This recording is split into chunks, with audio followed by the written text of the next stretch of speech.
The Bloodbound Curse. Chapter 1. The Journal. The abandoned Blackwood Manor loomed against the twilight sky, its Victorian spires piercing the gathering darkness like accusing fingers. Lilliana Hayes pulled her jacket tighter around her shoulders, more from instinct than actual cold. August in New England was still warm, but something about the mansion's weathered facade sent a chill through her that had nothing to do with temperature.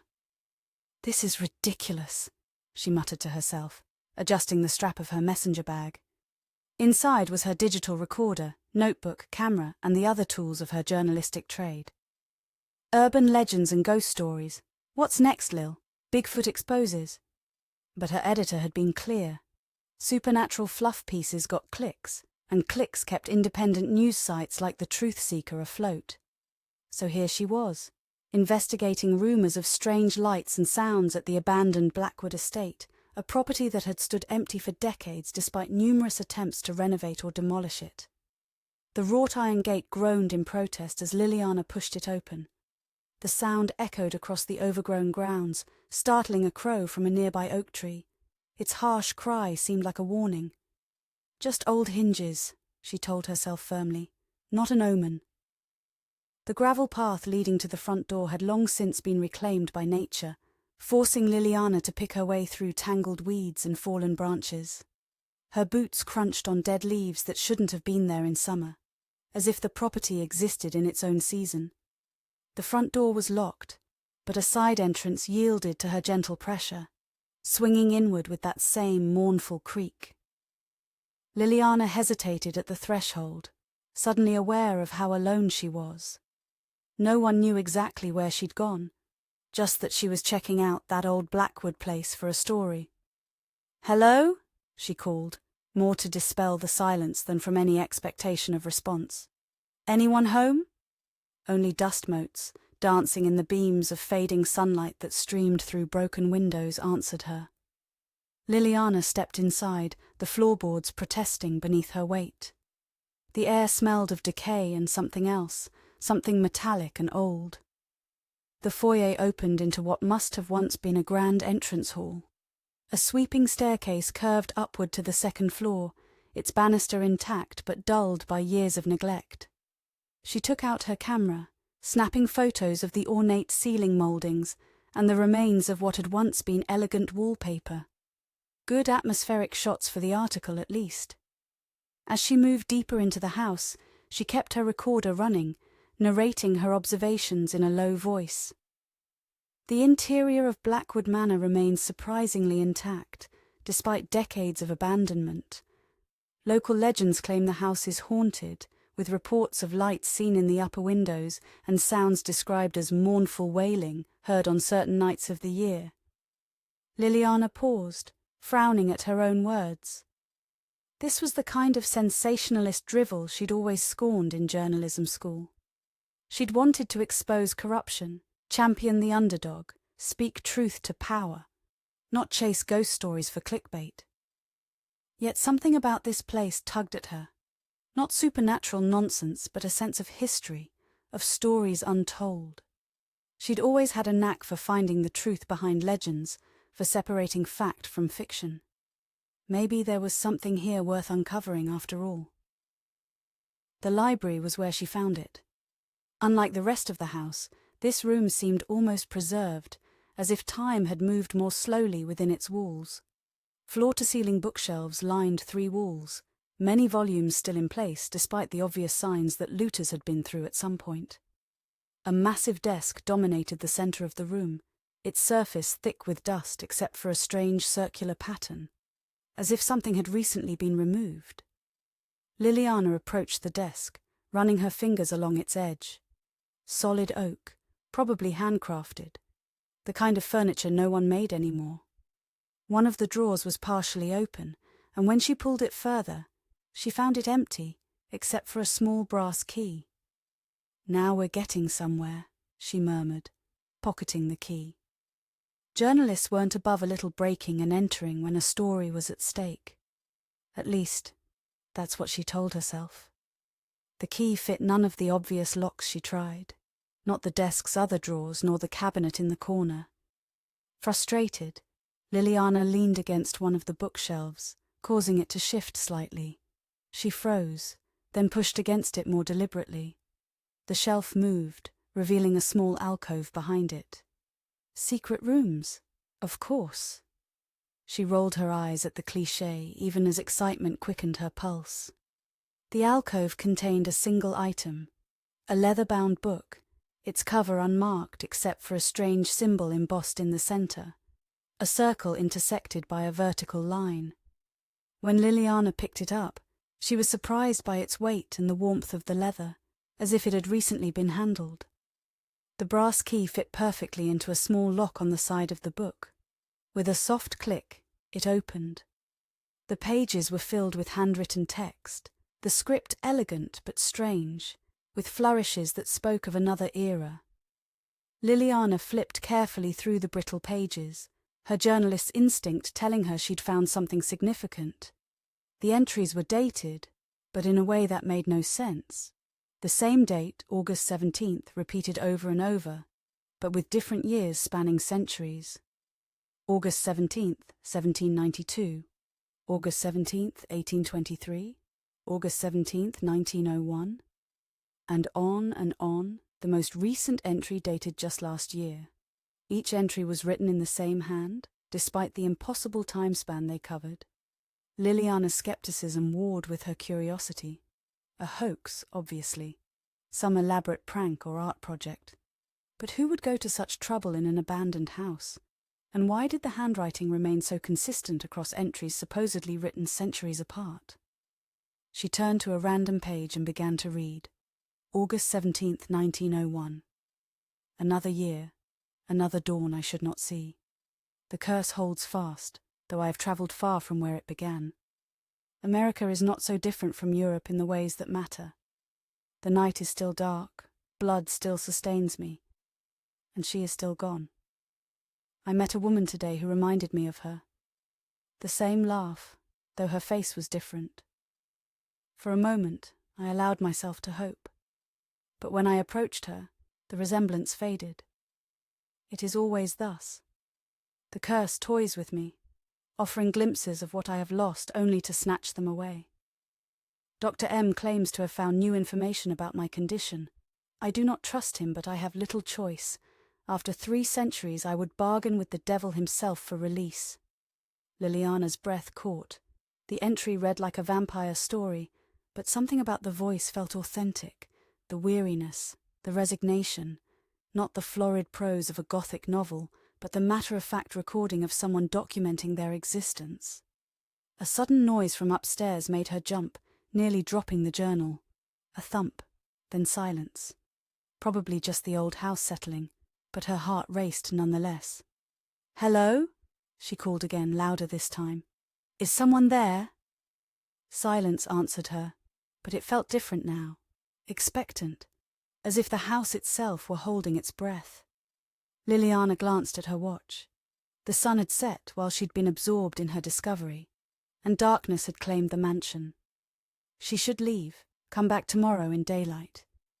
The rational part of her brain insisted on it. Instead, she tucked the journal into her bag and headed for the stairs. The upper floor was in worse condition than the ground level. Water damage had caused portions of the ceiling to collapse, and the smell of mold and rot was stronger here. Lilliana picked her way carefully down the corridor, using her phone's flashlight to illuminate the way. The noise had seemed to come from the end of the hall, where a door stood partially open. As she approached, Lilliana noticed something odd. While dust and debris covered most surfaces, the floor leading to this room showed signs of recent disturbance, as if someone had walked this way many times. She pushed the door open wider, revealing what had once been a bedroom. Unlike the rest of the house, this room showed signs of habitation. A bed with rumpled sheets stood against one wall. A small table held a modern electric lantern, its battery-powered light casting soft shadows.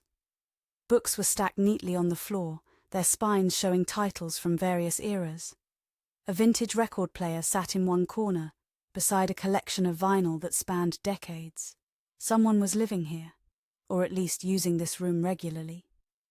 Liliana's journalistic instincts warred with her sense of self-preservation. She should leave, call the police perhaps. Trespassing on an abandoned property was one thing, intruding on someone's living space was another. But the journal in her bag seemed to grow heavier, demanding answers. The same date repeated across centuries. The talk of curses and blood.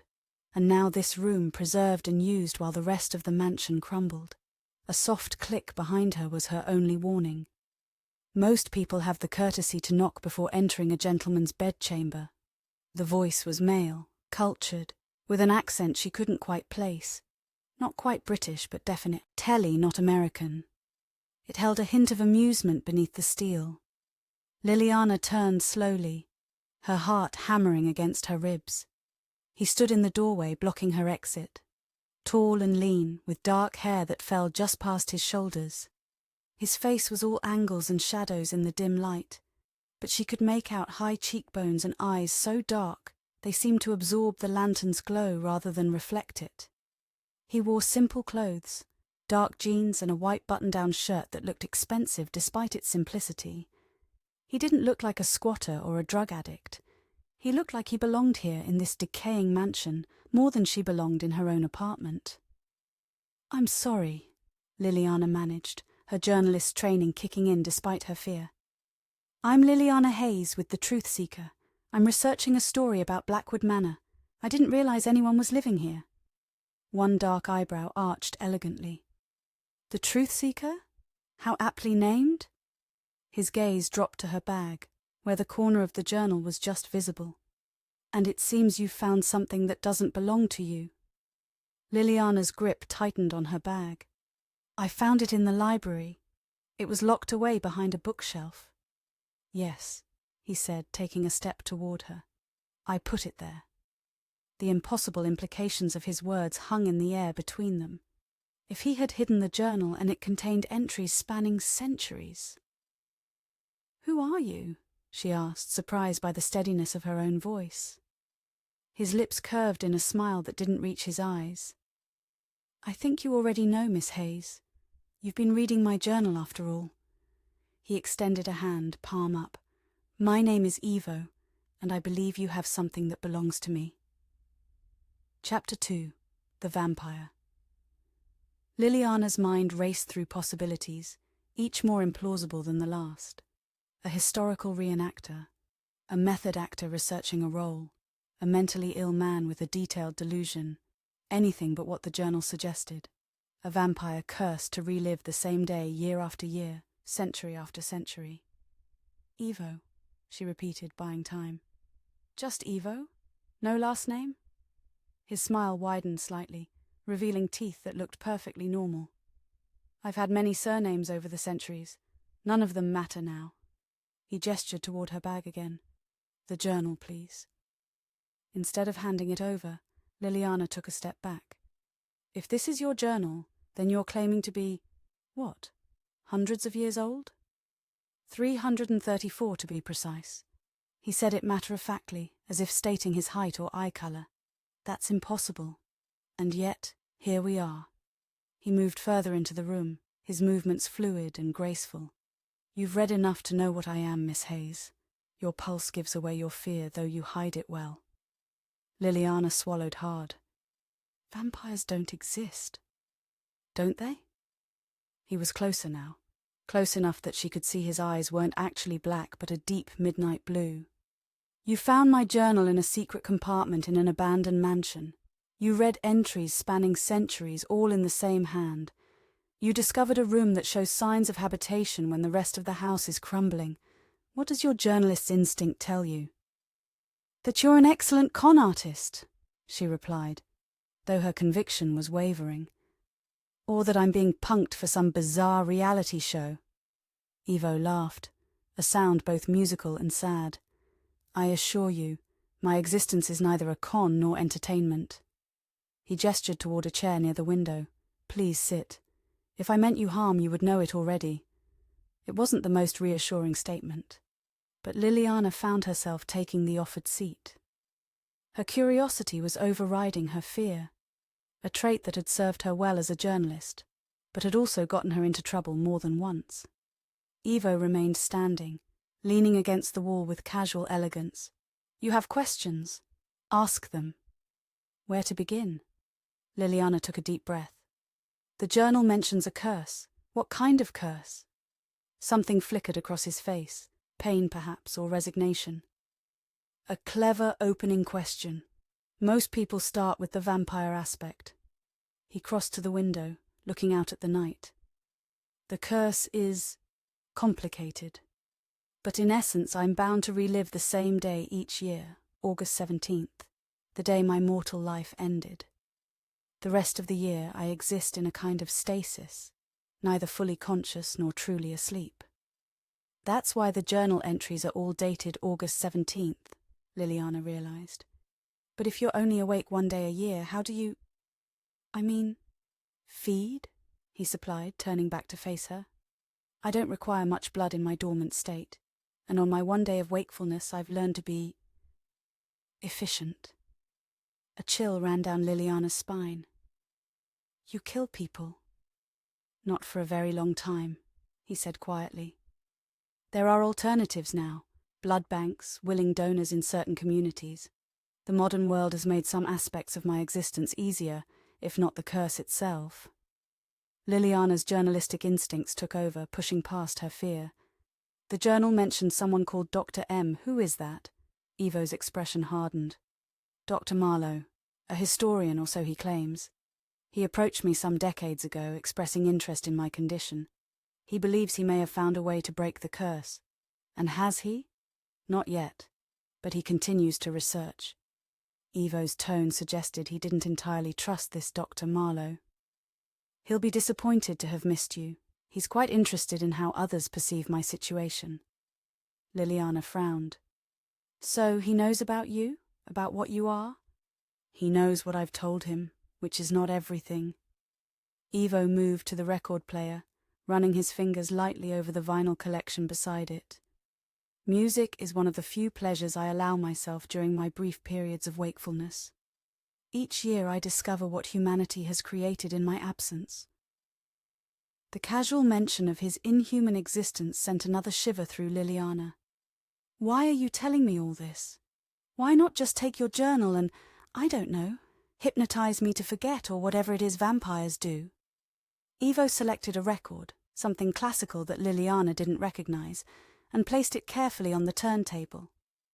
Compulsion is a crude tool, and one I use sparingly. Besides, it wouldn't matter. The music began, soft and melancholy. By sunrise tomorrow I will return to my dormant state, and when I awaken next year, you, like everyone else I've encountered, will have forgotten me. That's part of the curse too, he nodded. Those who meet me during my waking day forget me by the next sunrise. Their memories of me fade like a dream upon waking. It's a particularly cruel aspect of my punishment, to be eternally forgotten. Despite herself, Liliana felt a pang of sympathy. To exist for centuries but leave no mark, to form connections only to have them severed by dawn, it was a lonely fate. What did you do? She asked softly. To deserve such a punishment? Evo's gaze met hers, and for a moment she glimpsed an ocean of grief behind his composed exterior. I loved someone I shouldn't have, and in trying to keep her, I lost everything. The music swelled, filling the silence that followed his words. Liliana found herself wanting to know more, about the woman he'd loved, about how he'd become a vampire, about the specifics of the curse. The journalist in her sensed a story unlike any she'd ever pursued. I want to help you, she said, surprising herself with the offer. Evo's laugh was gentle but dismissive. Many have said that over the centuries. None have succeeded. By tomorrow you won't even remember making the offer. But what if I did remember? Liliana leaned forward, her mind racing. What if I wrote everything down, left myself notes, evidence? Others have tried similar methods. The curse is thorough. He studied her with newfound interest. Though I admit your determination is intriguing, what makes you think you would succeed where others have failed? Liliana thought of her career, of the stories she'd broken that others couldn't, her ability to find connections, to see patterns others missed. Because finding the truth is what I do. It's who I am. For the first time, Ivo's smile seemed genuine. Then perhaps this August 17th will be different after all. He extended his hand. May I have my journal back now, Miss Hayes? I promise to share its contents with you, but it is one of my few possessions that has survived the centuries. Lilliana hesitated, then reached into her bag and handed over the leather-bound book. Their fingers brushed during the exchange, and she was startled by the coolness of his skin. Not cold exactly, but lacking the warmth of life. Thank you, he said, his tone formal but sincere. He placed the journal on the bedside table. Now, shall we begin properly? You have until sunrise to learn my story, and I find myself curious about yours as well. As the music played on, Lilliana took out her recorder and notebook. Whatever happened tomorrow, whether she remembered this night or not, she was determined to document everything. This was either the story of a lifetime or an elaborate hoax, and either way, she intended to get to the bottom of it. Let's start at the beginning, she said, pen poised over paper. How does someone become cursed to relive the same day for eternity? Ivo's eyes darkened with memory. It began in 169. 1. In a small village outside of Prague. I was 33 years old, and I had just met the woman who would change my fate forever. Chapter 3. The Curse. The flames of the hearth cast dancing shadows across Ivo's face as he spoke, transforming his features from merely handsome to something otherworldly.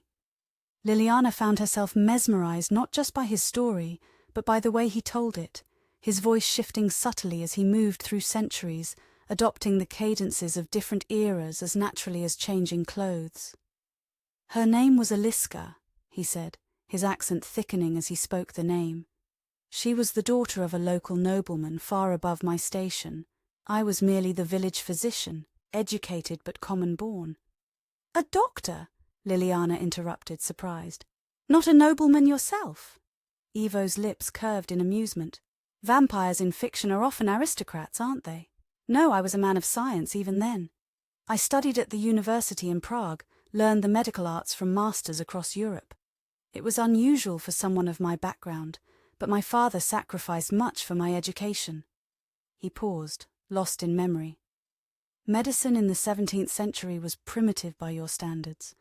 We still believed in humours and bloodletting, but I had begun to question these methods, to seek better ways to heal. This reputation for unorthodox thinking was what brought Eliska to my door. She was ill? Lilliana asked, scribbling notes. Her mother was. Consumption, what you now call tuberculosis. The court physicians had given up hope, but Eliska had heard of my experimental treatments. His expression softened. She was fierce in her determination to save her mother, intelligent, questioning everything. In an age when women were expected to be decorative and obedient, she was neither. Lilliana could hear the lingering affection in his voice, even after more than 3 centuries. And you fell in love? Not immediately. First came respect, then friendship. Love grew slowly, secretly. It had to. Her father would never have approved. Ivo stood, moving restlessly around the room. I treated her mother for months. The disease was too advanced for a cure, but I managed to ease her suffering, to give her a more peaceful death than she would have had otherwise. Eliska was grateful, and in her grief, she turned to me for comfort. Let me guess, Lilliana said. Her father found out. Ivo's smile was bitter. Eventually, but that came later. First came Marlow. Lilliana straightened. The same Dr. Marlow you mentioned before? The one who's trying to help you now? No, yes. It's complicated. Ivo ran a hand through his dark hair, a surprisingly human gesture. The man I knew then was called Marlow, Damien Marlow. He claimed to be an English physician travelling through Europe to study foreign medical practices. I welcomed him, shared my knowledge freely. We became colleagues, then friends. But he wasn't really a doctor, Lilliana guessed. He was something far older and more dangerous. I didn't know it then, but Marlow was a sorcerer who had extended his life through dark magic for centuries. He sought knowledge not to heal, but to increase his power. Evo's voice had taken on a harder edge. He recognized something in me, a potential for magic perhaps, or simply a mind open to possibilities beyond the conventional wisdom of the time. And he turned you into a vampire? Evo shook his head. Not yet. First, he introduced me to the occult sciences, to texts and practices forbidden by the church.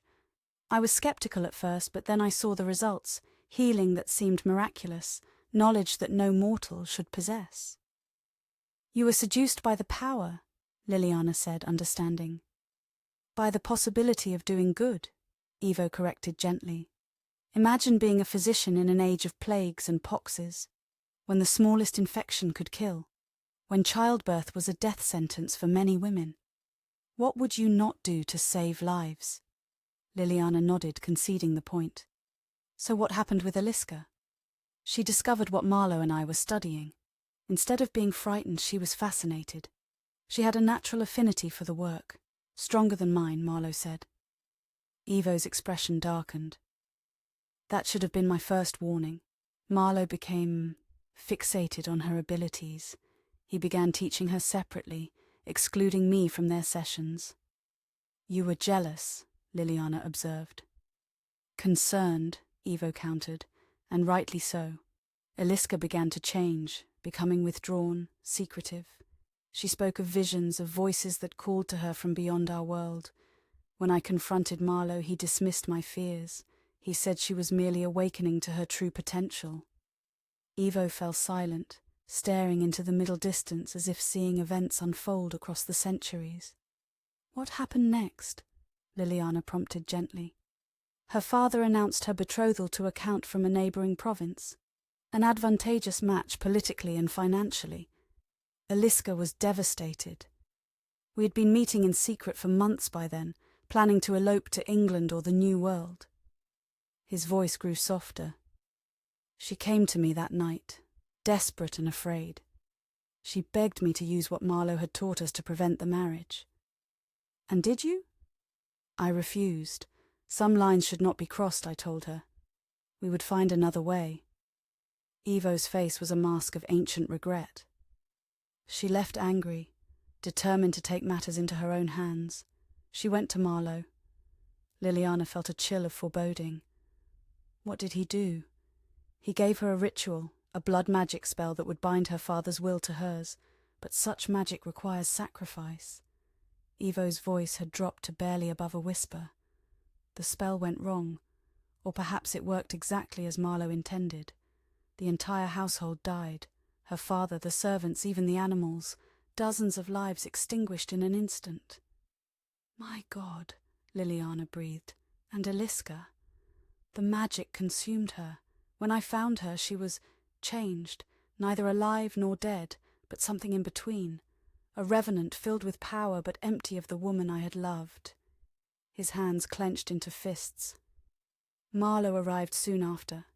He was pleased with the result. It had been his plan all along, to use Aliska as a vessel for ancient terrible power. What did you do? What I had to. Evo's eyes met hers, and Lilliana saw centuries of pain reflected there. I destroyed what remained of Aliska.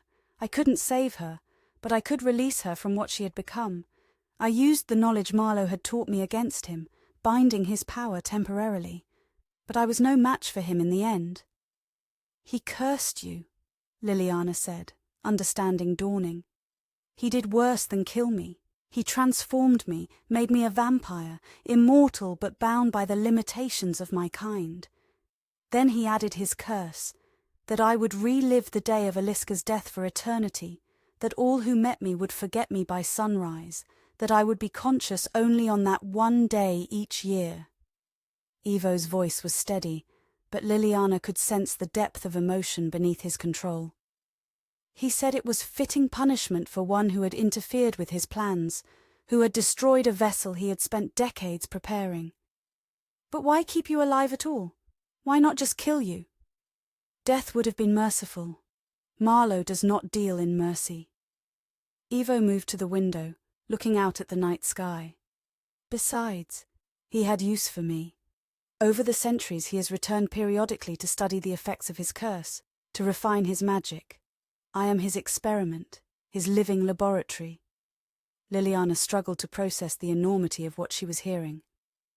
And the Dr. Marlow who's helping you now, you think he's the same person?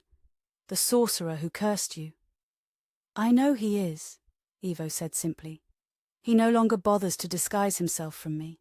He appears every few decades under different names, with different faces, but always with the same eyes. He claims to be seeking a way to break the curse, but I suspect his motives are far from altruistic. Then why work with him at all? What choice do I have? Ivo turned back to face her. He is the architect of my prison. If anyone knows how to break the curse, it is him, and after 3 centuries I am willing to risk much for even the possibility of freedom. Lilliana set down her pen, her hand cramping from writing so quickly. This is a lot to take in. I imagine it is, Ivo agreed, his tone gentler now. Few mortals are confronted with such truths in a single night. If what you're saying is true, Lilliana began. You still doubt, Ivo observed, not unkindly. Can you blame me? This sounds like something from a Gothic novel, not real life. Reality is often stranger than fiction, Miss Hayes. He moved toward her with that uncanny grace. Would you like proof? Lilliana swallowed hard. What kind of proof? Instead of answering, Ivo extended his hand. Come with me. Against her better judgment, Lilliana placed her hand in his. His skin was cool, but not unpleasantly so, and his grip was gentle as he led her from the room and down the corridor. They descended the grand staircase and moved through the mansion's ground floor to a door Lilliana hadn't noticed during her earlier exploration. It led to a narrow staircase spiraling down into darkness. The cellar? She asked, hesitating at the top of the stairs. My sanctuary during the daylight hours of August 17th, Ivo confirmed. And the repository of my evidence. He produced a modern flashlight from his pocket and led the way down. The cellar was surprisingly dry and clean compared to the rest of the house, with a stone floor and walls that looked far older than the mansion above. This foundation predates the current house, Ivo explained, as if reading her thoughts. The original structure was built in the early 1700s by Dutch settlers. It burned in 1842, and the Blackwood family built the present mansion afterward. At the far end of the cellar, a heavy iron door stood closed but unlocked. Ivo pushed it open to reveal a smaller room beyond, a vault of sorts, with shelves lining the walls and a simple cot in one corner. My archives, he said, gesturing to the shelves. 3 centuries of evidence that I exist, that my curse is real. Lilliana moved closer, examining the contents of the shelves.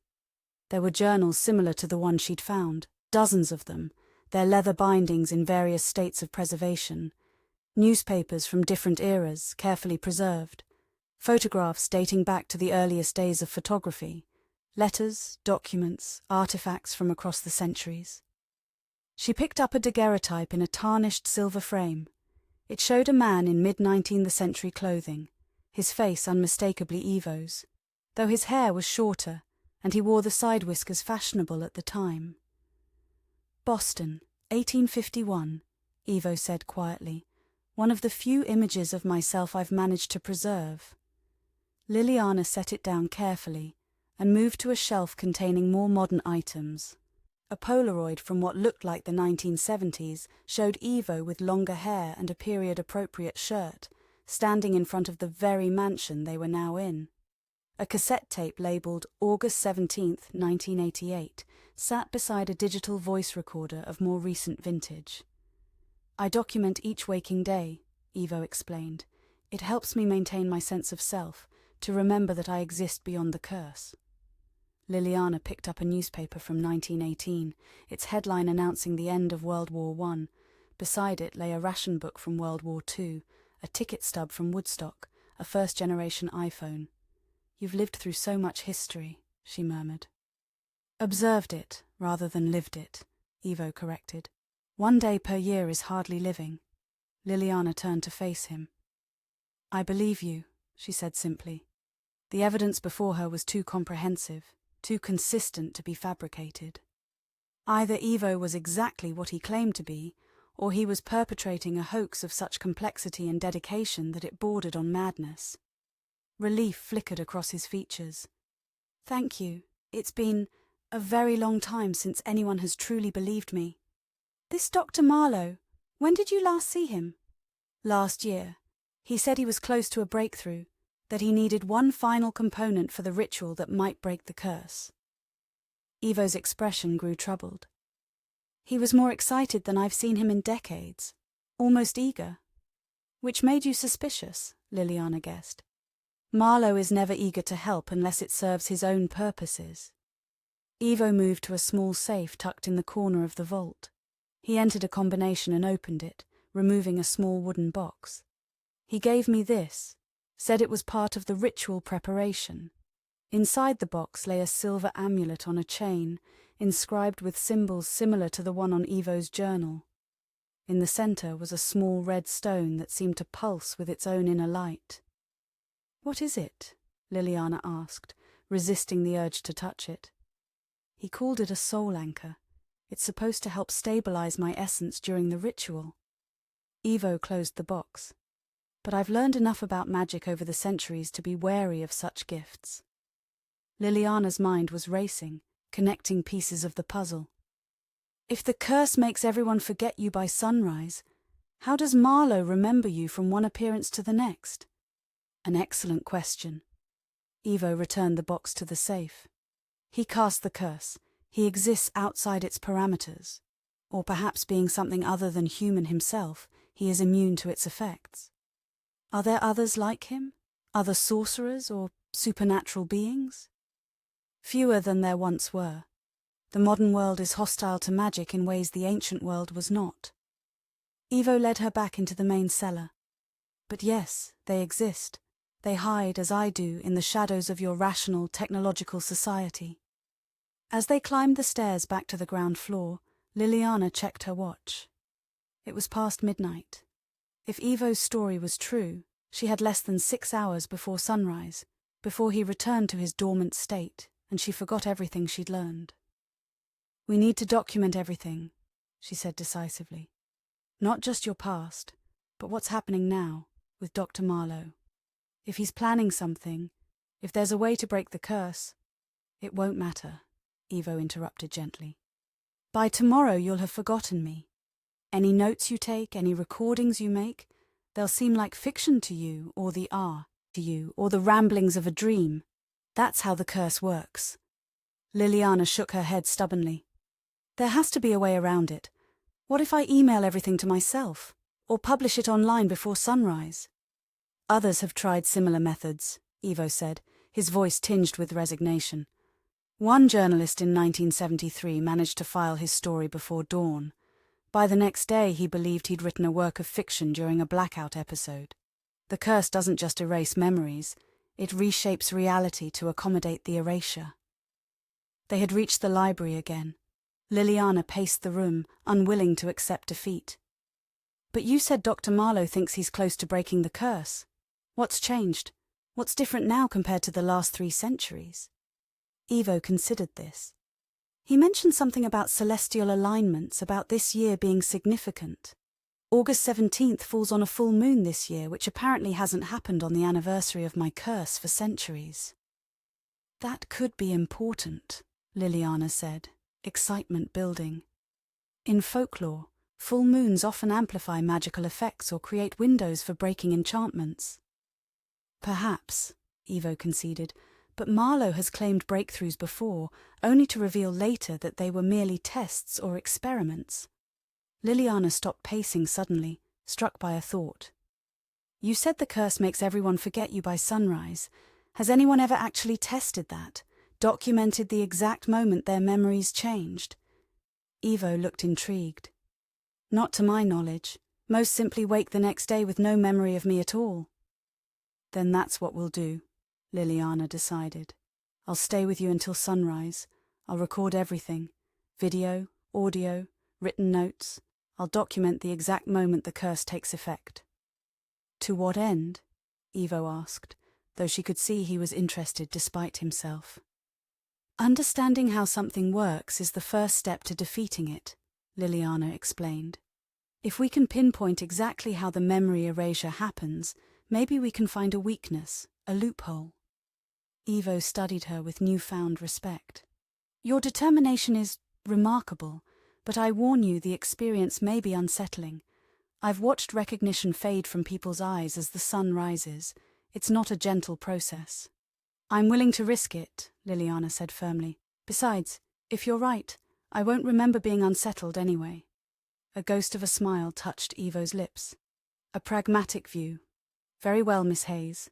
Let us conduct your experiment. They returned to Evo's room, where Lilliana set up her equipment.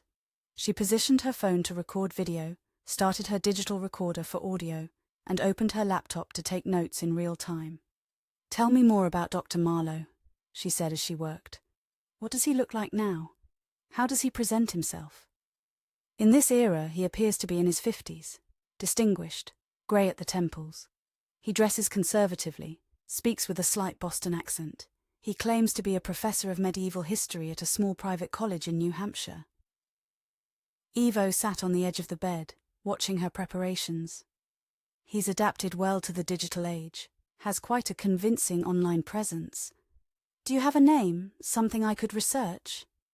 Currently, he goes by Edward Marlow, PhD from Harvard, specializing in European occult practices of the 17th century. Evo's tone was dry. A subject on which he is, unsurprisingly, an expert. Lilliana typed the name into her laptop. And when is he supposed to perform this ritual to break your curse? Tomorrow night, or rather tonight as it's past midnight, during the full moon. Evo's expression darkened. He said he would come here to Blackwood Manor with the final component needed. Which is? He wouldn't say, only that it was something he'd been searching for over many years. Lilliana frowned, typing rapidly. That's convenient. And suspicious. Indeed. What if... Lilliana began, then stopped as a new thought struck her. Wait, you said the curse makes everyone forget you by sunrise. But what if someone wasn't physically present at sunrise? What if they were in a different time zone, or underground where they couldn't see the sun? Evo considered this. An interesting theory, but I believe the curse operates on a more metaphysical level. It's not the physical sunrise that triggers the forgetting, but the transition from one day to the next. Still worth testing, Lilliana muttered, making another note. What about physical evidence? If I took something of yours, that photograph from the cellar, for instance, would I forget where I got it? You would likely create a new memory to explain its presence, Evo explained. The human mind abhors contradictions. The curse exploits this, allowing people to construct false memories rather than confront the impossible. Lilliana nodded, thinking. And Dr. Marlow? What does he get out of breaking your curse? If he's the one who cast it in the first place, why help you now? That, Evo said grimly, is the question that keeps me wary. Marlow does nothing without purpose, and rarely anything that doesn't benefit him directly. Could he be trying to harness your power somehow? Use you as he tried to use Eliska? Evo stiffened. It's possible. Though what power he thinks I possess after centuries of imprisonment, I cannot guess. Lilliana typed a few more notes, then looked up at him. Tell me about the limitations of your condition. The vampire part, not the curse. What's true and what's myth? Ah, the usual questions. Evo's tone was lighter now, almost amused. Sunlight weakens me but doesn't immediately destroy me, as fiction would have you believe. I can endure it for short periods, though it's painful. Religious symbols have no effect unless the bearer has true faith. Garlic is merely unpleasant to enhance senses, not repellent. Stakes through the heart? Would kill most creatures, wouldn't you say? His smile was wry. But yes, wood through the heart is particularly effective against my kind, as is decapitation or complete immolation. And blood? You need it to survive? Yes, though less than you might think. In my dormant state, I require very little. On my waking day, I typically consume what would amount to a standard blood donation. He must have seen her expression change because he added, "As I said earlier, I no longer hunt humans. There are ethical alternatives in the modern world." Lilliana nodded, trying to maintain her journalistic objectivity. "And your powers? Super strength, speed, that kind of thing?" "Enhanced rather than supernatural," Evo corrected. "I'm stronger and faster than humans with sharper senses. I can influence weak minds to a degree, though true compulsion is difficult and draining. I heal quickly from most injuries." He paused. "I cannot transform into a bat or mist, if you were wondering." "Disappointing," Lilliana said with a small smile. "What about aging? You look mid-30s?" "I was 33 when I was turned. My appearance remains fixed at that age, though the curse has other effects." He ran a hand through his hair, a surprisingly human gesture. "Each year that passes adds a certain weight. Not physical aging, but a kind of spiritual erosion. Vampires who live for centuries often lose their connection to humanity, become something colder, more alien. But not you?" "I fight against it," he said simply. "My one day of wakefulness each year is precious. I use it to remember what it means to be human, to experience the world as it changes." Lilliana studied him, trying to imagine what it would be like to witness centuries passing in disjointed fragments, to watch the world transform one day at a time. It must be disorienting. Technology alone has changed so rapidly in just the last few decades. "It was easier in earlier centuries," Evo admitted. "The world changed more slowly then. Now each waking day brings new devices, new terms, new social norms to learn." He gestured to the modern smartphone recording their conversation. "When I last awoke, that model didn't exist. Before that, smartphones themselves were a novelty. Before that, the internet was just beginning to transform society. How do you keep up?" "I read voraciously during my waking hours. I observe. I listen." His smile was self-deprecating. "And I make many mistakes. I'm sure my speech patterns sometimes betray me as not quite contemporary." Lilliana had noticed his formal diction, the careful way he constructed his sentences. Not archaic exactly, but precise in a way that was uncommon in casual modern conversation. "What will you do tomorrow? Today, I mean, before Dr. Marlow arrives?" she asked. "What I always do. Walk in the world. Feel the sun on my face despite the discomfort. Listen to music. Read the news to understand what has transpired in the past year." His expression grew distant. "Visit Aliska's grave." "Her grave? It still exists after all this time?" "I've ensured it does. Through various legal mechanisms over the centuries, I've maintained a small plot of land where she rests. It's not far from here. One reason I acquired this property in the 1920s. Lilliana felt a pang of sympathy. After more than 300 years, he still aren't the woman he had loved and lost. You still visit her, every year. Some rituals provide comfort, even when they bring pain." Evo's gaze met hers. "Would you like to accompany me? It might provide context for your documentation." The invitation surprised her. "Yes, I would. Thank you." They fell into a companionable silence.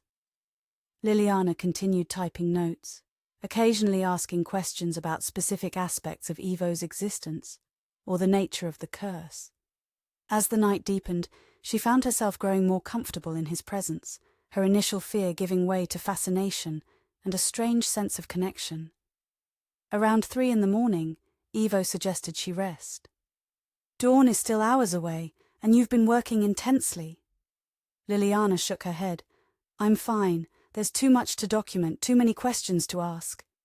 "At least eat something," he insisted, producing a small cooler from beneath the bed. "I keep supplies for my waking day." Inside the cooler were bottles of water, energy bars, and other non-perishable snacks. Lilliana accepted a bottle of water and a granola bar, suddenly aware of her hunger. "You're very prepared," she observed. "Necessity has made me organized." Evo took nothing for himself. Each waking day must be carefully planned to maximize the limited time I have. As Lilliana ate, she found herself wondering about the more personal aspects of Ivo's existence. Have there been others? After Aliska, I mean. Other people you've cared for over the centuries? A shadow crossed his face. There have been connections, brief encounters, moments of understanding. But the curse makes anything deeper impossible. By the time I awaken again, they have forgotten me entirely. That sounds incredibly lonely. It is the nature of my punishment, he said simply. To exist outside of human connection, to be eternally forgotten. Lilliana set down her water bottle. Tell me about some of them. The people who mattered, even briefly. Ivo was quiet for a moment, as if deciding whether to share such personal memories. Then he began to speak, his voice soft with recollection. There was a poet in Paris, 1837. She saw me sketching in the Luxembourg Gardens and asked if she could write about what I was drawing. We spent the day talking about art and literature. She had a brilliant mind, a way of seeing beauty in the darkest subjects. His smile was bittersweet.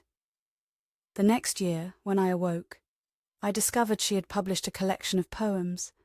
One was titled The Stranger in the Garden. It was about me, though she no longer remembered our meeting. He continued, sharing brief vignettes from across the centuries.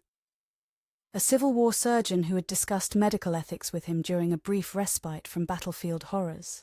A jazz musician in Harlem during the 1920s who had taught him to play the saxophone in a single night. A Holocaust survivor in 1953 who had shared her story of resilience and hope despite unimaginable suffering. Each of them changed me in some small way, Ivo said. Each connection, however brief, reminded me of what it means to be human. Lilliana found herself deeply moved by these glimpses into his long, fragmented existence. And now Dr. Marlow claims he can end it all, break the curse, set you free. So he says. Ivo's expression grew guarded again. But freedom may come with its own price. What do you mean? If the curse is broken, what becomes of me? Do I remain a vampire but free to live continuously? Do I age and die as a mortal? Or does breaking the curse end my existence entirely? He shook his head. Marlow has been deliberately vague on these points. But you're willing to risk it anyway, Lilliana observed. After 3 centuries of this half-life? Yes. His voice was firm. Even oblivion would be a kind of freedom.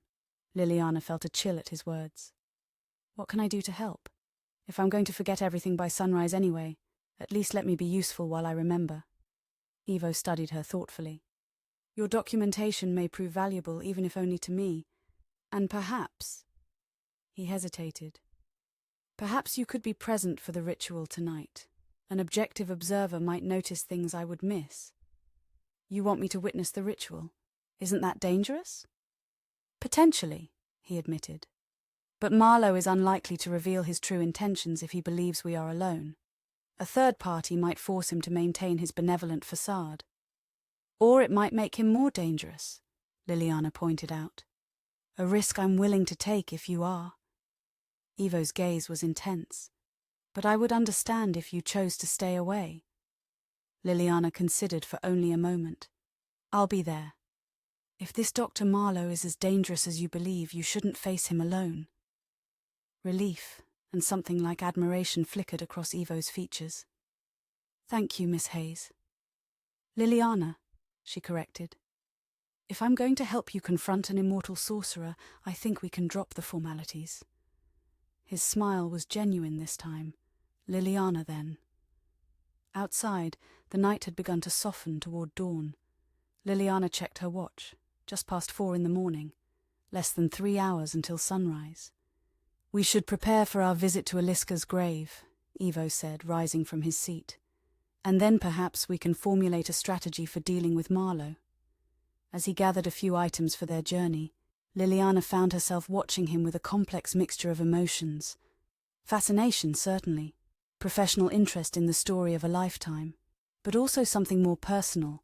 A connection to this strange, lonely immortal that she couldn't quite define. By sunrise, if he was right, she would forget him entirely. The thought filled her with an unexpected sadness. Whatever happened with Dr. Marlow and the ritual, whatever came of their documentation efforts, Lilliana made a silent promise to herself. She would fight against the curse's forgetting with everything she had. Some stories deserved to be remembered, no matter what magic tried to erase them. Chapter 4. Daybreak. The eastern sky had just begun to lighten as Evo led Lilliana through the woods behind Blackwood Manor. Dawn mist clung to the ground, wreathing the trees in ghostly tendrils. Despite the August warmth, Lilliana shivered, pulling her jacket tighter around her shoulders. Evo moved with quiet confidence through the forest, following a path visible only to him. He had changed into more practical clothing, dark jeans, boots, and a long-sleeved shirt that covered most of his skin. A wide-brimmed hat and gloves completed the ensemble. "Protection from the sun?" Lilliana asked, gesturing to his attire. "A necessary precaution," he confirmed. "Even the weak light of dawn can be uncomfortable." They had left most of Liliana's recording equipment behind, bringing only her phone and a small notebook. The experiment to document the curse's effects would come later, at the moment of true sunrise. For now, Evo had asked her to experience this ritual as a participant rather than an observer. "How far is it?" she asked, ducking under a low-hanging branch. "Not far. The property line of Blackwood Manor extends about a mile into these woods. Eliska's grave lies just within the boundary." The forest grew denser as they walked, the trees older and more gnarled. Lilliana noticed stone markers occasionally appearing among the underbrush, ancient boundary stones worn smooth by centuries of weather. "This land was part of the original Dutch settlement," Evo explained, seeing her interest. "Before that it belonged to the indigenous peoples, the Lenape. They considered this particular forest sacred ground." "Is that why you chose it for Eliska's grave?" "Partly. There is also a natural convergence of energy here. Ley lines, some would call them. Places where the boundary between worlds grows thin." He glanced back at her. "I am not normally one for mysticism, but 3 centuries of existence have taught me that some ancient beliefs contain kernels of truth." They emerged into a small clearing where the mist seemed to gather more thickly. At its center stood a simple stone monument, not a traditional headstone, but a slender obelisk about 5 feet tall, carved from pale grey granite. Around its base grew a circle of white flowers that seemed to glow in the pre-dawn light. Evo approached the monument with reverence, removing his hat as he drew near. Lilliana hung back, giving him privacy for what was clearly a deeply personal moment. The vampire knelt beside the stone, placing one gloved hand against its surface. His lips moved in what might have been prayer, though Lilliana couldn't hear the words. After a moment he rose and beckoned her forward. "She would not mind your presence," he said softly. "Eliska was always curious about people." Lilliana approached the monument. Up close she could see that the stone was covered in delicate carvings, symbols similar to those on Evo's journal, interspersed with what appeared to be Czech words and phrases. At the base, a simple inscription in English read, "Eliska, beloved, 1668 to 1691, not forgotten." "It's beautiful," Lilliana said honestly. "I've maintained it through the centuries," Evo explained. "Each year when I awaken, I come here first before dawn. I speak to her, tell her about the changes in the world since my last visit." A sad smile touched his lips. "A foolish ritual, perhaps, but one that helps me remember who I was, who we were." "It's not foolish," Lilliana said. "It's human." Evo looked at her with surprise, then gratitude. "Yes, I suppose it is." The eastern sky was brightening rapidly now, the first golden rays of sunlight beginning to pierce through the trees. Evo tensed visibly, pulling his hat lower over his face. "We should return to the house," he said. "The sun will be fully risen soon." "Wait," Lilliana said, remembering their experiment. "We need to document the moment the curse takes effect. Let me set up my phone to record us both." She positioned her phone against the base of the monument, angling it to capture both their faces. Then she stood beside Ivo, facing the camera. "It's 5:47 a.m. on August 17th, she said for the recording. "I'm Lilliana Hayes, and I'm standing with Ivo at the grave of Aliska. According to Ivo, when the sun fully rises, I will forget everything about him due to a curse placed on him in 1691. Ivo stepped into frame beside her. "The curse has held for 334 years. Every person I've encountered during my waking day has forgotten me by the following sunrise." Lilliana turned to face him directly. "What exactly happens? Is it a gradual forgetting or sudden?" "It varies," Ivo said. "Some people seem to fade into confusion as the sun rises. Others simply reset, as if a switch has been flipped. They look at me with no recognition, often fear or alarm at finding a stranger suddenly before them." The light was growing stronger, golden beams now penetrating the mist around them. Ivo winced slightly but held his ground. "I feel fine so far," Lilliana reported to the camera. "No sense of forgetting or confusion." "It won't begin until the sun fully clears the horizon," Ivo explained. "We have perhaps 2 minutes more." Lilliana felt a sudden urgency, aware that these might be her last moments of knowing Ivo, of remembering the extraordinary story he had shared with her. "If this works, if I forget, what should I do?" she asked quickly. "How can I help you with Marlow if I don't remember any of this?" "I've written you a letter," Ivo said, producing an envelope from his pocket. "I'll ensure you receive it after sunrise. It contains enough information to intrigue you, if not convince you entirely." "And if that doesn't work?" "Then I face Marlow alone, as I have before." His expression was resigned but determined. The sun's edge was now visible through the trees, a blinding golden crescent rising rapidly. Ivo's face contorted in pain, though he made no sound. Lilliana could see his exposed skin beginning to redden, as if with a rapid sunburn. "You should go," she urged. "Get back to the house." "Not yet," he insisted. "The documentation is important." The sun rose higher, its light flooding the clearing. Ivo pulled back into the shadow of a large oak tree, but kept his face visible to the camera. Lilliana stood her ground in the sunlight, watching him intently for any sign of the curse taking effect. "How do you feel?" Ivo asked, his voice strained. "Still normal," Lilliana reported. "I remember everything, finding your journal, our conversation in the mansion, your story about Aliska and Marlow, coming here to the grave." The sun cleared the horizon completely, its full disk now visible through the trees. Ivo's expression changed from pain to intense focus as he watched Lilliana's face. "It should be happening now," he said quietly. Lilliana frowned, concentrating on her memories. "I still remember everything. Maybe it takes a few minutes to—" She stopped mid-sentence, a strange sensation washing over her. Not forgetting exactly, but a kind of doubling, as if she were simultaneously experiencing 2 sets of memories, 2 versions of the night. "Something's happening," she said, her voice unsteady. "It's like I'm remembering things differently. Like part of me thinks I spent the night researching the mansion alone, while another part remembers meeting you." Ivo stepped forward despite the sunlight, his expression a mixture of concern and fascination. "The curse is working, but you're fighting it. This is unprecedented." Lilliana pressed her hands to her temples, the dual memories creating a disorienting pressure in her mind.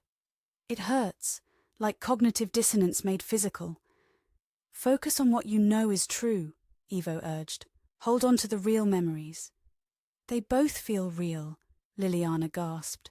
The pain was intensifying, a splitting headache that made it difficult to think clearly. "I can't tell which is which anymore." Ivo moved fully into the sunlight now, ignoring the damage to his exposed skin as he grasped Lilliana's shoulders. "Look at me. Focus on my face. I am real. What we discussed last night is real." Lilliana stared into his midnight blue eyes, trying to anchor herself against the tide of false memories threatening to overwhelm her. For a moment it seemed to work. The pain receded, and her true memories strengthened. Then, without warning, the pressure in her head peaked in a blinding surge. Lilliana cried out, her knees buckling. Ivo caught her before she could fall, supporting her weight easily despite his own pain from the sunlight. When Lilliana opened her eyes again, she found herself in the arms of a stranger. She jerked away in alarm, stumbling backward. "Who are you? What's happening?" The man before her, tall, dark-haired, his skin reddening alarmingly in the morning sun, looked at her with an expression of profound sadness but no surprise. "My name is Ivo," he said quietly. "We met last night, but as I warned you, the curse has taken effect. You've forgotten me." Liliana's hand went instinctively to her phone, still recording from its position against the stone monument. "What are you talking about? What curse? Why are we in the woods?" She looked around, disoriented. The clearing, the monument, the strange white flowers, none of it was familiar. The last thing she clearly remembered was exploring Blackwood Manor for her article, finding an old library, and then... what? The memories were hazy, dreamlike. "You came to Blackwood Manor to research a story," Ivo said, keeping his distance now. "You found my journal, and then you found me. We spent the night discussing my condition. I am a vampire, cursed to relive the same day each year and to be forgotten by everyone I meet." Liliana laughed nervously. "Right, a vampire. Look, I don't know what's going on here, but I'm leaving." She moved to retrieve her phone, giving the strange monument a wide berth. "And I'm calling the police if you follow me." Ivo made no move to stop her. "Take the phone. Watch the recording you just made. It may help you understand." Liliana snatched her phone, stopping the recording without looking at it. "Stay away from me," she warned, backing toward the path that led to the mansion. "Liliana," Ivo called after her, still standing in the painful sunlight. "Check your notebook, and the letter in your pocket." Despite her fear and confusion, Liliana paused. She hadn't told this stranger her name, yet he knew it. And how did he know about her notebook? She reached into her jacket pocket and was surprised to find an envelope she didn't remember placing there. Her name was written on it in elegant, old-fashioned script. "What is this?" she demanded. "Evidence," Ivo said simply. "Read it when you feel safe. It explains everything." Liliana clutched the envelope, torn between fear and curiosity. The man, Ivo, was making no threatening moves. In fact, he seemed to be in considerable discomfort from the sunlight, his exposed skin now an angry red. "You should get out of the sun," she found herself saying, though she didn't understand why she cared. A sad smile touched his lips. "Yes. I must return to the mansion before the damage becomes too severe. Will you come with me, Liliana? Or do you need time to process what's happened?" "I'm not going anywhere with you," she said firmly. "But I'll read this." She held up the envelope. "And maybe we can talk later. If what you're saying makes any sense after I've read it." Relief flickered across his face. "That's all I ask. I'll be at the mansion until nightfall. After that, I'll be meeting with Dr. Marlow regarding the potential breaking of my curse." The name triggered something in Liliana's mind. A flash of unease, a fragment of conversation she couldn't quite grasp. "Dr. Marlow?"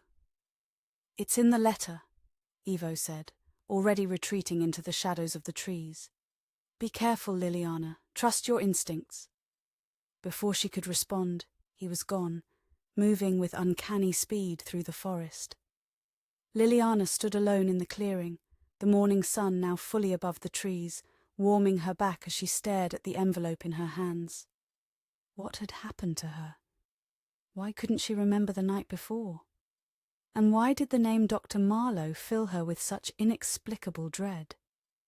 With trembling fingers she opened the envelope. The letter inside was written in the same elegant script as the envelope, the ink a deep blue-black on heavy cream paper. "Dear Liliana, by the time you read this you will have forgotten me. The curse that binds me ensures that all who meet me during my waking day forget my existence by the following sunrise. The fact that you are reading this letter means that you, like all others before you, have fallen victim to this supernatural amnesia. Last night you discovered my journal in the library of Blackwood Manor. You learned that I am a vampire, cursed in 1691 by a sorcerer named Marlow to relive the same day, August 17th, each year, while spending the remainder of the year in a dormant state. You also learned that everyone I meet during my waking day forgets me by sunrise. You were determined to document this phenomenon, to find a way to remember me despite the curse. The recording on your phone and the notes in your notebook are evidence of our conversations and your investigation. There is another matter of grave importance. Tonight, at midnight, the sorcerer who cursed me, now calling himself Dr. Edward Marlow, intends to perform a ritual that he claims will break my curse. I have reason to believe his intentions may not be benevolent. You offered to help me confront him. While I cannot expect you to honor a promise you no longer remember making, I ask that you consider the evidence before you. If you find it compelling, I would welcome your presence tonight at Blackwood Manor. Whether you choose to return or not, I thank you for the brief connection we shared. In 3 centuries of solitude, such moments of understanding are rare and precious. Yours, Evo, P.S. Check the video on your phone. It may help convince you where my words cannot. Lilliana lowered the letter, her hands shaking slightly. The rational part of her mind insisted this was an elaborate hoax, perhaps the work of a mentally ill squatter who had taken up residence in the abandoned mansion. Yet something deeper, more intuitive, whispered that there was truth here.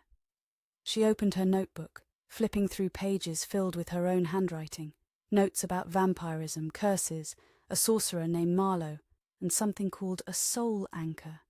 Detailed observations about Evo's mannerisms and speech patterns, questions about the mechanics of the curse and theories about how to break it. Her own words in her own hand, documenting things she had no memory of writing. With growing unease, Lilliana opened the video recording on her phone. She watched herself standing in this very clearing beside the tall, dark-haired stranger, speaking confidently about curses and memory loss. She saw the sun rise, saw herself begin to struggle, clutching her head in pain. And then the moment of transition, the confusion in her eyes, the fear as she backed away from Evo. It was undeniable evidence that something extraordinary had happened. Either she was experiencing some kind of dissociative episode, or the impossible story in the letter was true. Lilliana sank down onto a fallen log, trying to make sense of it all. If she accepted the evidence before her, then she had spent the night with a vampire, learning about his centuries-long curse. She had offered to help him confront the sorcerer who had cursed him. And then, as predicted, she had forgotten everything at sunrise. But not completely. There were fragments, emotional echoes, flashes of recognition. The name Marlow had triggered something, and despite her fear when she first met Evo after sunrise, some part of her had been concerned about him standing in the sunlight. Lilliana looked again at the stone monument in the clearing. Eliska, she murmured, the name feeling familiar on her tongue, though she couldn't recall learning it. She approached the monument, studying the carvings and the simple inscription, "Not forgotten." The irony was painful.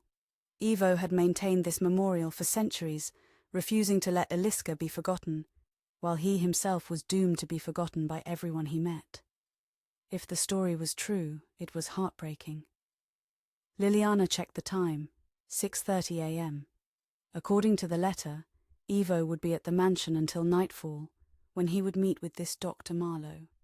She had hours to review the evidence, to decide whether to believe this impossible tale, and if she did, whether to help a man, a vampire, she no longer remembered meeting. The journalist in her couldn't walk away from a story this extraordinary, and something else, something she couldn't quite define, pulled her toward the mansion and the stranger who claimed to know her. Lilliana gathered her things and headed back along the path through the woods. Whether this was truth or delusion, she intended to find out. Blackwood Manor looked different in the morning light, less menacing, more melancholy. Sunlight streamed through broken windows, illuminating dust motes and cobwebs. Lilliana approached cautiously, still uncertain what awaited her inside. The side door she had used the previous evening was unlocked. She entered quietly, listening for any sound that might indicate Ivo's presence. The house was silent except for the occasional creak of old timber settling. "Hello?" she called, her voice echoing in the empty foyer. "Ivo? Are you here?" No response. Lilliana moved deeper into the house, making her way to the library where, according to the letter, she had first found Ivo's journal. The room was exactly as described in her notes. Floor-to-ceiling bookshelves, a massive oak desk, a hidden alcove behind one of the shelves. She ran her fingers along the edge of the desk, a sense of déjà vu washing over her. Had she stood in this exact spot last night? Had she discovered a secret compartment, a hidden journal? A sound from upstairs broke her reverie, a floorboard creaking under weight. Someone was moving around on the second floor. Lilliana hesitated, then called out again. "Ivo, it's Lilliana. I read your letter." Silence, then footsteps approaching the top of the stairs. Ivo appeared on the landing, looking down at her with an expression of cautious hope. He had changed clothes, now wearing a simple black t-shirt and jeans, and his skin, which had been reddened by the sun earlier, appeared to have healed completely. "You came back," he said, his voice carrying easily in the quiet house. "I'm not sure I believe any of this," Lilliana replied honestly. "But the evidence is compelling." Ivo descended the stairs with that same fluid grace she had observed in the video. Up close, in the clear light of day, she could study him properly. He was handsome in a classical way. High cheekbones, strong jaw, those unusual midnight blue eyes. Nothing about him screamed vampire. No fangs, no deathly pallor. Just a man who moved with unusual grace and spoke with an accent she couldn't quite place. "May I show you something?" he asked. "Something that might help convince you?" Lilliana nodded, maintaining a careful distance between them. "This way," Ivo said, leading her toward the back of the house. They descended the narrow staircase to the cellar that Lilliana had documented in her notes, but had no memory of visiting. The space was cool and dry, surprisingly well maintained compared to the rest of the mansion. Ivo led her to the iron door at the far end, opening it to reveal the vault beyond. "My archives," he said simply, gesturing for her to enter. Lilliana stepped inside, her journalistic curiosity overcoming her caution. The shelves lining the walls were filled with artifacts spanning centuries, journals, newspapers, photographs, and items she couldn't immediately identify. "I've documented each of my waking days since 1742, Ivo explained, remaining by the door. "Before that, record-keeping was more challenging." Lilliana moved along the shelves, examining the items. She picked up the daguerreotype she had described in her notes. Ivo in mid-19th century clothing, his face unmistakable despite the period-appropriate styling. "This could be faked," she said, though she wasn't sure how someone would create such an authentic-looking antique. "It could," Ivo agreed, "as could any single piece of evidence here, but all of it, together, the consistency across centuries? The historical accuracy of items you haven't even examined yet?" He had a point. Lilliana set down the daguerreotype and moved to a shelf containing more modern items. The Polaroid from the 1970s, cassette tapes labelled with dates, a first-generation iPhone. "Why show me all this?" she asked. "Why try to convince me?" "Because you offered to help me," Ivo said simply, "and because I believe you can." "With Dr. Marlow, you mean? The sorcerer who cursed you?" Ivo nodded. "He's coming tonight at midnight. He claims to have found a way to break my curse, but I don't trust his intentions." "And what exactly am I supposed to do against a sorcerer?" Lilliana asked skeptically. "Observe, document. Your presence alone may force him to maintain his benevolent facade." Ivo moved further into the vault, opening the small safe in the corner.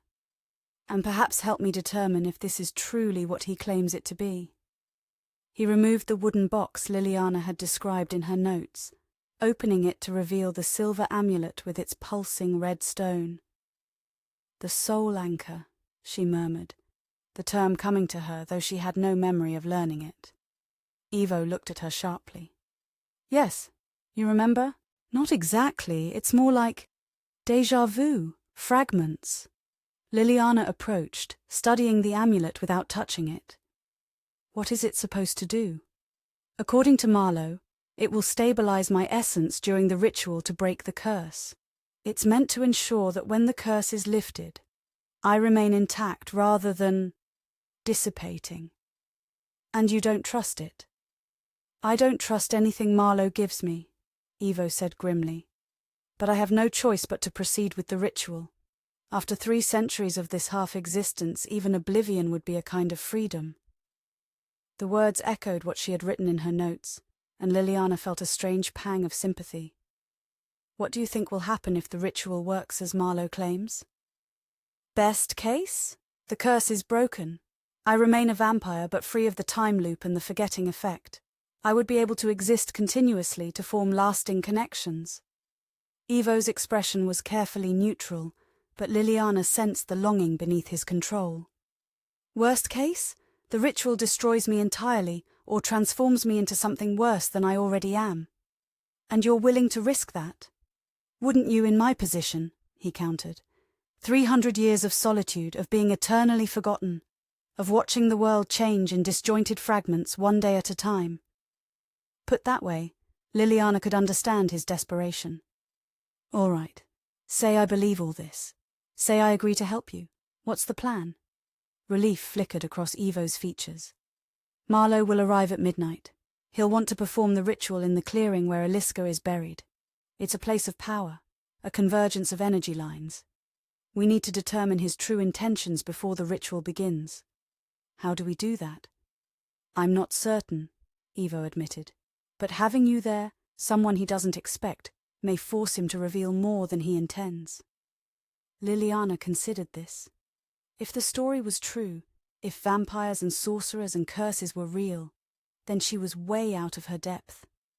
But if it wasn't true, if this was some elaborate hoax or the delusion of a troubled mind, then the worst that would happen is she'd waste a night in the woods.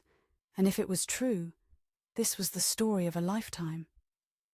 I'll help you, she decided, but I want to record everything, and I want to know more about this Dr. Marlow, what he looks like, how he operates, what to expect. Ivo nodded. Of course, I'll tell you everything I know about him. He returned the amulet to its box and the box to the safe. But first you should eat. It's been a long morning, and tonight will be longer still. They returned upstairs, where Ivo offered her food from his supplies, simple but nourishing fare that Lilliana accepted gratefully. As she ate, he described Dr. Edward Marlow in detail. A distinguished-looking man in his 50s with grey-streaked dark hair and penetrating green eyes. Cultured, charming, with a slight Boston accent and impeccable credentials as a professor of medieval history. He's dangerous not because he appears threatening, but because he doesn't, Ivo explained. His power lies in manipulation, in making you believe he has your best interests at heart. How will he react to my presence? Lilliana asked. With curiosity initially, then suspicion. Ivo's expression darkened. He may try to send you away, to insist the ritual is too dangerous for observers. If that happens, we'll know his intentions are not what he claims. They spent the day preparing. Ivo showed Lilliana more of his archives, filling in the gaps in her understanding of his curse and his history with Marlow. They discussed strategies for the night ahead, contingency plans if things went wrong. As evening approached, Lilliana found herself growing more comfortable in Ivo's presence. Whether through the fragments of memory that remained or simply his own manner, she felt a connection to him that defied the curse's effects. There's something I don't understand, she said as they watched the sun beginning to set from an upstairs window. If the curse makes everyone forget you, how does Dr. Marlow remember you from one year to the next? He exists outside the parameters of the curse, being its creator, Ivo explained. Or perhaps being something other than human himself, he is immune to its effects.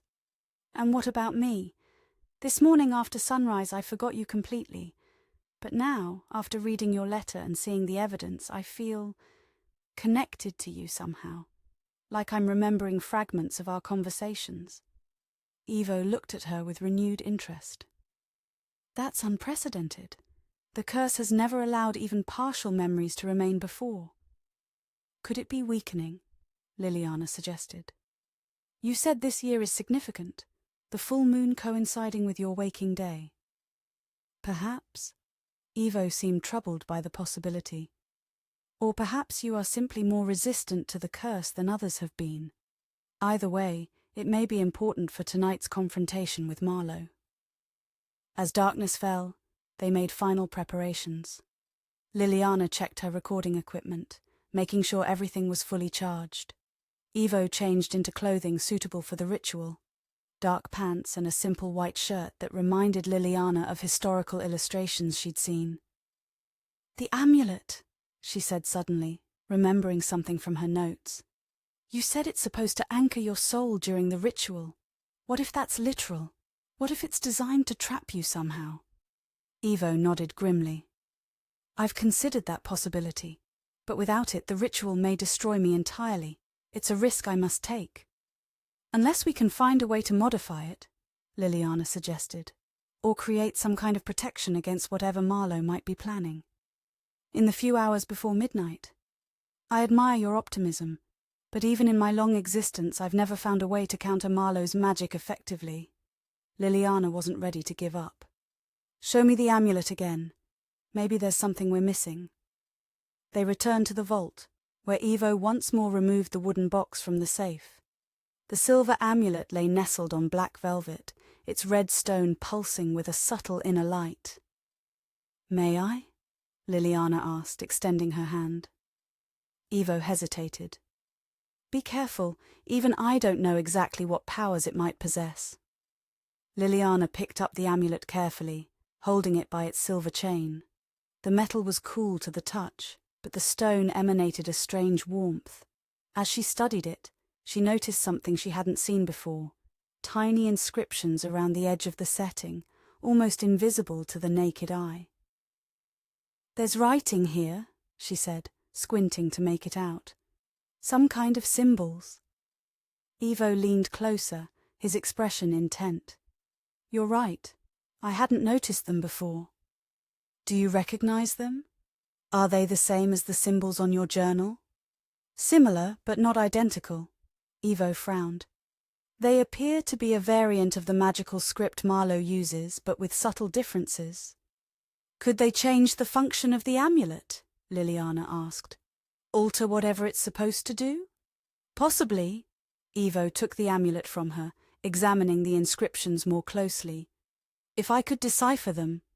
He fell silent, concentrating on the tiny symbols. After several minutes, he looked up, his expression troubled. "I can only make out fragments, but what I can read concerns me. There are references to binding, to containment. This may indeed be a trap of some kind." "Can we alter the inscriptions?" Lilliana suggested. "Change their meaning somehow?" Evo considered this. "It would be dangerous. Magical inscriptions are delicate things. Changing them without understanding the full context could have unpredictable effects." "But if we do nothing, you're walking into a trap," Lilliana pointed out. "True." Evo studied the amulet again. "There is perhaps one thing we could try. Not altering the inscriptions themselves, but adding a counter-inscription of my own." "You can do that?" "I've learned a few things in 3 centuries," Evo said with a hint of dry humour, "including some of Marlow's own magical techniques. I may not be a sorcerer, but I'm not entirely without resources." He moved to a cabinet in the corner of the vault, removing a small wooden case. Inside were delicate tools, what looked like engraving implements, along with vials of various substances. "What are you going to do?" Lilliana asked. "Add a protection sigil," Evo explained, selecting a fine-tipped tool. "A symbol that may disrupt whatever binding magic Marlow has embedded in the amulet. It won't prevent the trap entirely, but it might give me a chance to break free if he attempts to contain me." "Will he notice?" Not if I'm careful. The sigil will be hidden among the existing inscriptions, visible only if you know exactly what to look for. Ivo glanced at her. This will take precision and time. Perhaps you should prepare for midnight while I work. Lilliana nodded, leaving him to his delicate task. She returned upstairs, gathering her recording equipment and checking it once more. She also took the precaution of emailing herself a detailed account of everything that had happened since sunrise, along with copies of her video recordings and photographs of Ivo's archives. If the curse reasserted itself, if she forgot everything again, at least she would have evidence to review. As the clock approached 11, Ivo emerged from the cellar, the wooden box containing the amulet in his hand. "It's done," he said. "I've added the protection sigil. It's not much, but it may give us an advantage if Marlow's intentions are as we suspect. And if they're not, if he really is trying to help you, then I will be appropriately contrite for my suspicion," Ivo said with a slight smile. "But 3 centuries of experience with Marlow suggests that's unlikely." They left the mansion, heading into the woods toward Eliska's grave. The night was clear, the full moon casting silver light through the trees. Lilliana could feel tension building with each step, not just her own nervousness, but something in the air itself, a heaviness that pressed against her skin. "Do you feel that?" she whispered as they neared the clearing. "Yes," Ivo replied quietly. "The convergence of energies is stronger tonight. The full moon, the anniversary of the curse. Marlow chose this night carefully." They reached the edge of the clearing but remained hidden among the trees. Eliska's monument stood in the center, bathed in moonlight. The white flowers around its base seemed to glow with an inner luminescence. "He's not here yet," Lilliana observed, checking her watch. It was 11:40 p.m. "He will come precisely at midnight," Ivo said. "Marlow has always had a flair for the dramatic." They waited in silence, the minutes ticking by with excruciating slowness. Lilliana set up her phone to record video, positioning it carefully for a clear view of the clearing while remaining hidden. At exactly midnight, a figure appeared at the opposite edge of the clearing. He hadn't approached through the woods as they had. He simply materialized, stepping out of the shadows as if emerging from another dimension entirely.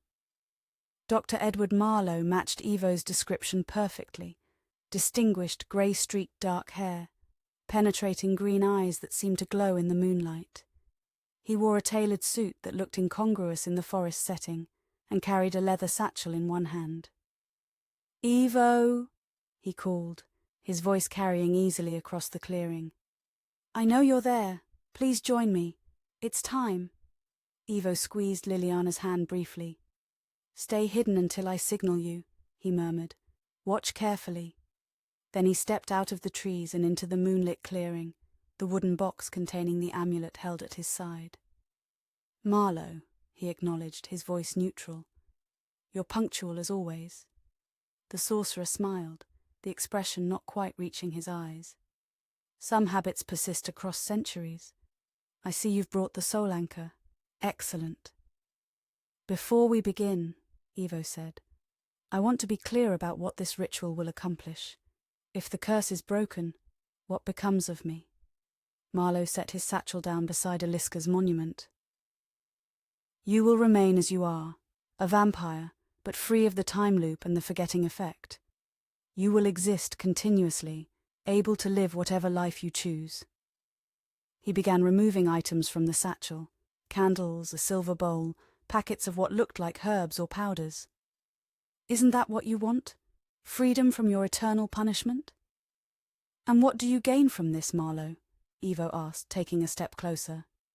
"In 3 centuries you've never acted out of benevolence. Why help me now?" The sorcerer's smile tightened slightly. "Let's call it scientific curiosity. The curse was an experiment of sorts. I've learned what I needed from it. It's time for the next phase of study." "Which is?" "How a being like you adapts to freedom after centuries of confinement." Marlow arranged the candles in a circle around the monument. "Your psychological evolution will be fascinating to observe." Liliana, watching from the trees, felt a chill at the casual way Marlow discussed Evo's suffering. This was a man who viewed others as specimens, not people. Whatever his true intentions for tonight's ritual, they couldn't be good. "The amulet," Marlow said, extending his hand. "May I?" Evo hesitated, then opened the wooden box, revealing the silver amulet with its pulsing red stone. "What exactly does it do?" "It anchors your essence during the transition," Marlow explained. "The breaking of a curse this powerful creates turbulence. Without the anchor, your consciousness could be scattered, lost between dimensions." He reached for the amulet, but Evo closed the box before he could touch it. "And after the ritual, what happens to the anchor then?" A flicker of annoyance crossed Marlow's face. "It becomes inert, a simple piece of jewelry, nothing more." Evo studied the sorcerer's face. "You're lying, Marlow. You always were a poor liar, even after centuries of practice." The sorcerer's pleasant demeanor hardened. "The amulet, Evo. We don't have much time. The alignment of the moon is critical for the ritual." "Tell me the truth first. What does the amulet really do?" Marlow sighed, as if dealing with a difficult child. "It ensures that when the curse breaks, you remain bound to this plane of existence. Without it, you might simply dissipate. Is that what you want? To cease existing entirely?" "I think there's more to it than that," Evo said. "The inscriptions on the amulet, they speak of binding, of containment. What exactly are you planning to contain, Marlow?" The sorcerer's eyes narrowed. "You've been examining my work. How presumptuous." He straightened, dropping all pretense of friendliness. "The amulet, Evo, now, or remain cursed for another century. The choice is yours." Lilliana tensed, sensing the confrontation escalating. She readied herself to step out of hiding if needed. Though what she could do against a sorcerer, she had no idea. Evo opened the box again, removing the amulet by its chain. "What if I wear it myself? If it's truly meant to protect me, surely that would be most effective." "No!" Marlow's reaction was immediate and vehement. "The anchor must be placed on the monument during the ritual. It creates a fixed point for the magical energies to converge." "I see," Evo said quietly. "And once those energies converge, what happens then? What do you gain, Marlow?" The sorcerer's patience visibly frayed. "This questioning is pointless and time-consuming. Give me the amulet and take your position within the circle. The moon reaches its apex in minutes." "I don't think I will," Evo said, closing his hand around the amulet. "Not until you tell me the truth." Marlow's expression darkened. "After 3 centuries, you still haven't learned. I don't negotiate, Evo. I command." He raised his hand, and a force like invisible wind swept through the clearing, nearly knocking Evo off his feet. "The amulet! Now!" Evo held his ground, though Lilliana could see the effort it cost him. "No." The sorcerer's eyes began to glow with an unnatural green light. "Then I'll take it from you, and you can spend another century in your cursed half-life." He gestured sharply, and the amulet was ripped from Evo's grasp by invisible force, flying across the clearing into Marlow's waiting hand. "Now," the sorcerer said, his voice resonating with power, "take your place in the circle. It's time to end this little experiment and begin the next." Lilliana couldn't stay hidden any longer. Whatever was about to happen, Evo needed help. She stepped out of the trees, her phone still recording in her hand. "I don't think so," she said, her voice steadier than she felt. "Whatever you're planning, Dr. Marlow, it stops now." The sorcerer turned, genuine surprise registering on his face for the first time. "What is this? Who are you?" "Someone who knows what you are," Lilliana said, moving to stand beside Evo. "And what you've done." Marlow's surprise gave way to calculation as he studied her. "Interesting. The curse should have made you forget him by sunrise, yet here you are."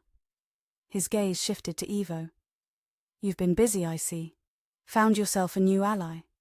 What is the amulet really for, Marlow?" Evo demanded. "Tell us the truth." The sorcerer laughed, the sound chilling in its lack of warmth. "The truth? Very well. The amulet is indeed a soul anchor, but not to protect you, to contain you.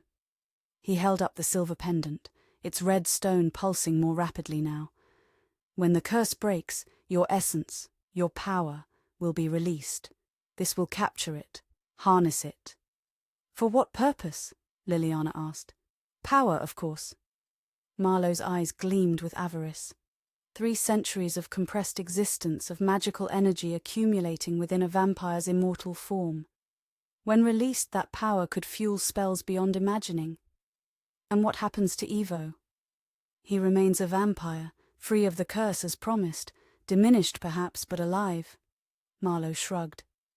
I'm not entirely without mercy. Liar, Ivo said softly. You've never shown mercy in all the centuries I've known you. Perhaps not, Marlow conceded. But I do honor my bargains after a fashion. You wanted freedom from the curse. You'll have it. His smile was cold. I simply neglected to mention the cost. The moon had reached its zenith, bathing the clearing in silver light. Marlow placed the amulet on Eliska's monument, where it seemed to adhere to the stone of its own accord. The ritual begins now, with or without your cooperation, the sorcerer announced. He began to chant in a language Lilliana didn't recognize, his voice rising and falling in hypnotic cadence. The air in the clearing grew heavy, charged with energy that raised the hair on Liliana's arms. The white flowers around the monument began to glow mauve, intensely, their petals opening wider as if drinking in the moonlight. What do we do? She whispered to Ivo.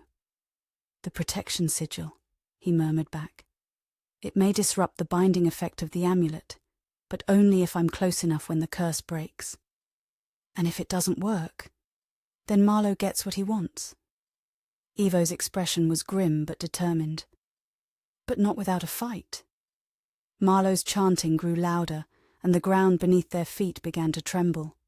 The red stone in the amulet pulsed in rhythm with his words, its glow intensifying until it was painful to look at directly.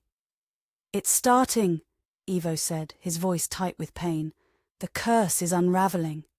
Liliana could see it happening, a visible distortion in the air around him, like heat waves but more substantial. Ivo's form seemed to flicker, becoming momentarily transparent before solidifying again. Get back, he warned her. I don't know what will happen when it breaks completely. But Liliana stood her ground. I'm not leaving you to face this alone. Marlow had reached the crescendo of his chant, his arms raised toward the moon. The amulet was now glowing so brightly it cast red shadows across the clearing, its light pulsing in counterpoint to the white radiance of the flowers. Ivo gasped, doubling over as if struck. It's breaking, he managed through clenched teeth. The curse, I can feel it shattering. The air around him seemed to crack, actual fissures appearing in reality itself. Through these cracks, Liliana glimpsed impossible vistas, other times, other places, fragments of the centuries Ivo had existed but not lived. Marlow's voice rose to a shout, the final words of his incantation echoing through the clearing. The amulet responded, its red glow coalescing into a beam that struck Ivo directly in the chest. Ivo screamed, a sound of such agony that Liliana instinctively moved toward him, reaching out despite the danger. As her hand touched his shoulder, something extraordinary happened.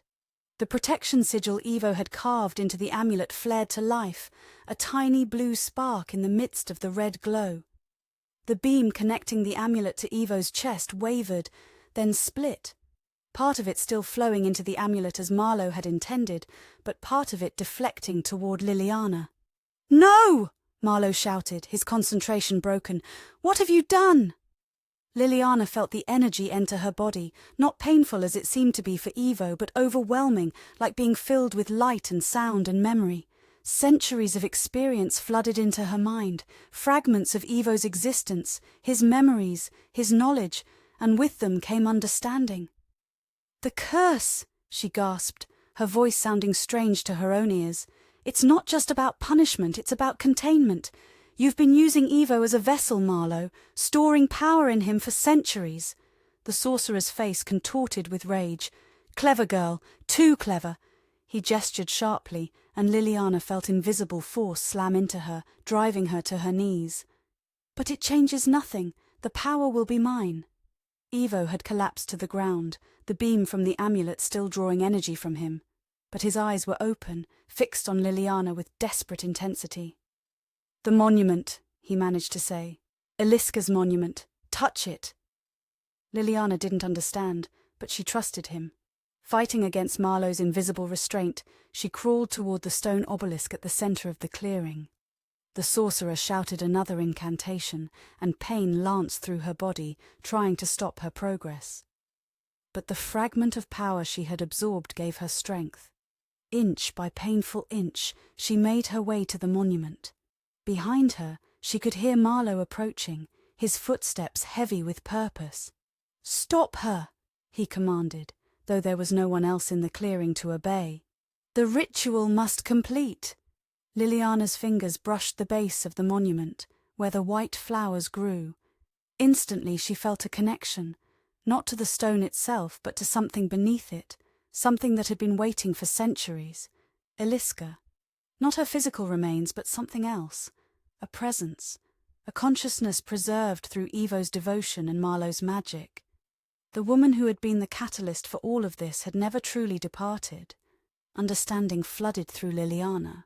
The monument wasn't just a memorial. It was an anchor point, a focus for the energy of the curse. And the flowers weren't ordinary plants. They were manifestations of Eliska's essence, growing from the power that had consumed her 3 centuries ago. Eliska, Liliana. Chapter 5. The Breaking. The white flowers erupted in brilliant light, their petals unfurling like stars.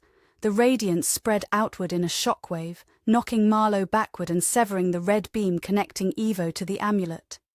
"No!" the sorcerer screamed, his voice distorting with rage. "Centuries of work!" From the glowing flowers a form began to coalesce, translucent at first, then gaining substance with each passing moment. A woman, young and beautiful, with long dark hair and eyes that held both wisdom and sorrow. She wore the clothing of another era, a simple dress that seemed to flow like water around her ethereal form. "Eliska," Ivo whispered, his voice breaking with emotion. The apparition turned toward him, her expression softening. When she spoke, her voice seemed to come from everywhere and nowhere at once. "Ivo, my love, you have kept faith for so long." Marlow had regained his footing, his face contorted with fury. "This is impossible. Your essence was consumed in the ritual. You cannot exist." Eliska's gaze shifted to the sorcerer, hardening with contempt. "You never understood the nature of true magic, Marlow. It is not about control or power. It is about connection." She gestured toward the monument. "For 3 centuries, Ivo has maintained that connection, keeping a part of me anchored to this world through his devotion." Liliana remained on her knees beside the monument, overwhelmed by what was happening. The fragment of Ivo's power that had transferred to her continued to pulse within her chest, connecting her somehow to both Ivo and Eliska. Through this connection, she understood what needed to be done. "The amulet," she said, pointing to the silver pendant still affixed to the monument. "It's the key to breaking the curse completely." Eliska nodded. "Yes, Marlow designed it to capture the power released when the curse shattered, but with the proper intention it can be used to restore balance instead." "Don't listen to her," Marlow snarled, raising his hands to cast another spell. "She is a phantom, a trick of the light." Before he could complete his incantation, Eliska made a simple gesture. The sorcerer froze in place, his mouth open in mid-syllable. "I cannot hold him long," she warned. "Centuries in the void have left me weak. You must act quickly." Ivo had managed to rise to his feet, though he moved with obvious pain. "What must we do?" "The 3 of us must form a circle around the amulet," Eliska instructed. "Liliana, you carry a fragment of Ivo's power that Marlow intended to steal. Ivo, you bear the remainder of that power, along with the remnants of the curse. I exist between worlds, neither fully here nor fully gone. Together we form a triad," Liliana realized, understanding flowing through her borrowed memories. "A perfect balance. Yes." Eliska's smile was sad but determined. Together we can redirect the power of the breaking curse, using the amulet not as a vessel of containment, but as a conduit for transformation.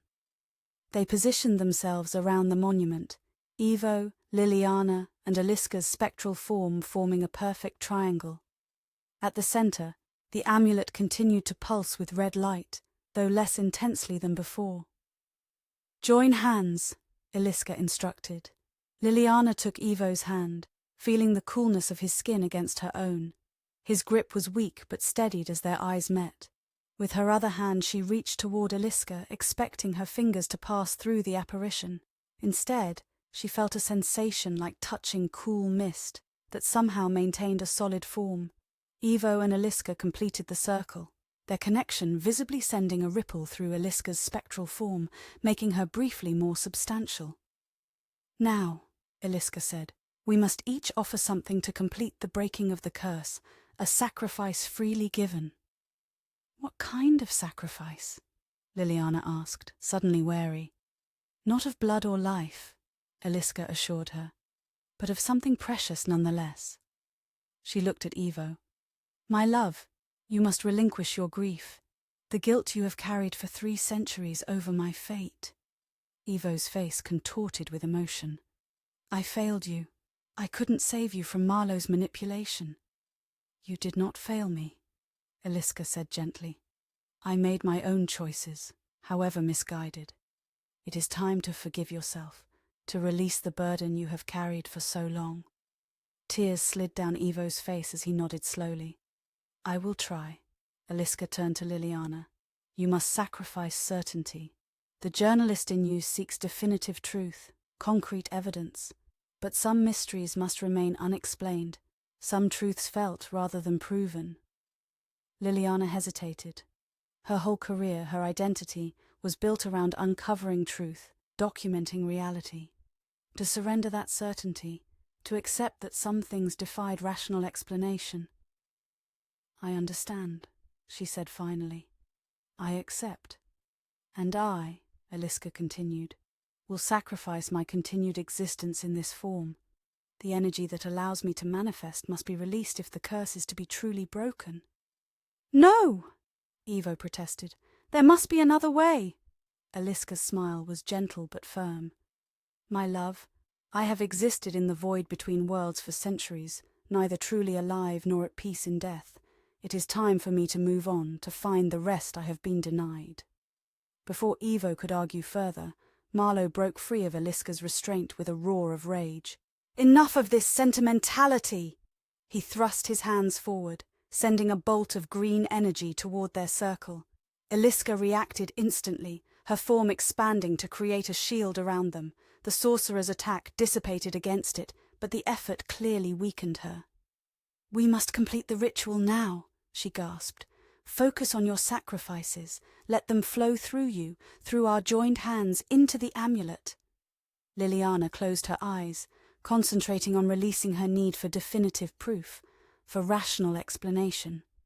She allowed herself to accept the mystery of this moment, the inexplicable reality of magic and curses and spirits.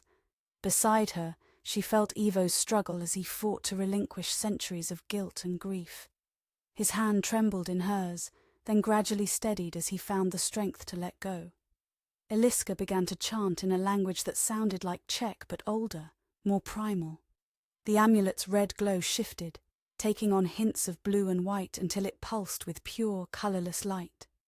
Marlow launched another attack, then another, each one absorbed by Aliska's weakening shield. "You cannot succeed," he shouted. "The power is mine by right, 3 centuries of preparation." The amulet began to rise from the monument, hovering in the centre of their triangle. Its light grew blinding, forcing Lilliana to close her eyes. Through their joined hands she felt energy flowing, from Evo, from herself, from Aliska, converging on the amulet. With a sound like crystal shattering, the amulet exploded into fragments of light. The shockwave knocked all of them backward, breaking their circle. Lilliana fell to the ground, momentarily stunned. When she could see again, she found the clearing transformed. The white flowers had vanished, the monument remained, but the symbols carved into its surface had changed, simplified. The air felt lighter, cleaner somehow, as if a long-standing corruption had been purged. Ivo lay a few feet away, unmoving. Eliska's spectral form had diminished to little more than a faint outline, hovering near the monument. Of Marlow there was no sign. "Ivo!"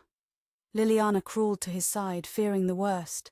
But as she reached him, his eyes opened, focusing on her face with perfect clarity. "Lilliana," he said, his voice stronger than before. "You remember me?" "Of course I remember you," she replied, confused. "Why wouldn't I?" Understanding dawned in his eyes. "The curse, it's truly broken." He sat up, looking around the clearing. "Eliska?" The fading apparition drifted toward them. "The curse is broken, my love.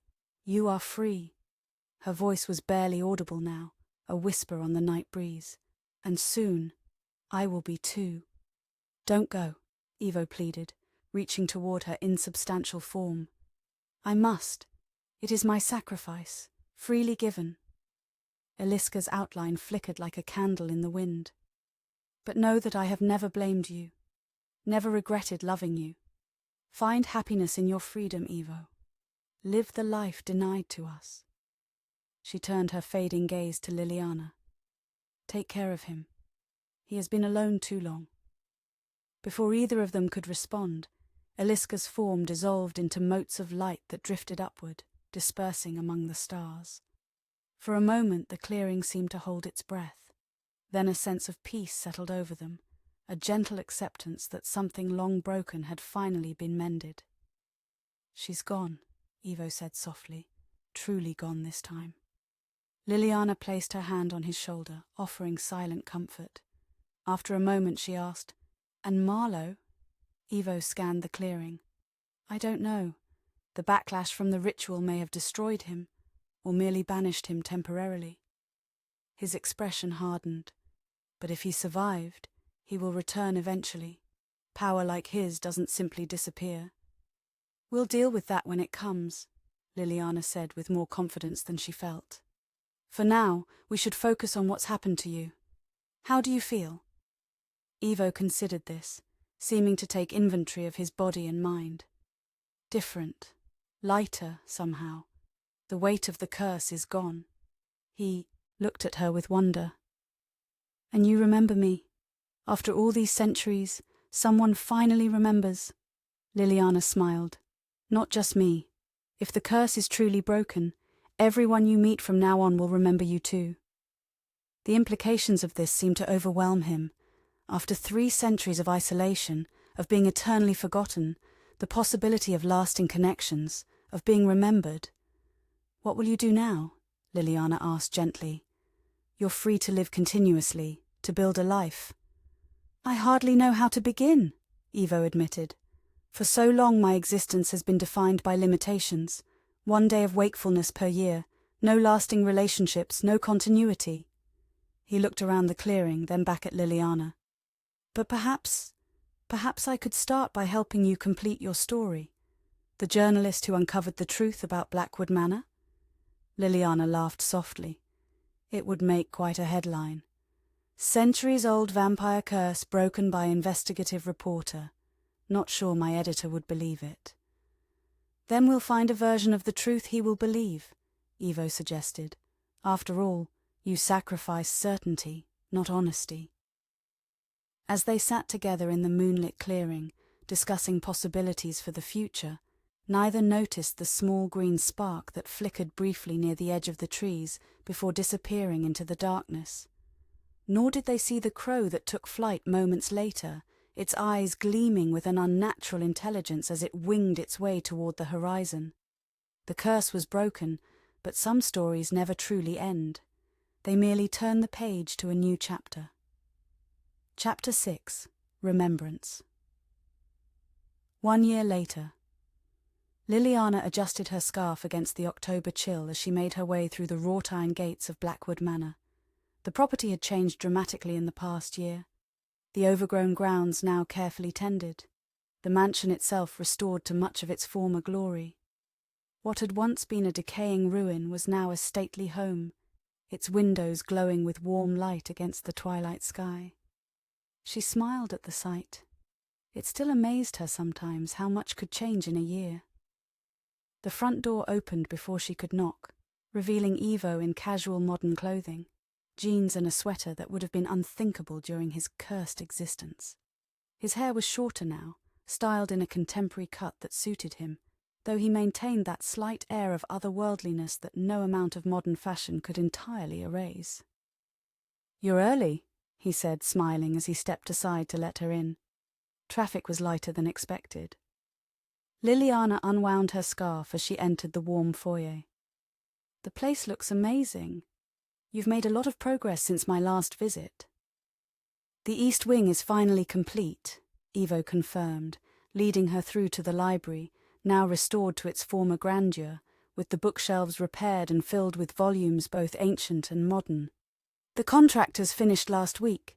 They think I'm an eccentric historian with an inheritance to burn." "Not entirely untrue," Lilliana pointed out with a grin. Over the past year, Ivo had carefully reintegrated into the modern world. His centuries of careful financial management had left him wealthy enough to restore Blackwood Manor and establish a new identity as Dr. Ivan Blackwood, a reclusive academic specializing in Eastern European history. The irony of taking the mansion's name as his own amused him, a small acknowledgement of how the property had sheltered him during his cursed years. "How was Chicago?" he asked, gesturing for her to take a seat in one of the comfortable armchairs by the fireplace. "Productive. The conference went well, and my editor is thrilled with the book proposal." Lilliana accepted the glass of red wine he offered her. A historical investigation into the legends and truths of Blackwood Manor has publishers intrigued. After the breaking of the curse, Lilliana had indeed written her article about Blackwood Manor, a carefully edited version of events that presented the mansion's history and legends without explicitly confirming the supernatural elements. The piece had gone viral, leading to a book deal and a growing reputation as an expert on historical mysteries. "And they still don't suspect the truth?" Ivo asked, taking the seat opposite her. "That my primary source is a 367-year-old vampire who lived through most of the events I'm writing about." Lilliana laughed. "No, that remains our secret. As far as they know, I've simply done exceptional research." Their relationship had evolved over the past year into something neither of them had quite expected. Not quite romance, not merely friendship, but a deep connection forged in extraordinary circumstances. They had both been changed by the events in the clearing, Ivo freed from his curse but still adapting to continuous existence, Lilliana carrying the lingering effects of the power that had briefly flowed through her. "I've been thinking about Eliska," Ivo said after a comfortable silence. "Today would have been her birthday, by the old calendar." Lilliana nodded. They still visited the clearing regularly, though the monument had been simplified after that night. No more magical symbols, just a simple marker with Eliska's name and dates. The white flowers never returned, but wildflowers grew there now, changing with the seasons. "Do you still miss her?" Lilliana asked gently. "Always," Ivo admitted, "but differently now. The grief isn't a burden anymore, just a part of who I am." He smiled slightly. "Her sacrifice gave me the chance to live again. I try to honor that every day." And he had been living, Lilliana reflected. Over the past year, Ivo had embraced his freedom with a quiet determination that impressed her. He'd established his new identity, begun writing a scholarly work on 17th century medical practices with insights no other historian could possibly have, and even started teaching an online course through a prestigious university. More importantly, he'd formed connections, cautious at first, then with growing confidence. The contractors who restored the mansion, the local shopkeepers in the nearby town, the academic colleagues he corresponded with. Small steps toward rebuilding a life among humans after centuries of isolation. "Any word from Dr. Reynolds about your condition?" Lilliana asked, referring to the hematologist who had been helping Ivo understand the physical aspects of his vampirism. "Some progress," Ivo replied. She's identified several unique properties in my blood that might explain my longevity and healing abilities. All very scientific, very clinical. His smile turned wry. She still believes I have a rare genetic condition, of course. The truth would be somewhat outside her medical paradigm. Finding ethical ways to manage his need for blood had been one of Evo's first priorities after the curse broke. Dr. Reynolds, a specialist in blood disorders who believed she was treating a patient with an unprecedented genetic mutation, had been instrumental in developing a supplement that reduced his need for actual blood to minimal levels. And the sensitivity to sunlight? Improving with the treatments. Evo held up his hands, showing skin that looked almost normal. I can tolerate about 2 hours of direct sunlight now before the burning begins. Dr. Reynolds thinks specialized medications might extend that further. Lilliana nodded, pleased with his progress. And what about the dreams? Are they still happening? Evo's expression sobered. Less frequently, but yes. Always the same. Marlow gathering power, preparing for something. And always that symbol I can never quite remember when I wake. The dreams had started about 3 months after the breaking of the curse. Vivid nightmares in which Evo saw Marlow in various locations around the world, collecting artifacts, performing rituals, growing stronger. Whether they were actual visions or merely manifestations of Evo's lingering fear of the sorcerer, neither of them could say for certain. I've been researching those locations you mentioned, Lilliana said, pulling out her tablet. The temple in Cambodia, the cave system in France, the observatory in Chile. There's a pattern emerging. She showed him a map with the locations marked. They all sit on major ley line intersections, similar to the convergence point at Eliska's grave, and historically they've all been sites of significant magical activity, according to folklore. Evo studied the map with concern. If Marlow survived the backlash from the ritual, he would need to rebuild his power. These locations would provide the energy he requires. The question is, what is he planning? Lilliana set down her tablet. Revenge against you? Some larger magical working? Or is he simply trying to restore what he lost? With Marlow, it's never simple restoration, Evo said grimly. He always seeks to expand his power, to push boundaries. If he's gathering energy from these sites, it's for something significant. They had discussed the possibility of tracking Marlow down, of confronting him before he could regain his full strength. But the risks were substantial. Despite the breaking of the curse, Evo was still adapting to his freedom, still learning the full extent of his abilities without the curse's limitations. And Lilliana, while changed by her experience, had no magical powers to speak of, just fragments of knowledge and occasional lashes of insight that had lingered after that night. We'll keep monitoring the situation, Lilliana decided. My research gives us a legitimate reason to investigate these sites without drawing attention, and your academic credentials open doors that would otherwise remain closed. Evo nodded, though his expression remained troubled. I fear we're running out of time.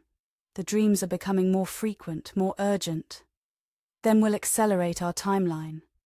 Lilliana leaned forward, her expression determined. The conference in Prague next month. We should both attend. It's near one of the locations on our list, and it would give us cover for investigating. Prague, Evo murmured, his eyes distant with memory. Where it all began. Fitting that it might be where we finally confront Marlow again, Lilliana observed. Evo's gaze refocused on her face, concern evident in his expression. I don't want you in danger, Lilliana. Marlow is more powerful than you can imagine, even in his weakened state. We've had this discussion before, she reminded him gently. I'm already involved, have been since the night I found your journal. Besides, we're stronger together. That's what Eliska showed us.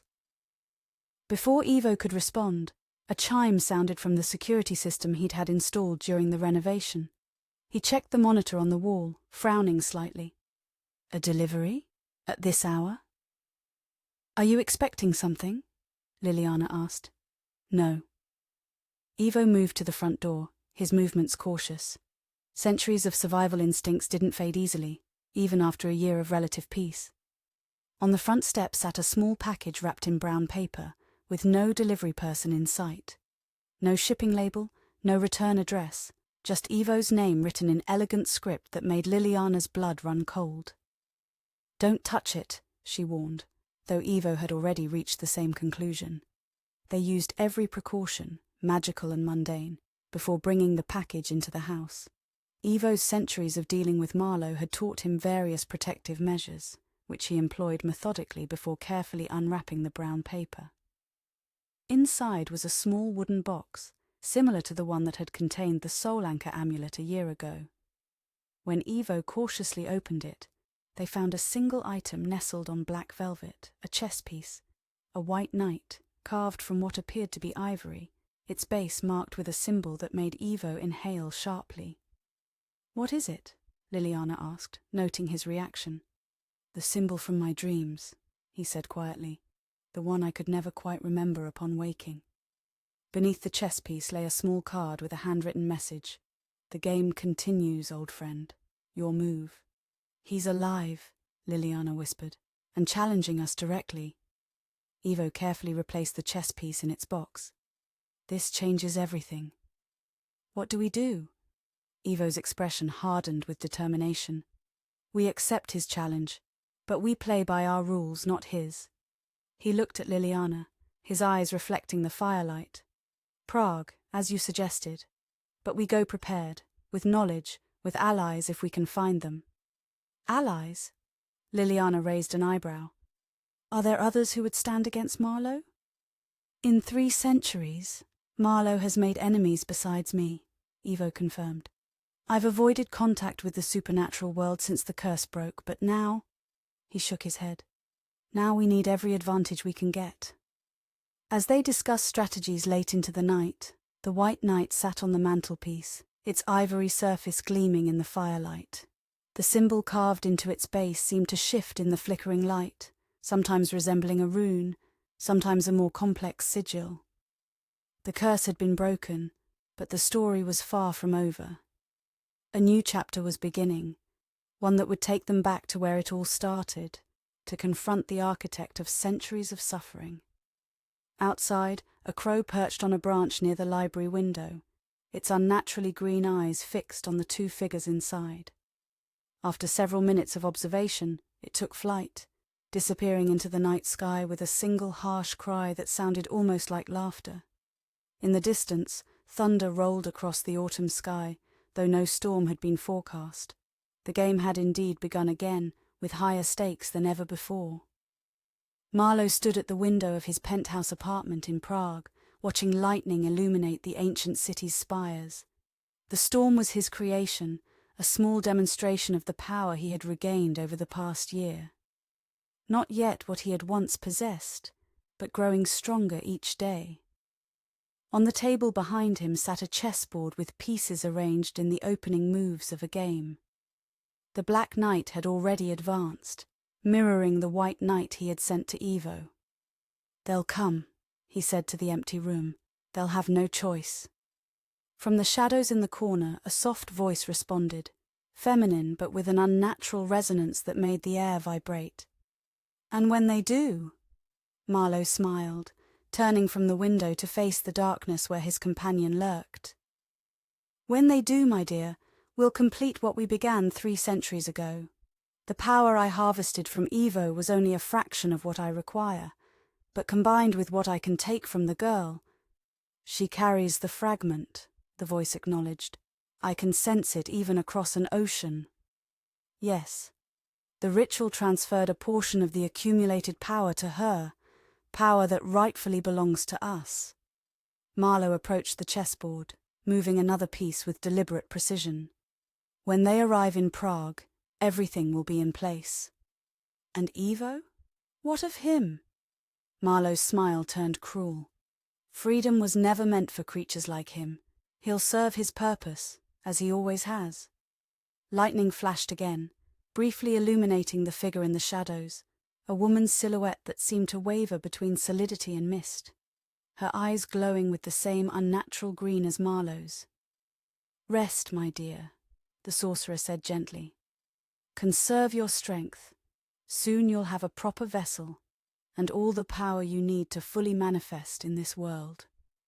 The figure receded deeper into the shadows until only those green eyes remained visible, watching as Marlow returned to the window. "Come to me, Evo," he murmured to the storm-lashed city below. "Bring your precious journalist. The final act awaits us all." The lightning responded to his words, striking one of the city's ancient spires with a thunderous crack. In its brief, brilliant illumination, the symbol from the chess piece appeared in the clouds themselves.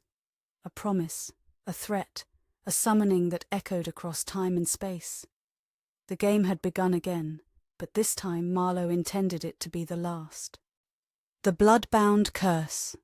Chapter 7. Prague. The Charles Bridge stretched before them, its ancient stones worn smooth by centuries of footsteps. Gothic statues of saints lined the parapets, their weathered faces watching over the Vltava River flowing beneath. In the distance, Prague Castle dominated the skyline, its spires piercing the November sky. Lilliana paused midway across the bridge, ostensibly to take photographs for her research, but actually to give Ivo a moment. His face was carefully composed, but she had learned to read the subtle signs of his distress, the slight tension around his eyes, the way his fingers curled inward toward his palms. "You okay?" she asked quietly. Ivo nodded, his gaze fixed on the castle. "It's different than I remember, yet somehow exactly the same." This was his first time returning to Prague since the 1690s. For over 3 centuries he had avoided the city where his mortal life had ended, and his cursed existence had begun. Now they walked its streets in search of answers, following the trail of Marlow's cryptic challenge. "The academic conference begins tomorrow," Lilliana said, checking her phone. "That gives us today to visit the locations on our list."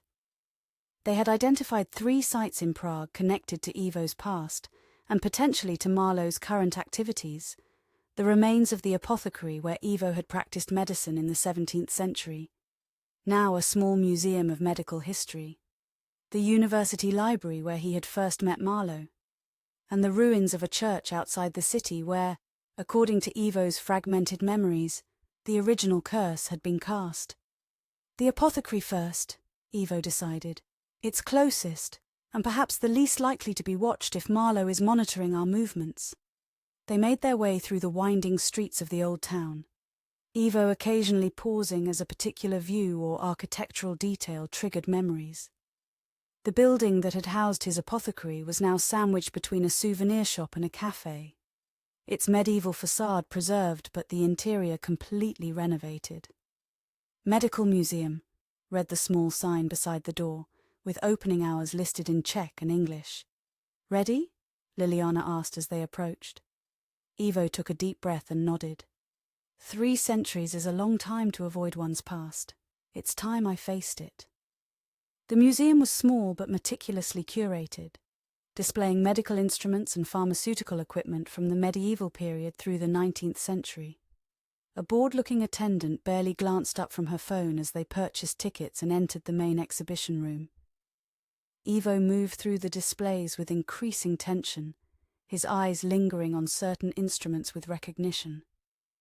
"I use tools like these," he murmured, indicating a set of crude surgical implements, barbaric by modern standards, but advanced for the time.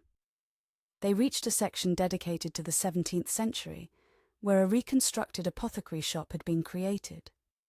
Glass bottles lined the shelves, filled with herbs and substances labelled in Latin. A large wooden counter dominated the space, with a mortar and pestle, scales, and various mixing tools arranged upon it. Ivo froze, staring at the display. "This is remarkably accurate," he said softly, "almost exactly as I remember it." Lilliana studied his face. "Was this actually your shop?" "No, but very similar. Mine had the preparation area in the back, not visible to patients." He approached the display, examining the bottles more closely. "These labels, some of them match my own formulations, recipes I developed myself." "Could be coincidence," Lilliana suggested, though she didn't believe it. "Perhaps." Ivo's attention shifted to a small plaque beside the display, describing the history of the reconstructed apothecary. His expression darkened as he read. "This is no coincidence." Lilliana moved to his side, reading the text. This reconstruction is based on historical records of an apothecary shop that operated in Prague from 1685 to 1691, owned by a physician known for his experimental treatments and unorthodox methods. According to local legends, the physician disappeared under mysterious circumstances, with some accounts claiming he practiced forbidden arts and was punished by divine intervention. The reconstruction was funded by a grant from the Marlow Foundation for Historical Preservation. "The Marlow Foundation," Lilliana repeated. "He's not even trying to be subtle." "It's a message," Ivo said grimly. "He wants us to know he's been preparing for this confrontation for some time." They continued through the museum, finding more subtle references to Ivo's past work, a display of his medical journals, attributed to an unknown physician, illustrations of techniques he had pioneered, even a mention of his research into blood diseases that had, ironically, preceded his transformation into a vampire. In the final room, dedicated to medical mysteries and folklore, they found what they were looking for. A glass case contained a single item, a silver amulet similar to the one used in the ritual that had broken Ivo's curse, though without the central red stone. The accompanying text described it as a protective charm worn by physicians treating contagious diseases believed to ward off evil influences. But the symbol etched into its surface matched the one on the white chess piece Marlow had sent them, the symbol from Ivo's dreams. "We need to examine it more closely," Lilliana whispered, noting that they were alone in the room except for a security camera in the corner. Ivo nodded almost imperceptibly. With a subtle gesture, he caused the lights in the room to flicker momentarily. When they stabilized, the security camera's indicator light had gone dark. "A small trick I've been practicing," he explained at Liliana's surprised look. "My abilities seem to have evolved since the curse broke." While Liliana kept watch at the doorway, Ivo carefully opened the display case using another of his tricks, a manipulation of the lock mechanism that made no sound and left no trace. He removed the amulet, examining it closely. "It's authentic," he confirmed, 17th century craftsmanship, and the symbols are consistent with Marlow's early work. He turned it over, revealing an inscription on the back that made him inhale sharply. "This was mine." "Yours?" Liliana moved closer. "Marlow gave it to me when we first began working together. He claimed it would enhance my healing abilities, allow me to better treat my patients." Ivo's expression was pained. In reality, it was marking me, preparing me for the ritual that would eventually transform me. He traced the inscription with his finger. "Vita per mortem, life through death. I thought it referred to saving lives by understanding death. Marlow's little joke, I suppose. Can we use it somehow? Against him?" "Perhaps." Ivo slipped the amulet into his pocket. "At minimum, it confirms he's in Prague and expecting us. He wouldn't have left this here otherwise." They carefully reclosed the display case and reactivated the security camera before leaving the museum. Outside, the November air had grown colder, the sky darkening with approaching evening, though it was only mid-afternoon. "The university library next," Liliana suggested. Ivo shook his head. "No, something's changed. We need to go to the church ruins now." "Why? What's wrong?" "The amulet," he explained, touching his pocket. "It's warming, reacting to something. I think Marlow may be at the ruins already, preparing whatever he has planned." They hailed a taxi, giving the driver directions to a location outside the city. As they travelled, Ivo explained more about the ruined church. "It was already ancient when I was human, built in the 12th century but abandoned after a fire in the 1500s. Marlow chose it for the original curse ritual because it sits at the intersection of several ley lines, natural channels of magical energy. Like the clearing at Blackwood Manor," Liliana noted. "Exactly. Such convergences amplify magical workings." Ivo stared out the window at the passing landscape. The night he cursed me, there was a full moon, just as there was when we broke the curse last year. Lilliana checked her phone. Tonight's a new moon, the opposite phase. Significant in magical terms. Beginnings rather than culminations. Ivo's expression was grim. Whatever Marlow is planning, the timing is deliberate. The taxi left them at the end of a dirt road, with instructions to follow a hiking trail for about 1 kilometre. As they walked, the forest grew denser around them, the trees older and more gnarled. Despite the lack of leaves in November, the canopy seemed to block much of the fading daylight, casting the path in premature twilight. "It feels like we're being watched," Lilliana murmured, glancing over her shoulder for the 3rd time. "We are," Ivo confirmed. "Not by anything human. The forest itself has awareness here, a residual effect of centuries of magical activity." The ruins appeared suddenly as they rounded a bend in the path, crumbling stone walls partially reclaimed by vegetation, the remains of an arched doorway still standing like a portal to nowhere. What had once been the nave was now open to the sky, with stunted trees growing between broken flagstones. They paused at the edge of the clearing, assessing the situation.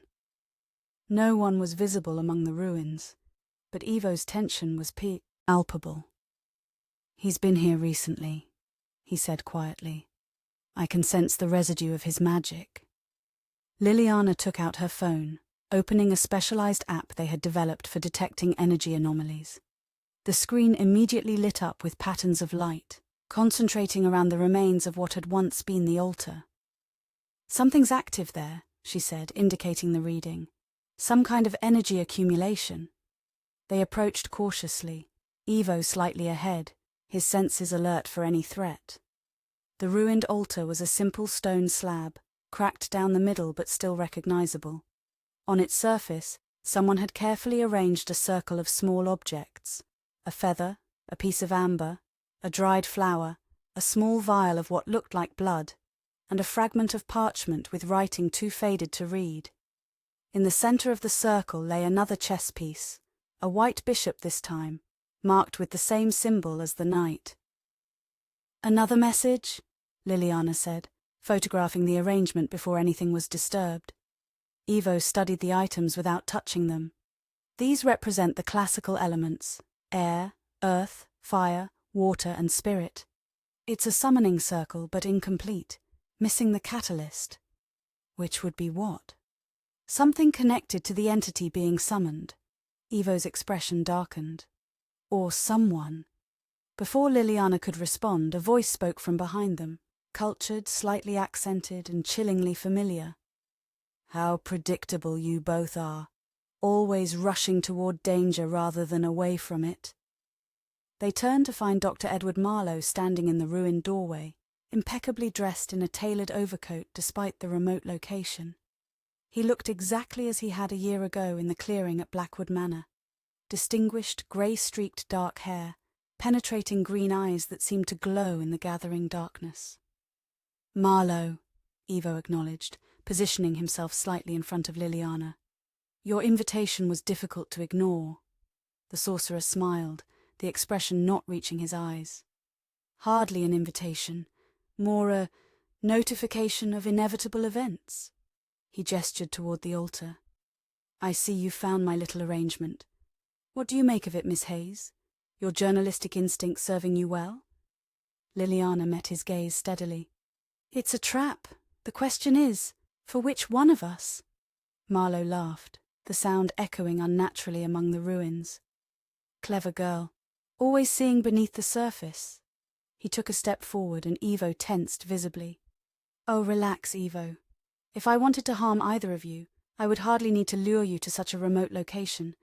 Your charming home in New England would have sufficed." "Then why the chess pieces? Why this elaborate game?" Ivo demanded. "Because some rituals require willing participation," Marlow replied, his tone suddenly serious. "Some powers can only be accessed when freely given." "We've given you nothing," Lilliana said. "Haven't you?" Marlow's gaze shifted to Ivo. "You took the amulet from the museum. You came to this place of your own accord. You've been following the breadcrumbs I've laid out with such enthusiasm. Evo's hand went to his pocket where the amulet rested. A tracking charm. Of course. Among other functions, Marlow confirmed, it's been quite useful, monitoring your movements, your conversations, your plans to confront me. His smile widened. Your touching concern for Miss Hayes's safety. Lilliana felt a chill that had nothing to do with the November air. What do you want, Marlow? Why not just tell us instead of these games? Because, my dear, the game is the point. Marlow spread his hands in a gesture that might have seemed benign if not for the subtle glow that emanated from his fingertips. Chess is about strategy, about sacrifice, about understanding that every piece has its purpose and its time to be played. And what piece am I in your game? Evo asked coldly. You were the knight, of course, moving in unexpected ways, bound by peculiar rules. Marlow's gaze shifted to Lilliana. She was meant to be a pawn, a minor piece to be sacrificed early, but she's proven more adaptable. Queen material, perhaps. And you? Lilliana challenged. The king? The piece everything revolves around? Marlow's expression hardened momentarily before smoothing into amusement. Kings are limited, reactive. I prefer to think of myself as the player, not a piece on the board. Enough metaphors, Evo said sharply. What do you want from us? The sorcerer gestured toward the altar. I want what was taken from me a year ago, the power that was meant to be mine when your curse broke, power that was instead divided between you. He looked pointedly at Lilliana. She carries a fragment of it still. Surely you've noticed the changes in her. The intuitions, the awareness of things beyond normal perception. Lilliana felt Evo tense beside her. They had indeed noticed such changes. Her occasional flashes of insight, her ability to sense magical energies, her dreams that sometimes mirrored Evo's own. But they had attributed these to lingering effects of the ritual, not to her actually carrying a portion of the power Marlow sought. Even if that were true, Evo said carefully, why would we willingly give you anything? Because I'm offering a trade. Marlow reached into his coat and withdrew a small crystal vial filled with swirling mist. Do you know what this is, Evo? Evo stared at the vial, his expression shifting from suspicion to shock. It can't be. But it is. Marlow held the vial up so the fading light caught the swirling contents. Essence of spirit, captured at the moment of transition. Eliska's essence, to be precise. Impossible, Evo whispered. She moved on. We saw her dissipate. You saw what she wanted you to see, Marlow corrected. What I allowed you to see. In reality, I captured a portion of her essence as it departed. Not enough to maintain her consciousness, but enough to potentially restore her with the right ritual and sufficient power. Lilliana looked between them, seeing the naked longing on Evo's face and the calculated satisfaction on Marlow's. He's manipulating you, she said quietly. This is exactly how he trapped you before. Perhaps, Evo acknowledged without taking his eyes off the vial. But what if he's telling the truth? What if there's a chance to bring her back? A chance indeed, Marlow confirmed. The ritual requires significant power. Power you both now possess. Return what was meant to be mine, and I will use a portion of it to restore Eliska to physical form. And we should trust you because, Lilliana asked skeptically. You shouldn't, Marlow replied with surprising candor. Trust requires good faith, which I've never claimed to possess. But self-interest? That you can rely on? I want the power you carry. Restoring Eliska is a small price to pay for obtaining it without conflict. Evo finally tore his gaze from the vial. What exactly would this ritual entail? Evo, no, Lilliana protested. You can't seriously be considering this. I need to know, he said quietly, even if only to understand what he's planning. Marlow gestured toward the altar. The circle is nearly complete. At midnight, when the new moon reaches its zenith, we would combine the elements with Eliska's essence and a catalyst, blood freely given from both of you. The power you carry would transfer to the ritual, most returning to me, but enough diverted to restore Eliska's physical form. And what happens to us in this scenario? Lilliana demanded. You survive, Diminished but unharmed, Marlow said smoothly. The fragment of power you carry, Miss Hayes, is not integral to your existence as it is to Evo's. You would lose your enhanced perceptions but remain otherwise unchanged. And Evo? Marlow's hesitation was brief but noticeable. His situation is more complex. The power is intertwined with his vampiric nature. Removing it would reset him in a sense, return him to his original vampiric state before the curse. Without the curse's limitations, Evo clarified. Precisely. You would remain immortal but free of the time loop and the forgetting effect. As you are now, but without the additional power you gained when the curse broke. Marlow returned the vial to his pocket. Consider it carefully. I'll return at midnight for your answer. Wait, Lilliana said as he turned to leave. The chess pieces. What do they represent in all this? Marlow smiled over his shoulder. Moves in our game, Miss Hayes. The knight was the opening, drawing you to Prague. The bishop represents faith, the belief that drives Evo's decisions where Aliska is concerned. His eyes gleamed with that unnatural green light. There are more pieces to be played before our game concludes. With that, he stepped through the ruined doorway and seemed to dissolve into the gathering darkness, leaving them alone among the ancient stones. As soon as he was gone, Lilliana rounded on Evo. You can't seriously be considering his offer. I'm not, Evo assured her, though his expression remained troubled. At least not as he presented it. But the vial... He shook his head. If it truly contains Aliska's essence, I can't simply ignore the possibility. It's a trap, Lilliana insisted. Everything about this screams manipulation. He's using your feelings for Aliska exactly as he did 3 centuries ago. I know. Evo moved to the altar, studying the arranged items more, carefully. But there's truth mixed with his lies. I could sense Aliska's essence in that vial. It was faint, fragmented, but genuine. Lilliana joined him at the altar, her anger softening to concern. Even if that's true, Marlow's ritual won't be what he claims. He'll take the power and either destroy us or bind us to his will. Agreed. Evo carefully picked up the white bishop, examining the symbol carved into its base. But perhaps we can use his game against him. Turn his strategy to our advantage. How? By understanding the board better than he does. Evo pocketed the chess piece. Marlow believes he's the player, not a piece in the game. That's his weakness, his absolute conviction in his own superiority. Lilliana considered this. So we pretend to go along with his ritual but prepare a counter-move? Exactly. Evo's expression was determined now, the momentary vulnerability replaced by strategic focus. We have until midnight to prepare, and I have an idea of where to start. The university library, Lilliana guessed. Our original next destination. Evo nodded. Marlow mentioned that some powers can only be accessed when freely given. That suggests he needs our willing participation for his ritual to work, a limitation he's trying to circumvent through manipulation. So we research willing versus unwilling magical participation, Lilliana said, following his reasoning. Find the rules he's bound by, and use them to create our own ritual, one that might actually free Aliska's essence rather than using it as bait. Evo glanced at the darkening sky. We have about 6 hours before midnight. Let's make them count.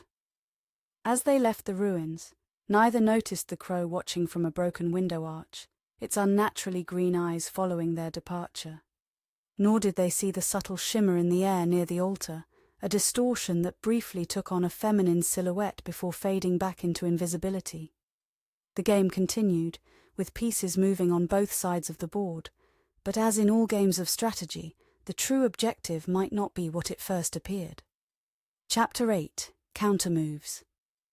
The Clementinum Library was exactly as Evo remembered it, vast, ornate, and filled with the comforting scent of old books and polished wood. The Baroque hall stretched before them, its ceiling adorned with frescoes depicting the arts and sciences, its walls lined with ancient volumes bound in leather and vellum. "It's beautiful," Lilliana whispered, gazing up at the astronomical clock built into one wall. "And largely unchanged since I studied here," Evo replied, his voice equally soft. Though the collection has grown considerably. They had gained access through Evo's academic credentials, claiming to be researching historical medical texts for a scholarly paper. The librarian had been initially reluctant given the late hour, but had relented when Evo mentioned specific rare volumes he wished to consult. "Where do we start?" Lilliana asked as they were led to a private research room. "The restricted collection," Evo murmured. "There are texts on magical theory that have been preserved here for centuries, ostensibly for historical study, but actually because the church didn't know what to do with them after confiscating them from practitioners." Once alone in the research room, they began their work. Evo requested specific volumes using the library's internal system, while Lilliana set up her laptop and connected to the secure network they had established for sharing information. "I've been thinking about what Marlow said," she said as they waited for the requested books. "About the power being divided between us when the curse broke." Evo looked up from the catalogue he was consulting. "You've noticed changes in yourself. Perceptions, intuitions." "Yes, but I thought they were just, I don't know, psychological effects of experiencing something supernatural." Lilliana frowned. "If I'm actually carrying some fragment of magical power, shouldn't I be able to use it consciously? Do things like you can?" "Not necessarily. Magic manifests differently depending on the individual." Evo closed the catalogue. "For me, it enhances abilities I already possessed as a vampire. Heightened senses, influence over electronic devices, limited manipulation of physical objects. For you, it seems to have enhanced your natural intuition, your ability to perceive connections and patterns." "My journalistic instincts on steroids," Lilliana said with a wry smile. "Essentially, yes, though I suspect there may be more to it that hasn't yet manifested." Their conversation was interrupted by the arrival of the requested books, ancient tomes carefully transported in acid-free containers by white-gloved library staff. Once alone again, they began their research in earnest. Hours passed as they pored over texts in Latin, Czech and German, Evo translating when necessary. They found references to willing versus unwilling participation in magical rituals, confirming their theory that Marlow needed their cooperation for his plan to succeed. "Listen to this," Lilliana said, pointing to a passage in a 16th century treatise. "The essence freely given multiplies in power, while that taken by force diminishes. Thus the wise practitioner seeks willing vessels rather than captured ones." "And this," Evo added from another text, "when power is divided between vessels, it can only be recombined through mutual consent. Attempts to force reunification result in destruction of both vessels and dissipation of the power." Lilliana looked up from her notes. "So Marlow can't simply take the power from us, we have to willingly give it. Which explains his elaborate manipulations rather than a direct approach." Evo carefully turned a brittle page in the volume before him. "He needs us to participate in his ritual of our own free will." "But what about Aliska's essence? Is what he's proposing even possible?" Evo was silent for a moment, considering. "Theoretically, yes. If he truly captured a portion of her essence as it transitioned, it could serve as a seed for restoration, with sufficient power and the proper ritual." "But you don't believe that's his real intention?" "No. Marlow has never shown interest in restoring what he's destroyed, only in accumulating more power." Evo closed the book before him. "However, I think we may be able to use his ritual framework for our own purposes." He pulled a blank sheet of paper from Liliana's notebook and began sketching the altar arrangement they had seen in the ruins. The elements he arranged, their standard components for a summoning ritual, but with modifications, they could be used for liberation instead. "Liberation? You mean freeing Aliska's essence rather than binding it to a new form?" "Exactly." Evo's pen moved quickly, adding symbols around the circle he had drawn. "If we adjust the intention and redirect the energy flow, we could potentially release her completely, allow her to move on to whatever awaits beyond this existence." Liliana studied his modifications. "And what about the power Marlow wants? the fragments we supposedly carry. That's where it gets complicated. Ivo sat back, his expression troubled. To free Aliska completely would require significant energy we could provide from what we carry. But doing so would leave us vulnerable to Marlow's original plan.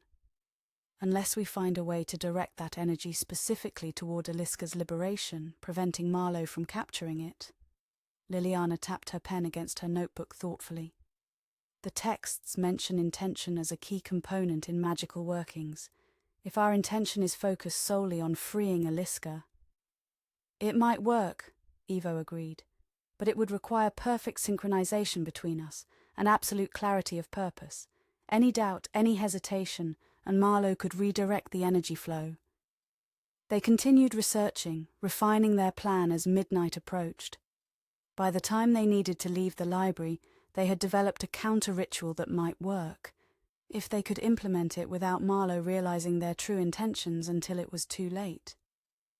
"There's one more thing we need," Ivo said as they gathered their notes. "A physical focus for our intention. Something connected to Aliska that isn't under Marlow's control. Do you have anything like that?" Ivo reached into his shirt and withdrew a small silver locket on a chain around his neck. This was hers. I've carried it for 3 centuries. He opened it to reveal a tiny portrait painted on ivory, a young woman with dark hair and intelligent eyes. The only image of her that survived. Lilliana studied the miniature portrait. "She looks kind and determined." "She was both," Ivo confirmed, closing the locket. "And more. Brilliant, passionate, curious about everything." His voice softened with memory. "She would have thrived in your era, with its opportunities for women to pursue knowledge openly." "We'll free her," Lilliana promised. "Whatever happens with Marlow, we'll make sure she finds peace." They left the library and made their way back toward the ruined church, the night now fully dark around them. The new moon provided no illumination, leaving the forest path visible only by the light of their phones. "He'll be suspicious," Lilliana said as they walked. "He'll know we've been researching countermeasures." "Of course, but he'll expect that." Ivo's voice was calm, focused. "The key is to make him believe our countermeasures are aimed at protecting ourselves, not at freeing Aliska. His arrogance will lead him to focus on countering what he perceives as our self-preservation. While we actually focus on liberation," Lilliana nodded. "Misdirection." "Exactly." They reached the ruins with 20 minutes to spare before midnight. The clearing was empty, the altar arrangement undisturbed except for the missing bishop chess piece that Ivo had taken earlier. "We should prepare," Ivo said, removing the amulet from his pocket. "This will need to be neutralized first. Its tracking and monitoring functions make our plan impossible while it's active. Can you do that without alerting Marlow?" "I believe so." Ivo placed the amulet on a flat stone near the altar. "The modifications I made to the protection sigil at Blackwood Manor can be adapted for this purpose." He worked quickly, using a small tool from his pocket to etch additional symbols into the amulet's surface. As he completed each mark, the silver seemed to dull slightly, the magical energy contained within it diminishing. "There," he said finally. "It should now be inert, a simple piece of jewelry with no magical properties." Lilliana checked her watch. 5 minutes to midnight. They took positions on either side of the altar, reviewing their plan one final time. The counter-ritual would require perfect timing and absolute focus on their shared intention, to free Aliska's essence completely, allowing her to move beyond Marlow's influence forever. At exactly midnight, Marlow appeared in the ruined doorway just as he had earlier. This time, however, he was not alone. A figure accompanied him, a woman, moving with an unnatural grace that immediately set Liliana's nerves on edge. As they approached, the woman's features became visible in the dim light from the lantern Marlow carried. She was beautiful in a cold, perfect way, pale skin, dark hair, and eyes that glowed with the same unnatural green as Marlow's. Her form seemed to waver slightly at the edges, as if she wasn't quite solid. "Right on time," Marlow observed. "I appreciate punctuality in my associates." Ivo stared at the woman, his expression a mixture of shock and disbelief. "What is this, Marlow? Another of your manipulations?" "A demonstration," the sorcerer replied smoothly, "of what is possible with the right application of power." He gestured to the woman beside him. "A partial manifestation, created from the essence I captured. Not quite a Liska, more an echo, a shadow of what she was. But with the power you carry, she could be made whole again." The woman's gaze fixed on Ivo, her expression eerily blank. When she spoke, her voice had the same unnatural resonance they had heard in Aliska's spectral form a year ago, but distorted, wrong somehow. "Ivo," she said, "my love, help me return." Lilliana felt a chill run through her. This wasn't Aliska, not the consciousness they had encountered at Blackwood Manor. This was something else, something Marlow had created and controlled. "She's not real," Lilliana said quietly to Ivo, "not in the way that matters." "I know," he replied, his voice steady despite the pain evident in his eyes. Another piece in his game, another manipulation. Marlow approached the altar, the false Aliska gliding beside him. "Have you considered my proposal? Will you participate in the ritual willingly?" "We have conditions," Ivo said, following their plan. "Assurances we require before proceeding." The sorcerer's eyebrow arched. "I'm listening. First, we want proof that the essence you claim to have captured is genuinely Aliska's, not some fabrication." Ivo nodded toward the woman beside Marlow. "This construct proves your skill at manipulation, not the authenticity of what you possess." "Fair enough." Marlow removed the crystal vial from his pocket. "Examine it yourself. Your connection to Aliska should allow you to verify its authenticity." He handed the vial to Ivo, who held it carefully, studying the swirling mist within. After a moment he nodded. "It contains a fragment of her essence, genuine but incomplete." "Of course it's incomplete," Marlow said impatiently. "That's the point of the ritual, to restore what was fragmented." "Second condition," Lilliana interjected. "We want a clear understanding of exactly what happens to us after the ritual. No vague assurances about being diminished but unharmed." Marlow's smile was cold. "You would return to your normal human state, Miss Hayes. No enhanced perceptions, no magical sensitivity. Just the clever journalist you were before encountering Ivo." He turned to Ivo. "And you would remain a vampire, free of the curse as you are now, but without the additional power you gained when it broke. A fair exchange for Aliska's restoration, wouldn't you say?" "And our final condition," Ivo said, "is that we conduct the ritual, not you. We'll follow your framework, but we'll perform the actual working." This clearly surprised Marlow. "That's unusual. Why?" "Because we don't trust you," Lilliana said bluntly. "We believe you'll attempt to take more than you've disclosed if you control the ritual directly." The sorcerer considered this, his calculating gaze moving between them. "Very well. The framework is what matters, not who speaks the words or arranges the elements." His smile returned, confident and cold.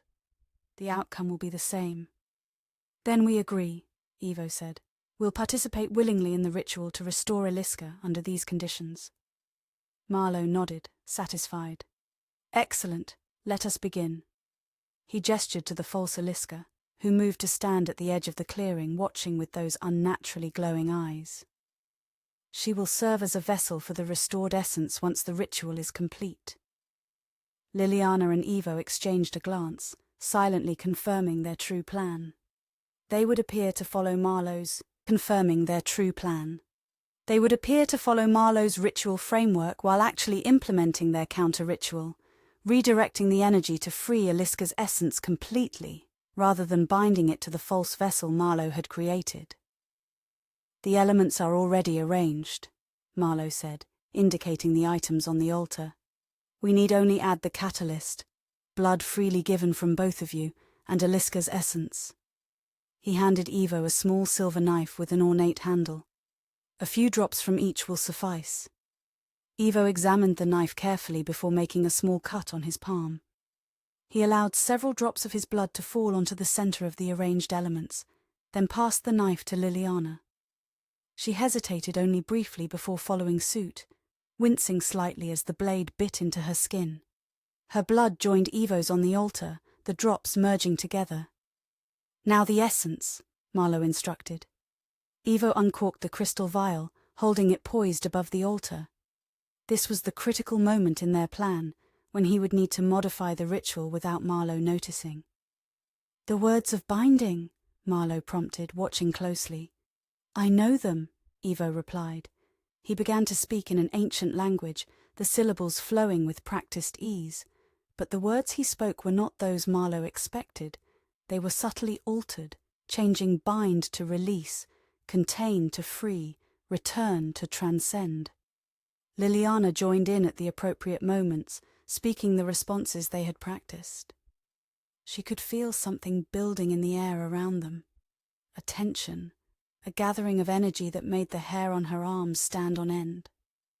Marlow frowned, sensing that something was different, but unable to identify exactly what had changed.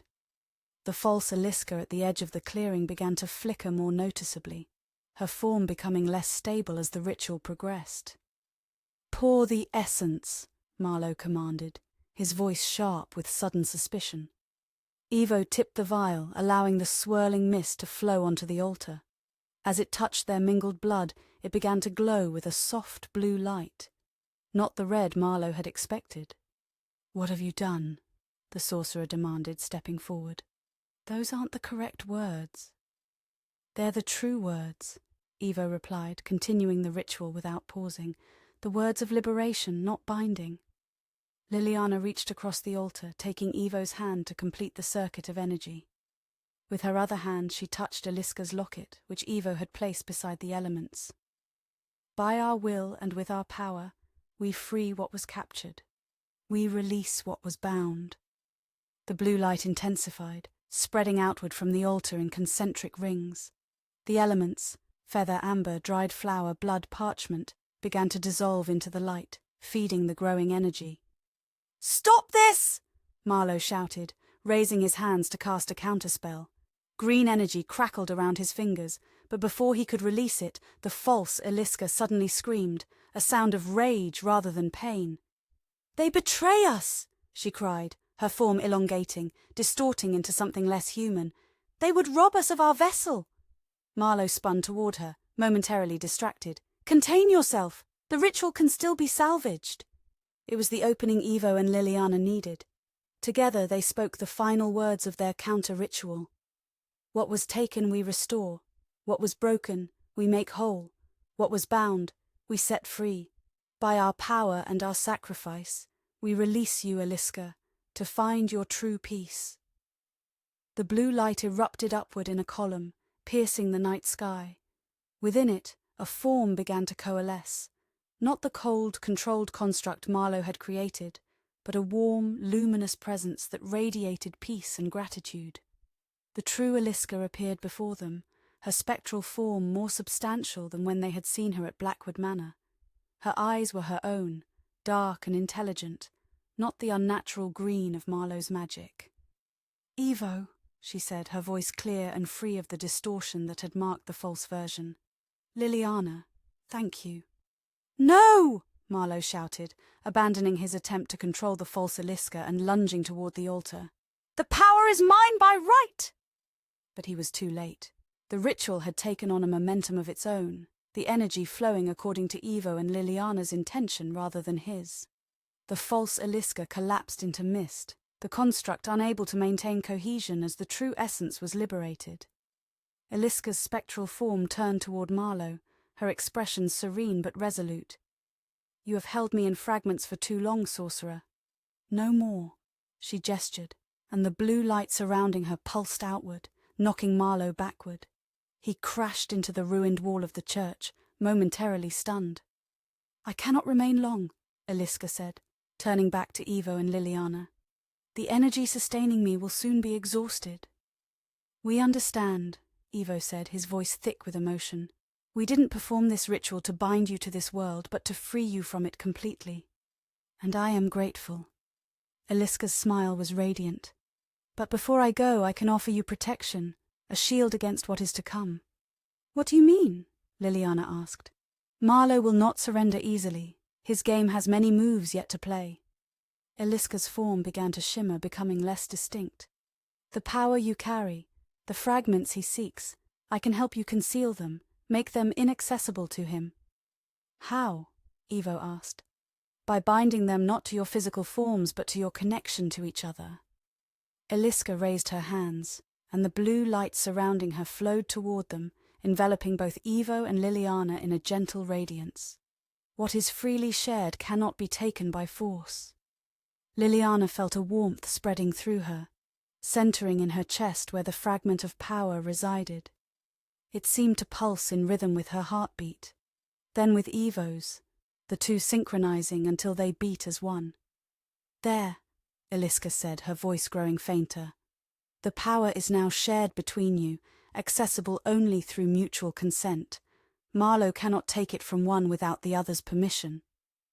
Across the clearing, Marlow was regaining his feet, his face contorted with rage. This changes nothing. You've merely delayed the inevitable. Eliska turned toward him one final time. Perhaps, but delay can be its own victory, giving time for new possibilities to emerge. She began to fade, her form becoming translucent. Farewell, my love, she said to Evo. Find happiness in your freedom, as I now find in mine. With those words, she dissolved into motes of light that drifted upward, disappearing among the stars. But unlike at Blackwood Manor, there was no sense of loss or sorrow in her departure, only completion, a circle finally closed. The blue light faded, leaving the clearing in darkness save for Marlow's lantern, now lying on its side near the ruined doorway. The altar was bare, the ritual elements consumed in the release of energy. You fools! Marlow snarled, stalking toward them. Do you have any idea what you've done? The power you've wasted? We freed her, Evo said simply, as should have been done centuries ago. And protected ourselves from you, Lilliana added, feeling a new confidence flowing through her. The connection Eliska had created between them was tangible, a bond that went beyond the physical, linking them at a fundamental level. Marlow stopped a few paces away, his green eyes glowing with fury. This is not over. The game continues. He reached into his coat and withdrew another chess piece, a white rook this time. Your move has been noted. Mine will follow. He tossed the chess piece onto the empty altar, where it landed with a sharp click against the stone. We will meet again, when the board is reset. And next time, I will not underestimate your creativity. With those words, he turned and walked through the ruined doorway. Unlike before, they could see him continue down the path, a dark silhouette gradually swallowed by the forest shadows. When he was gone, Lilliana released a breath she hadn't realized she was holding. Did we win? A battle, perhaps, Evo said, picking up the white rook from the altar. Not the war. Marlow doesn't surrender easily, or gracefully. But Eliska is free, truly free this time. Yes. Evo's smile was bittersweet but genuine. And that alone makes tonight a victory, whatever comes next. They left the ruins, making their way carefully back through the dark forest.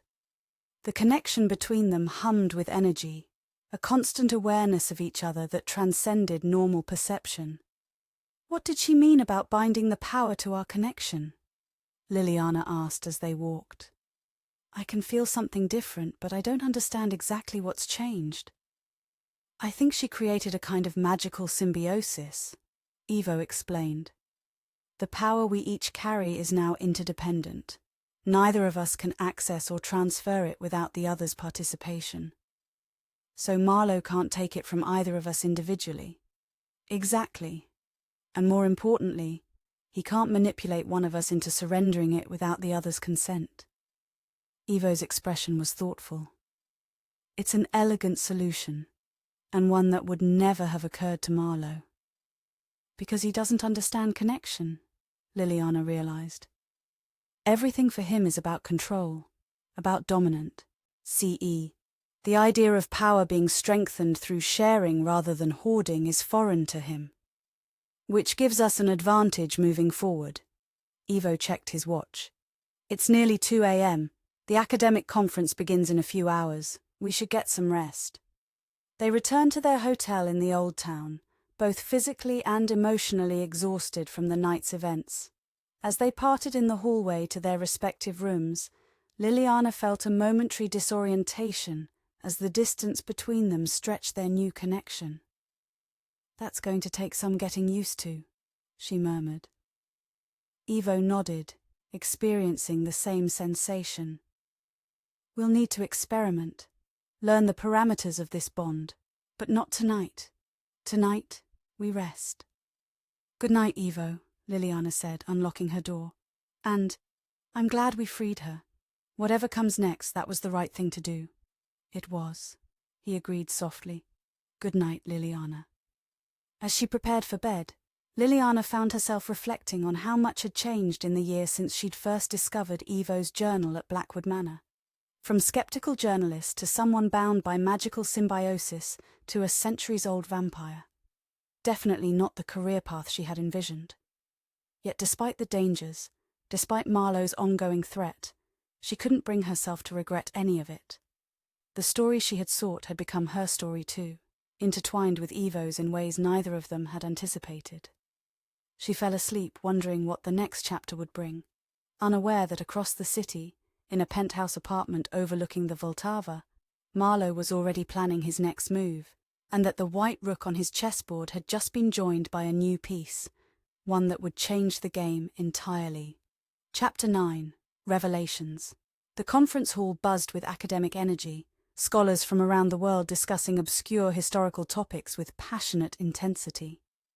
Lilliana moved through the crowd, recording device in hand, ostensibly gathering material for her book on historical mysteries. In reality, she was monitoring the attendees, looking for any sign of Marlow or his influence. After the confrontation at the ruined church, they expected some form of retaliation, though the public setting of the conference provided a measure of safety.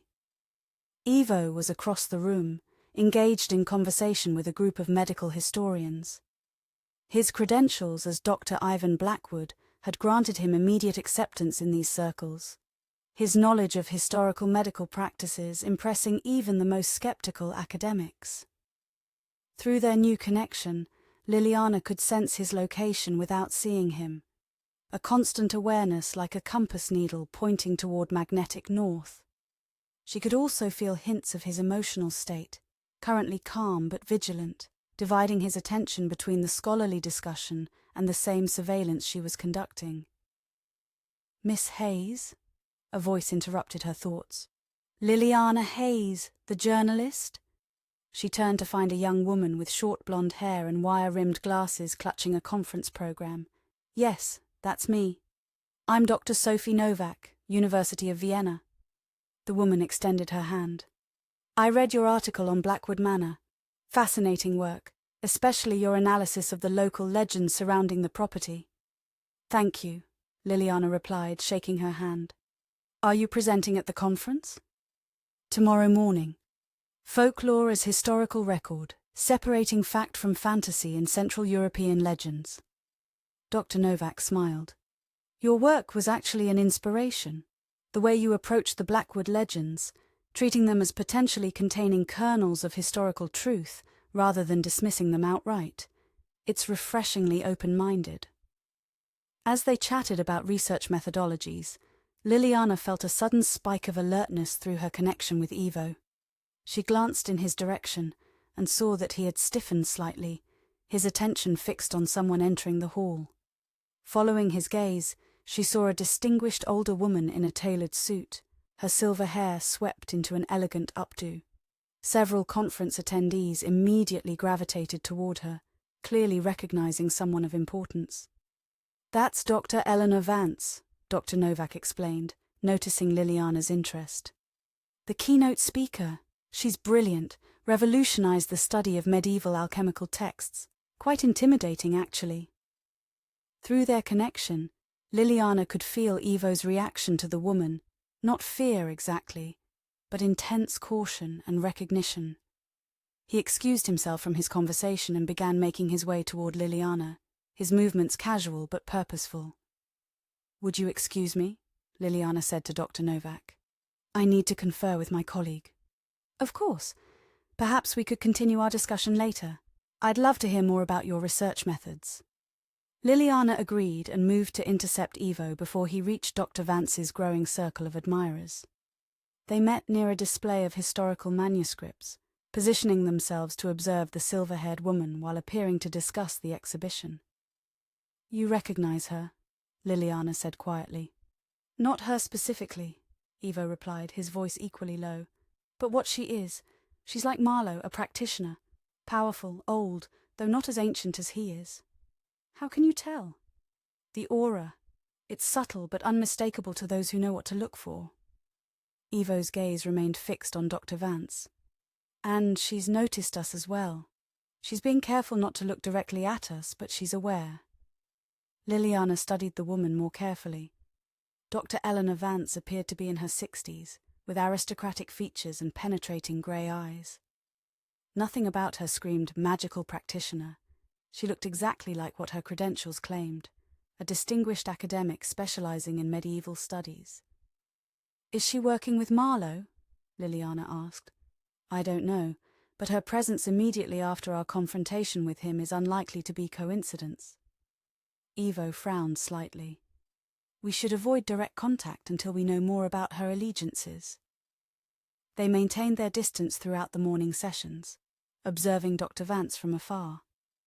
She gave no indication of particular interest in them, focusing on the presentations and engaging in scholarly discussions that seemed entirely legitimate.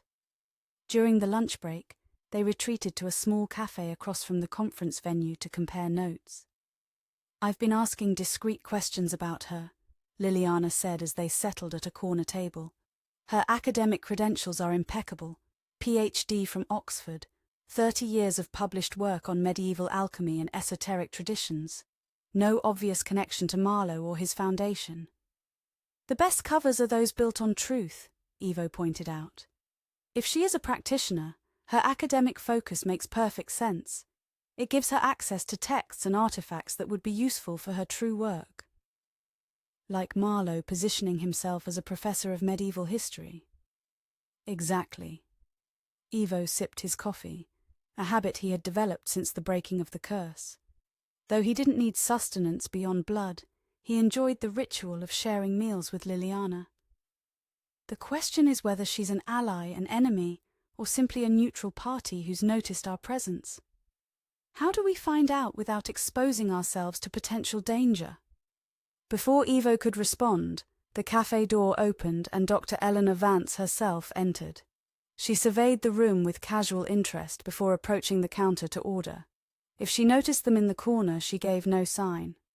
"Well," Lilliana murmured, "that answers the question of whether she's tracking us." "Not necessarily," Ivo cautioned. "This could be genuine coincidence. The cafe is directly across from the conference venue, after all." They watched as Dr. Vance received her order, a pot of tea and a small pastry, and selected a table by the window, her back to them. She removed a book from her bag and began to read while she ate, the picture of academic tranquility. "What do we do?" Lilliana asked. Ivo considered for a moment.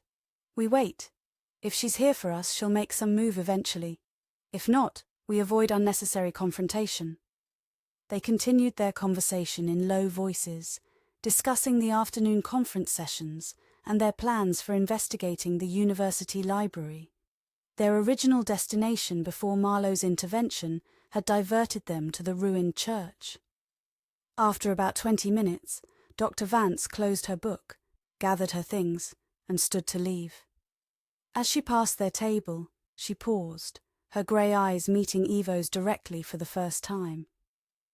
"Dr. Blackwood, isn't it?" she said, her voice cultured with a hint of British accent. "I found your paper on 17th century medical practices in Eastern Europe quite illuminating, particularly your insights on the treatment of blood disorders." Ivo maintained his composure perfectly. "You're too kind, Dr. Vance. Your own work on alchemical symbolism has been invaluable to my research." Perhaps we might compare notes sometime. She smiled, the expression not quite reaching her eyes. I believe we share some specialized interests. Perhaps, Evo agreed neutrally. Dr. Vance's gaze shifted to Lilliana. Miss Hayes, your article on Blackwood Manor was intriguing, if somewhat restrained in its conclusions.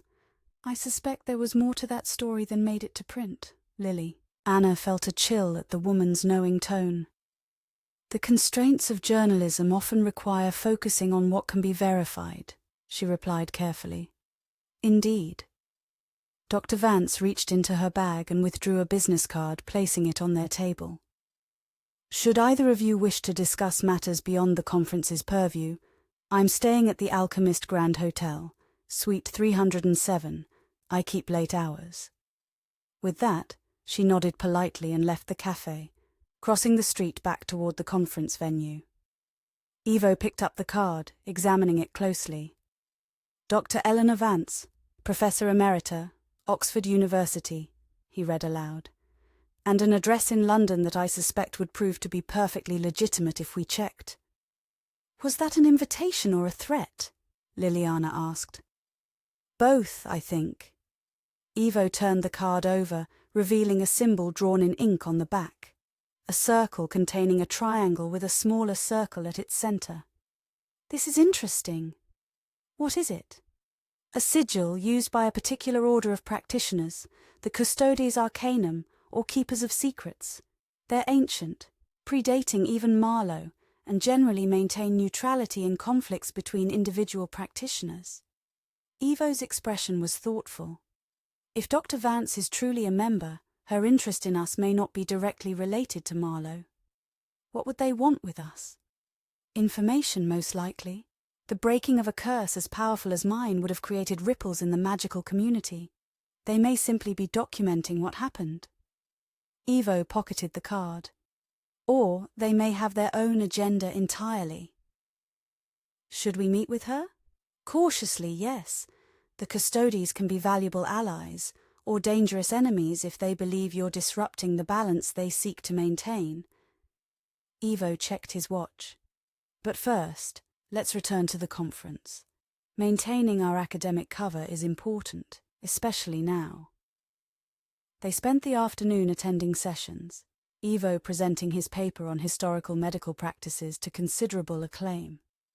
Throughout, they kept a discreet eye on Dr. Vance, who behaved exactly as one would expect of a distinguished keynote speaker, attentive, occasionally contributing insightful comments, networking with colleagues during breaks. As the day's proceedings concluded, Lilliana felt a growing tension through their connection. Evo was concerned, weighing options, calculating risks. We should meet with her tonight, he said as they left the venue. But not at her hotel. Neutral ground would be preferable. The library, Lilliana suggested. We need to go there anyway, and it's public enough to discourage any aggressive action. Evo nodded. A good compromise. I'll send her a message. He composed a brief text on his phone, using the contact information on Dr. Vance's card. Your invitation is appreciated. Would prefer to meet at the Clementinum Library at 8 p.m. if convenient. Dr. Blackwood and Miss Hayes. The response came almost immediately. The Philosophical Hall, 8 p.m. I will arrange access. E.V. That was easy, Lilliana observed. Too easy, perhaps, Evo replied. But the location works in our favour. The Philosophical Hall is the most public area of the historical library. Beautiful, frequently photographed by tourists, and difficult to trap or ambush. They returned to their hotel to prepare, both physically and mentally. The connection between them had strengthened over the course of the day, allowing them to communicate impressions and basic emotions without words. It wasn't mind-reading, more like an enhanced empathic link, but it provided a tactical advantage they hadn't anticipated. If things go wrong, Evo said as they prepared to leave for the meeting, focus on maintaining our connection. It's our strongest protection against magical interference. Lilliana nodded, touching Aliska's locket which now hung around her neck, a gift from Evo that morning, both for protection and as a tangible reminder of what they had accomplished the night before. Do you think Marlow sent her? she asked. No, Ivo said after a moment's consideration. The custodes maintain their independence fiercely. If she's truly one of them, she's here on their business, not his, which could be better or worse for us, depending on what that business is.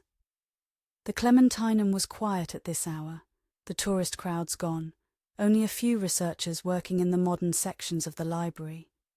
As promised, they found the entrance to the historical areas unlocked, with a security guard who nodded at them as if expecting their arrival. The philosophical hall was even more impressive at night than during the day. 2 stories of floor-to-ceiling bookshelves lined with ancient volumes, a beautifully arched ceiling adorned with frescoes, and antique globes positioned throughout the space. Soft lighting created an almost ethereal atmosphere, highlighting the Baroque splendor while casting mysterious shadows in the corners. Dr. Eleanor Vance stood near one of the globes, examining it with apparent interest. She had changed from her conference attire into something more formal, a deep blue dress with a silver shawl draped around her shoulders. As they approached, she looked up and smiled, more genuinely than she had at the cafe. Dr. Blackwood, Miss Hayes, thank you for coming. She gestured around the magnificent hall. Beautiful, isn't it? I've always found that great repositories of knowledge have a certain energy about them, a resonance created by centuries of human thought preserved in physical form. The Clementinum does have a special atmosphere, Ivo agreed, maintaining a polite but cautious tone. Though I suspect you didn't arrange this meeting to discuss library architecture. Dr. Vance's smile widened slightly. Direct, I appreciate that. She moved to a small seating area near the center of the hall, indicating that they should join her. You're right, of course. I'm here about more substantial matters, specifically the events at Blackwood Manor last year and at the ruined church last night. Lilliana tensed, but Ivo remained outwardly calm. You're well informed. The Custodes Arcanum make it our business to be informed about significant magical events, Dr. Vance replied. A curse of the magnitude that bound you, Dr. Blackwood. Or should I say Ivo Dvorak, born 1658 in Prague, transformed 1691. Such a curse breaking after 3 centuries creates ripples that cannot be ignored. And what is your interest in these ripples? Ivo asked. Assessment and, if necessary, containment. Dr. Vance's grey eyes were sharp, evaluating their reactions. The balance between magical and mundane worlds is delicate. Disruptions must be understood and, when possible, mitigated. We're a disruption to be mitigated? Lilliana asked, unable to keep a note of challenge from her voice. That remains to be determined. Dr. Vance turned her attention to Lilliana. You, Miss Hayes, are particularly interesting to us. A non-practitioner who has become intrinsically linked to significant magical power, unprecedented in our records. Through their connection, Lilliana could feel Ivo's concern spiking. Your records are incomplete then, he said smoothly. And you still haven't explained what you want from us. Dr. Vance leaned back in her chair, studying them both. Information primarily. The nature of the curse that bound you, the method of its breaking, and most importantly, the current disposition of the power it contained. Her gaze sharpened. Power that appears to be divided between you in a most unusual configuration. And if we provide this information? Ivo asked. Then the custodes make a determination, whether your situation represents a threat to the balance we maintain, or whether it falls within acceptable parameters. Dr. Vance's tone was matter-of-fact. In the former case, intervention would be necessary. In the latter, you would be left to your own devices with the understanding that continued monitoring would occur. Intervention, Lilliana repeated. That sounds ominous. It need not be, Dr. Vance assured her. The custodes prefer subtle adjustments to dramatic actions. We are not in the business of destruction, merely correction. Ivo and Lilliana exchanged a glance, their connection humming with shared calculation. They had come seeking information about Marlow and potential allies against him. The custodes might provide both, or might prove to be another threat entirely. Before we share anything, Evo said carefully, we need information of our own, specifically about Edward Marlow, or whatever name he used when you first became aware of him. Dr. Vance's expression shifted subtly, a flicker of something like distaste crossing her features. Marlow. Yes, he has been on our registry for a very long time. A problematic individual, but one who has generally been careful to avoid direct confrontation with the custodes. Is he one of you? Lilliana asked. No. The answer was immediate and emphatic. He was offered membership centuries ago, as we offer to all practitioners of significant power. He declined rather rudely, as I understand it. He has no interest in balance or collective responsibility, only in his own advancement. Then you're not allied with him, Evo pressed. Certainly not. Dr. Vance looked almost offended at the suggestion. Our relationship with Marlow is one of wary observation. We intervene only when his actions threaten wider stability. Like cursing a man to relive the same day for 3 centuries. Lilliana couldn't keep the edge from her voice. Dr. Vance had the grace to look slightly uncomfortable. The curse placed upon Dr. Dvorak was regrettable. However, at the time it was cast, its effects were contained and did not threaten the wider balance. A personal vendetta, however extreme, falls outside our purview unless it risks exposure of the magical world to mundane society.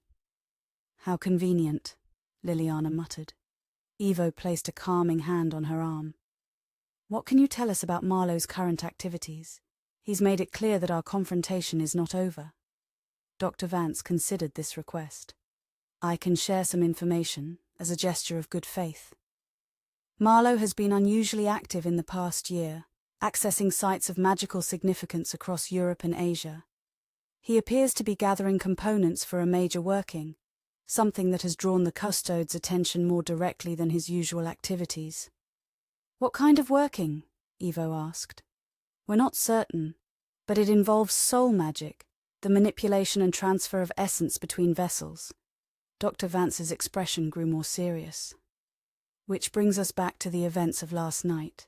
Our sensors detected a significant release of energy at the ruined church, energy consistent with the liberation of a bound essence.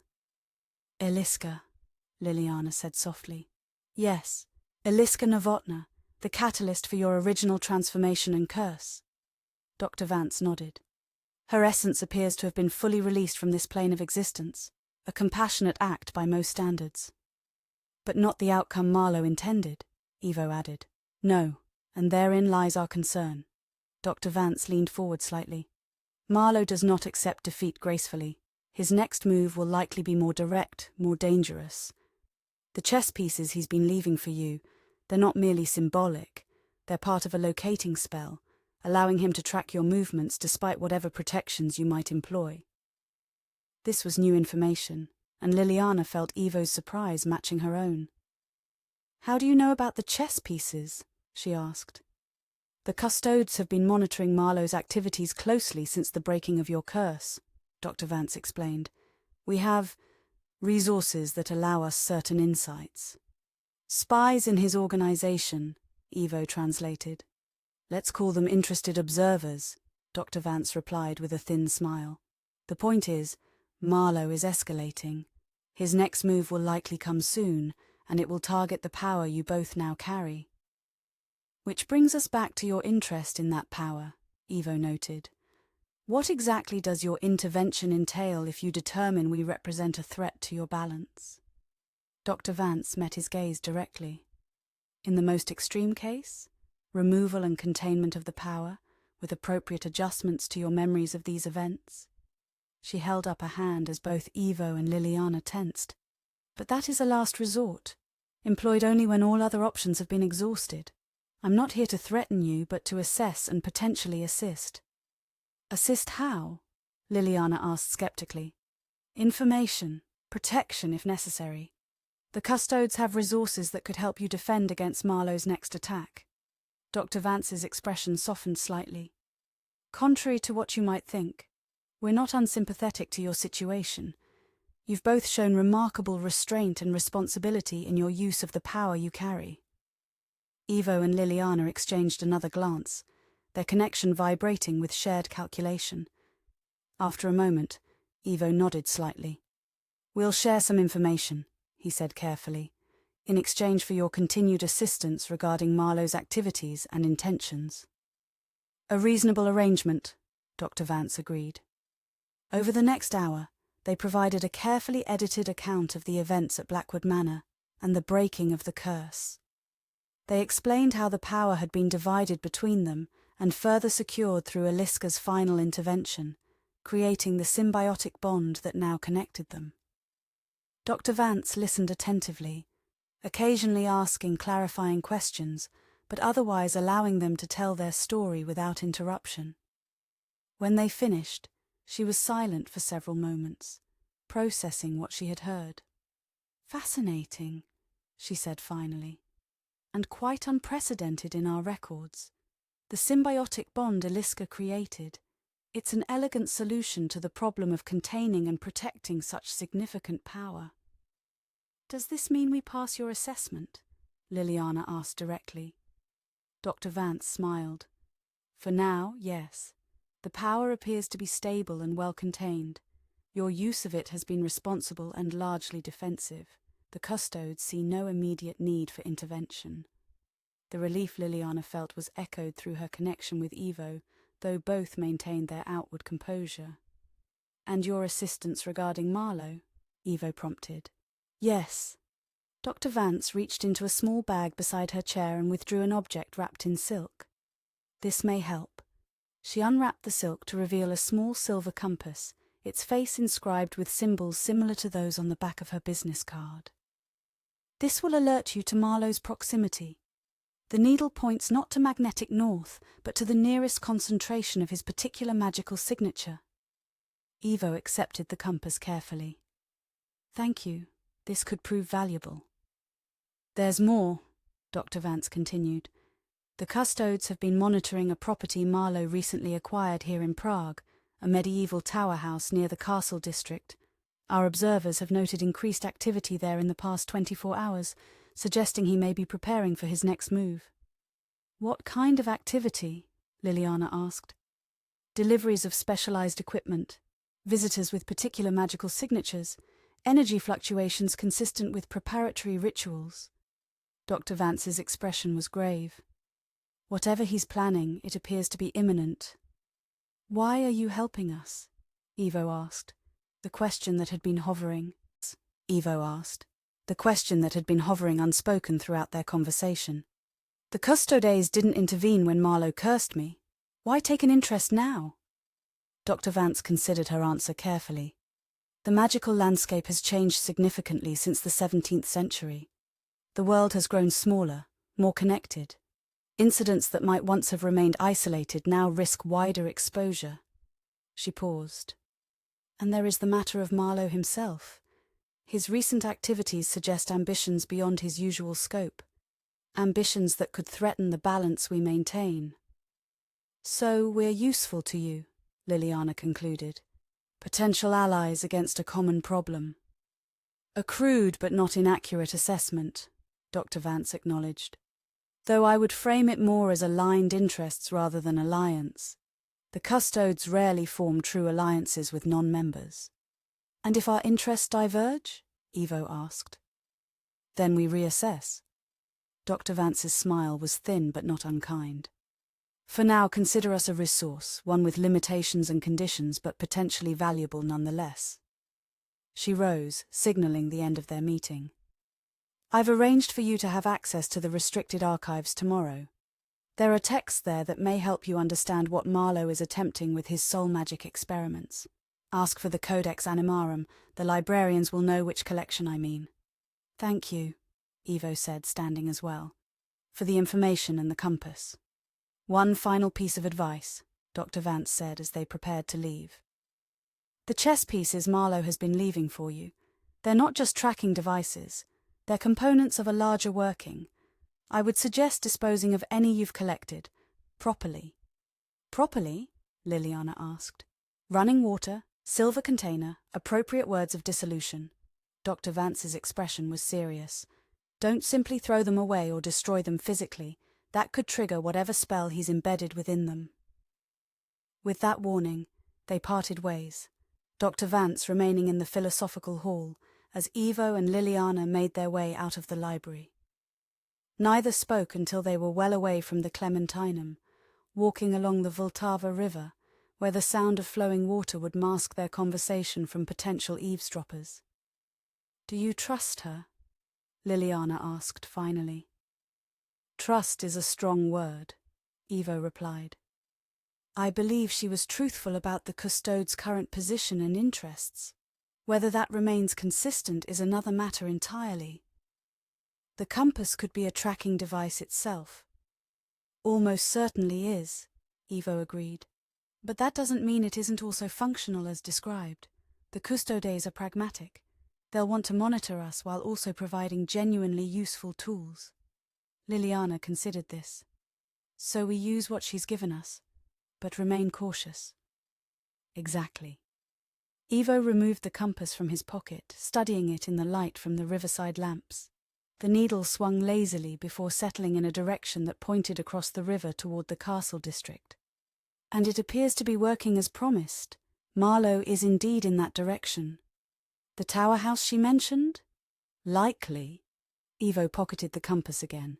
"We should deal with the chess pieces first, as she suggested, then prepare to investigate this property tomorrow."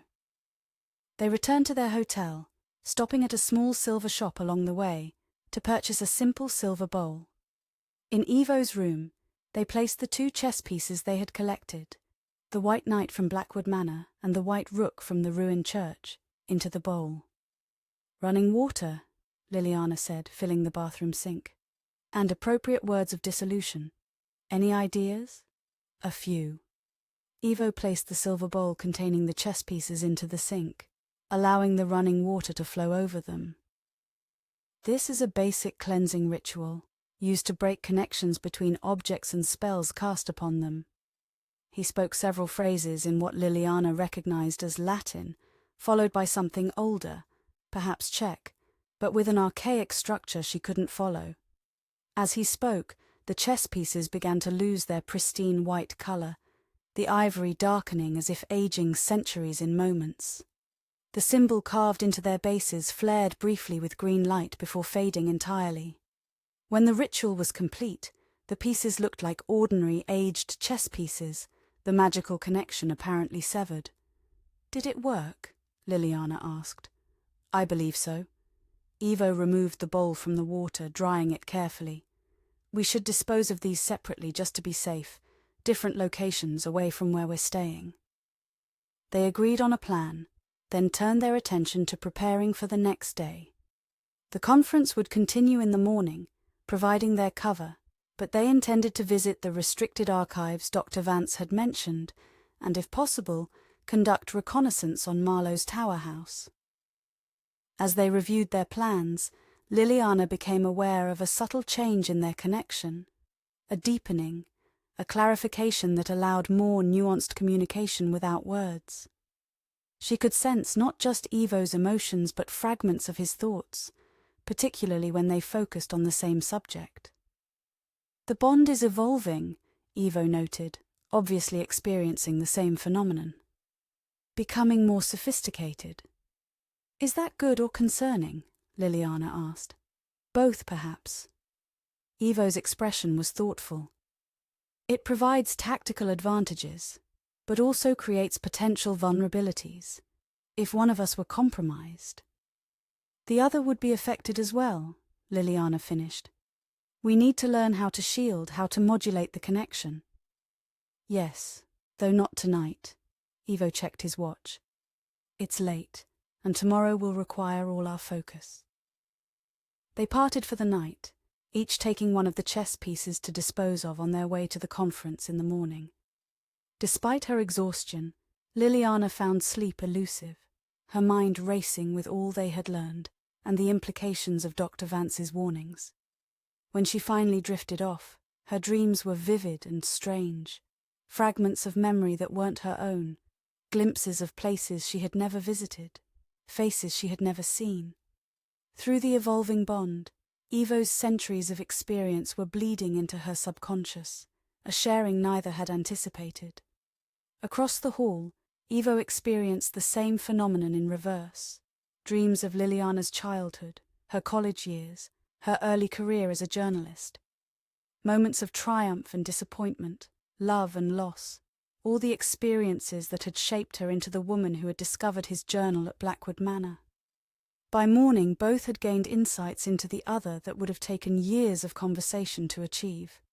The bond had accelerated their understanding, creating a foundation of knowledge that would prove crucial in the days ahead, though neither yet realized just how soon that knowledge would be tested.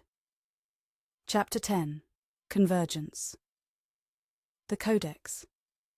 Animarum was not what Liliana had expected.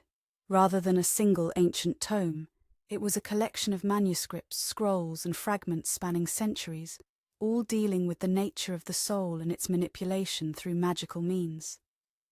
"This is extensive," she murmured, as the librarian left them alone in the secure reading room with the materials Dr. Vance had arranged for them to access. "And dangerous," Evo added, carefully examining a parchment scroll without touching it directly. Some of these texts were thought destroyed during the Inquisition. The custodes must have remarkable resources to have preserved them. They worked methodically, Evo translating the older texts while Liliana documented their findings. The conference provided perfect cover for their research. They attended key sessions in the morning before returning to the library in the afternoon, maintaining their academic personas while gathering the information they needed. What emerged from their study was deeply troubling. The Codex contained detailed descriptions of rituals for extracting, transferring, and binding souls, or more accurately, the essence that constituted a being's unique consciousness and power. "This section describes what Marlow attempted with Aliska's essence," Evo said, indicating a passage in a 15th century manuscript. "A partial manifestation using a fragment of captured essence, bound to a constructed vessel." "The false Aliska we saw at the ruins," Liliana confirmed. "Yes, but this is more concerning." Evo turned to a different text, this one bound in dark leather with faded red symbols on its cover. "This describes a ritual called the convergence of essences, a method for combining multiple soul fragments to create a composite entity of immense power." Liliana studied the diagram accompanying the text, a complex arrangement of circles and lines, with symbols positioned at key intersections. "You think this is what Marlow is planning? Some kind of soul fusion?" "It would explain his interest in soul magic, his experiments with Aliska's essence, and his continued pursuit of the power we carry." Evo's expression was grim.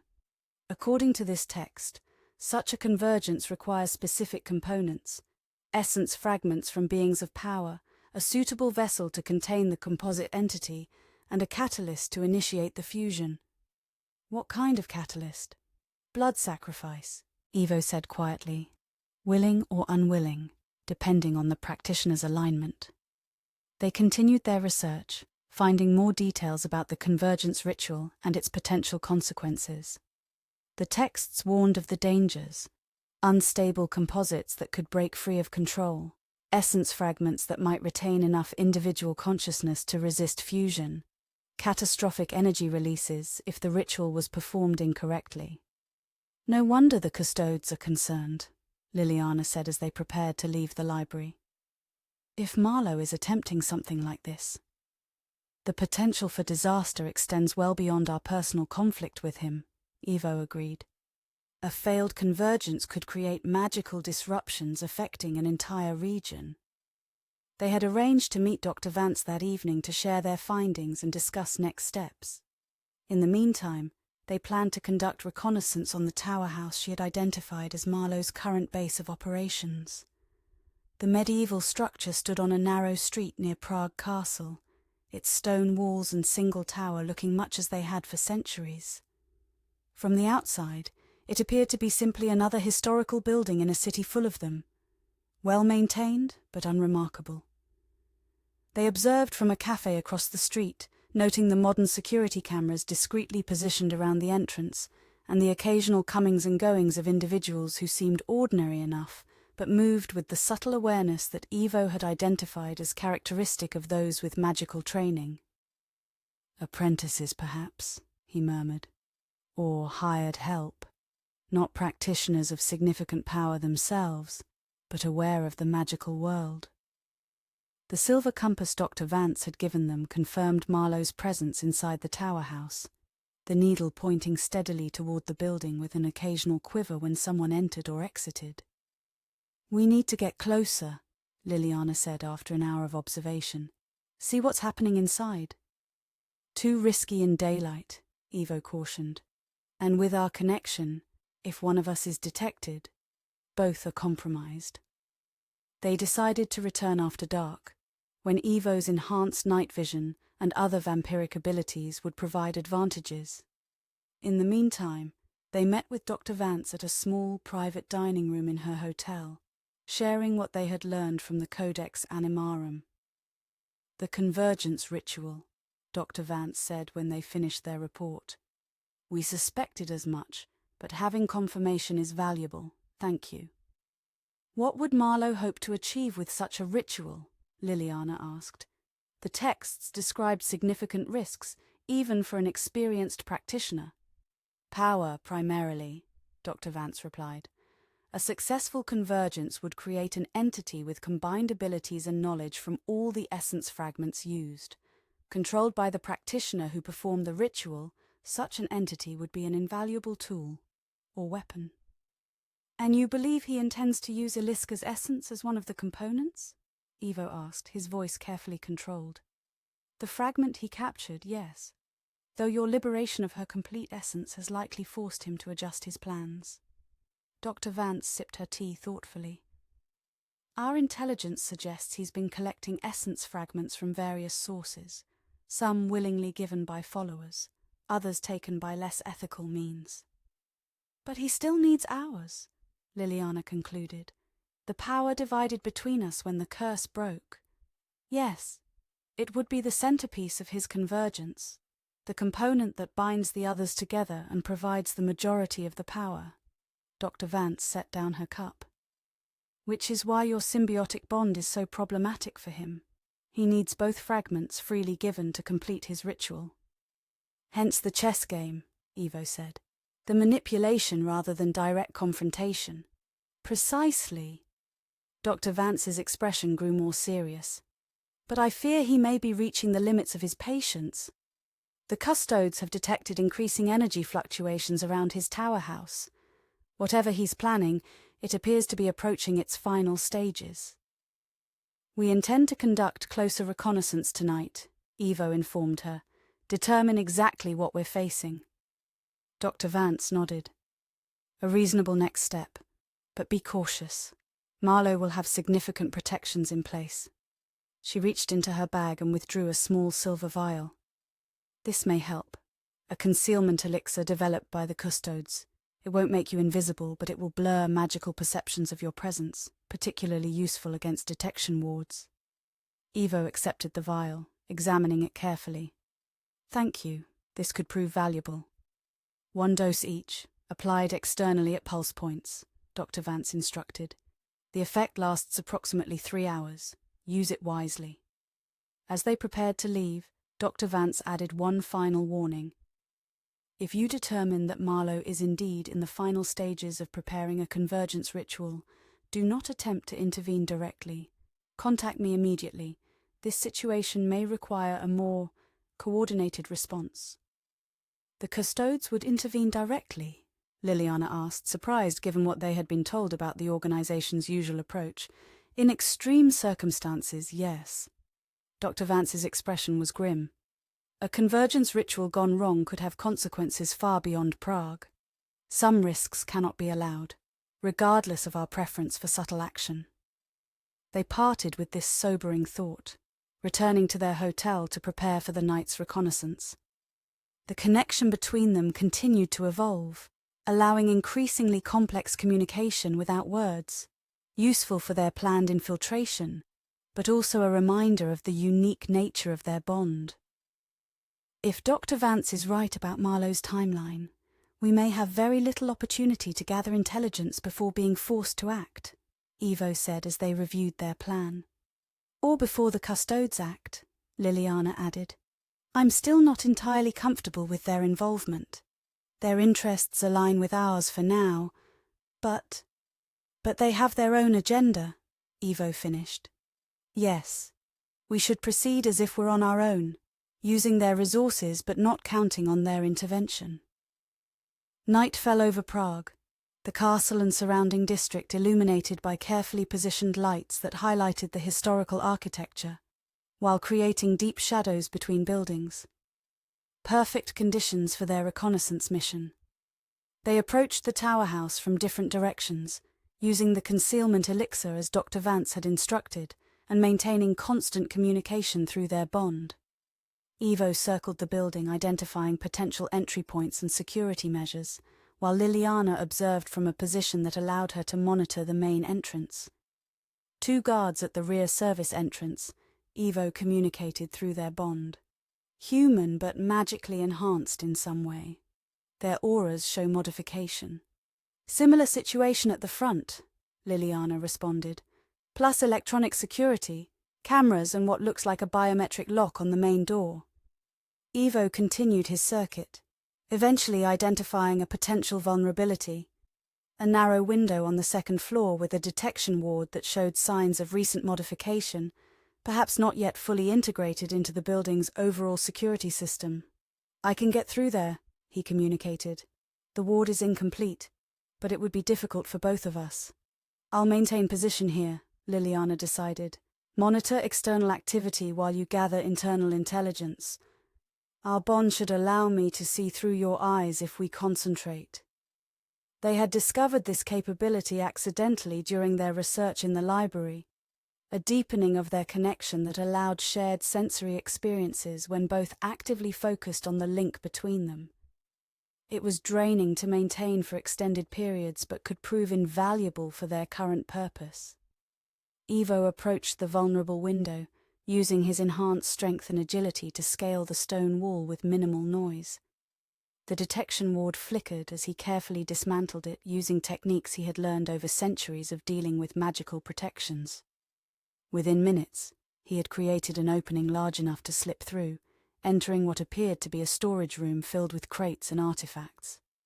I'm in, he confirmed through their bond, focusing on our connection now. Ready? Ready, Lilliana responded, closing her eyes and concentrating on their bond. The sensation was disorienting at first, seeing through Evo's eyes while maintaining awareness of her own body and surroundings, but they had practiced this, and she quickly adjusted, observing as he moved silently through the tower house. The interior was a strange blend of medieval architecture and modern technology. Ancient stone walls housed sophisticated equipment, computers, monitoring devices, and what appeared to be specialized magical apparatus. Evo moved carefully from room to room, documenting everything through their shared vision. On the 3rd floor, he discovered what they had been looking for, a large circular chamber that had clearly been prepared for a ritual. Symbols were inscribed on the floor in what looked like silver and gold, forming concentric circles around a central platform. Candles positioned at specific points corresponded to the diagram they had seen in Her Codex Animarum. The convergence chamber, Evo confirmed. Nearly complete. The arrangements matched the ritual described in the codex, with some modifications. He approached the central platform, examining it more closely. It held a single object, a crystal vessel similar to the one that had contained Aliska's essence, but larger and more elaborately constructed. Within it swirled what appeared to be multiple distinct mists, each a different color, occasionally touching but never fully merging. Essence fragments, Evo communicated, his mental voice tinged with disgust. Already collected and contained, waiting for the final components. Us, Lilliana understood. Our fragments are the missing pieces. Evo continued his examination of the chamber, noting additional details that confirmed their theories about Marlow's intentions. The ritual was indeed in its final stages of preparation, lacking only the catalyst, which according to the codex would be blood freely given by the final essence donors, and the power they carried. As he prepared to leave the chamber and continue his exploration, a sound from below alerted him to movement in the tower. Through their connection, Lilliana simultaneously perceived this and saw through her own eyes that several people were entering the building through the main entrance. Marlow, she warned, recognizing the distinctive figure of the sorcerer among the group, with at least 4 others. They're heading inside now. Time to leave, Ivo acknowledged, already moving toward the exit route he had planned. He made his way swiftly back to the storage room and the window through which he had entered. As he prepared to slip out, however, an alarm suddenly blared throughout the building, magical rather than electronic, a pulse of energy that Lilliana could feel even from her position across the street. Detection ward, Ivo realized. Not the one I dismantled, another, more subtle layer. Get out now, Lilliana urged, already moving to their predetermined rendezvous point. Ivo escaped through the window moments before guards burst into the storage room. He descended the wall quickly, using his vampiric abilities to move faster than human eyes could track, and disappeared into the shadows of a nearby alley. They reunited several blocks away, both breathing hard from the surge of adrenaline. The shared vision had ended when the alarm sounded, the stress of the situation breaking their concentration on maintaining that aspect of their connection. "Did they see you?" Lilliana asked as they walked briskly away from the tower house, taking an indirect route back toward their hotel. "I don't believe so," Ivo replied, "but they know someone breached their security. Marlow will increase his precautions." "But we confirmed what we needed to," Lilliana pointed out. "The convergence ritual, the collected essence fragments, the timeline, it's all as we suspected." "Yes, and now we need to decide our next move." Ivo checked the silver compass, confirming that they weren't being followed. "Contact Dr. Vance as she requested, or develop our own countermeasure." They debated this question as they returned to their hotel, weighing the potential benefits of Custode's intervention against the risks of surrendering control of the situation to an organization with its own agenda. By the time they reached Liliana's room, they had reached a compromise position. "We contact Dr. Vance, share what we've learned, but proceed with developing our own plan as well," Liliana summarized. "Parallel tracks, keeping our options open." Agreed. Ivo sent a brief encrypted message to the contact number Dr. Vance had provided, requesting a meeting the following morning to discuss urgent developments. As they reviewed the intelligence they had gathered, creating detailed notes and diagrams of the tower house layout and ritual chamber, Liliana became aware of a growing unease through their connection. Not immediate danger, but a sense of wrongness that seemed to emanate from Ivo. "What is it?" she asked, looking up from her laptop. Ivo frowned, concentrating on the sensation. "I'm not certain. Something feels off, as if our connection is being observed or interfered with in some subtle way." They both fell silent, focusing on their bond, trying to identify the source of the disturbance. It was elusive, present when they weren't directly looking for it, fading when they concentrated on it specifically. "Could it be an effect of the concealment elixir wearing off?" Liliana suggested. "Possibly. Or a delayed reaction to the detection ward at the tower house." Ivo's frown deepened. "Or something else entirely." As a precaution, they performed a cleansing ritual similar to the one they had used on the chess pieces, focusing on purging any external influences from their bond. The sense of wrongness diminished but didn't disappear entirely, leaving them with lingering concern as they continued their work. The message from Dr. Vance arrived just before midnight. "Meeting confirmed. 9 a.m., Alchemist Grand Hotel, Suite 307. Bring all documentation. Situation escalating beyond initial parameters." "That sounds ominous," Liliana observed. "Indeed." Ivo set down his phone. "We should rest while we can. Tomorrow may prove challenging regardless of which course of action we pursue." They parted for the night, though their connection remained active even at a distance, a constant awareness of each other's presence and general emotional state. As Lilliana prepared for bed, the sense of wrongness Evo had identified seemed to fade further, allowing her to dismiss it as a temporary anomaly. She fell asleep quickly, exhausted from the day's events. Her dreams were fragmented but vivid, images of the ritual chamber they had discovered, the swirling essences in the crystal vessel, the chess pieces with their mysterious symbols. In one particularly disturbing sequence, she saw herself standing on the central platform, Evo beside her, both of them willingly extending their hands as Marlow approached with a silver knife. Across the hall, Evo experienced similar dreams, though from a different perspective. In his version, he watched helplessly as Lilliana was bound to the platform, unable to reach her as Marlow performed the ritual that would extract her essence fragment. Both woke at exactly the same moment, just before dawn, the shared nightmare breaking through their sleep simultaneously. Through their connection, each felt the other's disorientation and concern. "Just a dream," Lilliana reassured both herself and Evo. "Perhaps," he responded, "or perhaps something more. A warning." They met for breakfast in Liliana's room, ordering from room service to avoid being seen in the hotel restaurant. As they ate, they discussed their dreams, noting the similarities and differences.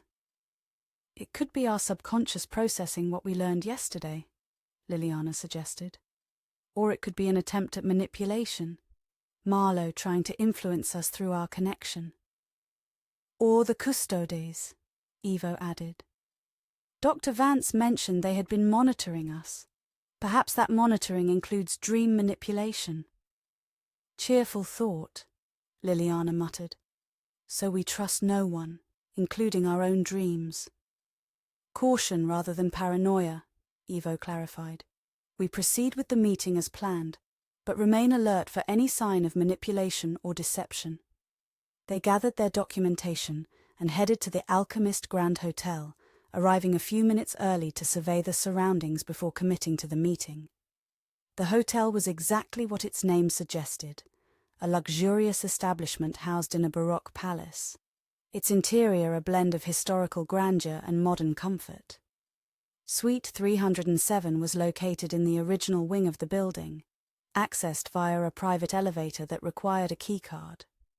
The concierge, recognizing them from Dr. Vance's description, provided the necessary access and directed them to the correct floor. As they rode the elevator, the sense of wrongness that had troubled them the previous night returned, stronger now, more defined. Through their connection, they shared the growing certainty that something was not as it should be. "We proceed carefully," Evo communicated. "At the first sign of danger, we leave immediately." "Agreed," Liliana responded, her hand moving to her bag where she carried several protective items they had prepared that morning, including a small vial of Evo's blood, which could be used to activate a transportation spell in an emergency. The elevator opened directly into a small private foyer outside Suite 307. They approached the door cautiously, Evo extending his senses to detect any magical traps or wards. Finding none, he knocked firmly. The door opened to reveal not Dr. Eleanor Vance but a young man in a tailored suit, his expression professionally neutral. "Dr. Blackwood, Miss Hayes, please come in. Dr. Vance is expecting you." They entered a spacious suite decorated in the same Baroque style as the rest of the hotel. Dr. Vance sat in an armchair near the window, reviewing documents spread across a small table. She looked up as they entered, her expression grave. "Thank you for coming promptly," she said, gesturing for them to be seated. "The situation has developed more rapidly than anticipated." "In what way?" Evo asked, remaining standing while Liliana took one of the offered seats. "Our monitoring of Marlow's tower house detected a significant energy surge last night. Shortly after your reconnaissance." Dr. Vance set aside the documents she had been reviewing. "It appears your presence, despite the concealment elixir, accelerated his timeline." "You knew we were going to the tower house," Liliana pointed out. "You provided the elixir specifically for that purpose." "Yes," But I had not anticipated such an extreme reaction from Marlow. Dr. Vance's grey eyes were sharp, assessing. The convergence ritual has been moved forward. According to our intelligence, he intends to perform it tonight, during the dark of the moon. That's not possible, Evo objected. The ritual requires our participation, our essence fragments freely given. He has no way to compel that. Unless he believes he's found a way to circumvent that requirement, Dr. Vance replied.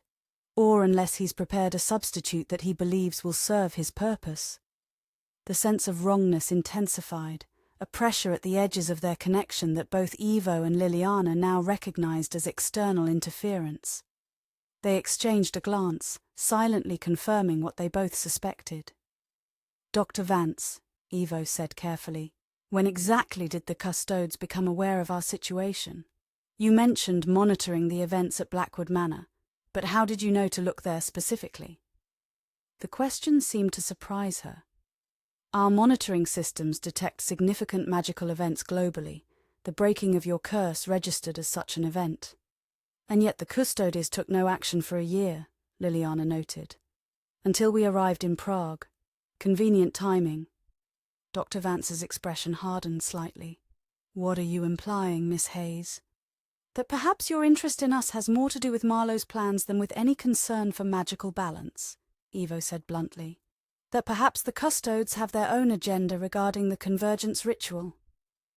The young man who had admitted them moved to stand behind Dr. Vance's chair, his posture shifting subtly from professional deference to alert readiness. Through their connection, Evo and Lilliana both sensed the change in the room's energy, a gathering tension, a preparation for conflict. Your suspicion is understandable but misplaced, Dr. Vance said after a moment. The custodes' interest is precisely as I've stated, maintaining balance and preventing catastrophic magical events. Then you won't object to providing more specific information about Marlow's accelerated timeline, Lilliana pressed. Details about how he intends to circumvent the requirement for our willing participation. Dr. Vance studied them both, her expression unreadable. The intelligence is incomplete. We know only that he's made modifications to the ritual framework that suggest an alternative approach. Not good enough, Evo said quietly. If you want our continued cooperation, we need full disclosure, now. The tension in the room increased palpably. The young man behind Dr. Vance shifted again, his hand moving toward his jacket in a motion that suggested he was reaching for a concealed weapon or magical focus. I had hoped for a more collaborative approach, Dr. Vance said, her voice cooling. But perhaps that was optimistic. She nodded slightly and the young man withdrew a small silver object from his jacket. Not a weapon, but a device of some kind, inscribed with symbols similar to those on the compass she had given them. What is that? Lilliana demanded, rising from her seat. A precaution, Dr. Vance replied. Nothing more. But through their connection, both Evo and Lilliana felt the immediate effect as the device activated, a sharp pressure against their bond, an attempt to interfere with or possibly sever their connection. Evo moved with vampiric speed, crossing the room to knock the device from the young man's hand before he could fully activate it. The silver object clattered to the floor, its symbols glowing briefly before fading. Enough games, Evo said, his voice dangerously quiet. The truth, Dr. Vance. Now. The older woman's composure cracked slightly, a flash of genuine concern crossing her features. You don't understand the full situation. The custodies cannot allow Marlow to complete the convergence ritual, but neither can we permit the power you carry to remain unregulated. The risk is too great. So you intended to what? Take it from us under the guise of protection?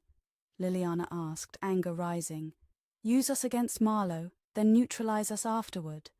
Not neutralize, Dr. Vance corrected. Contain, regulate. The power you carry was never meant to exist outside proper magical structures. It's unstable, unpredictable. It's perfectly stable within our bond, Evo countered, as you yourself acknowledged. For now, Dr. Vance agreed. But for how long? A year? A decade? Eventually, the symbiosis will break down or evolve beyond predictable parameters. The custodes cannot accept such uncertainty. The young man had recovered from Evo's intervention and was now standing in a defensive posture, his hands raised in what was clearly preparation for casting a spell. Two more individuals entered from an adjoining room, a woman and a man, both with the same alert readiness and subtle magical aura. "This meeting is over," Evo stated flatly. "We'll deal with Marlow ourselves." "I'm afraid I can't allow that," Dr. Vance said, rising from her chair. "The situation has become too volatile. The custodes have authorized direct intervention." The three younger practitioners began to move in concert, positioning themselves to surround Evo and Lilliana. The magical pressure against their bond intensified, suggesting that all three were focusing on disrupting their connection. "The transportation spell," Evo communicated urgently. "Now!" Lilliana reached into her bag, fingers closing around the vial of Evo's blood they had prepared. As she withdrew it, the female practitioner gestured sharply, and the vial shattered, its contents spilling uselessly across the carpet. "Please don't resist," Dr. Vance said, her tone almost regretful. "This can be done with minimal discomfort if you cooperate." Evo's response was not verbal but physical. Moving faster than the human eye could track, he seized Lilliana around the waist and launched them both toward the suite's large window. Glass shattered as they crashed through, Evo twisting in mid-air to take the brunt of the impact and shield Lilliana from the shards.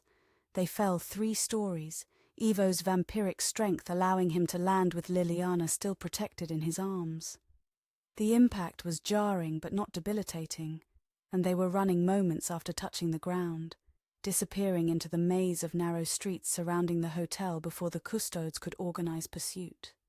Their bond hummed with shared adrenaline and determination as they put distance between themselves and the hotel. The betrayal, or perhaps the revelation of true intentions, had clarified their situation dramatically.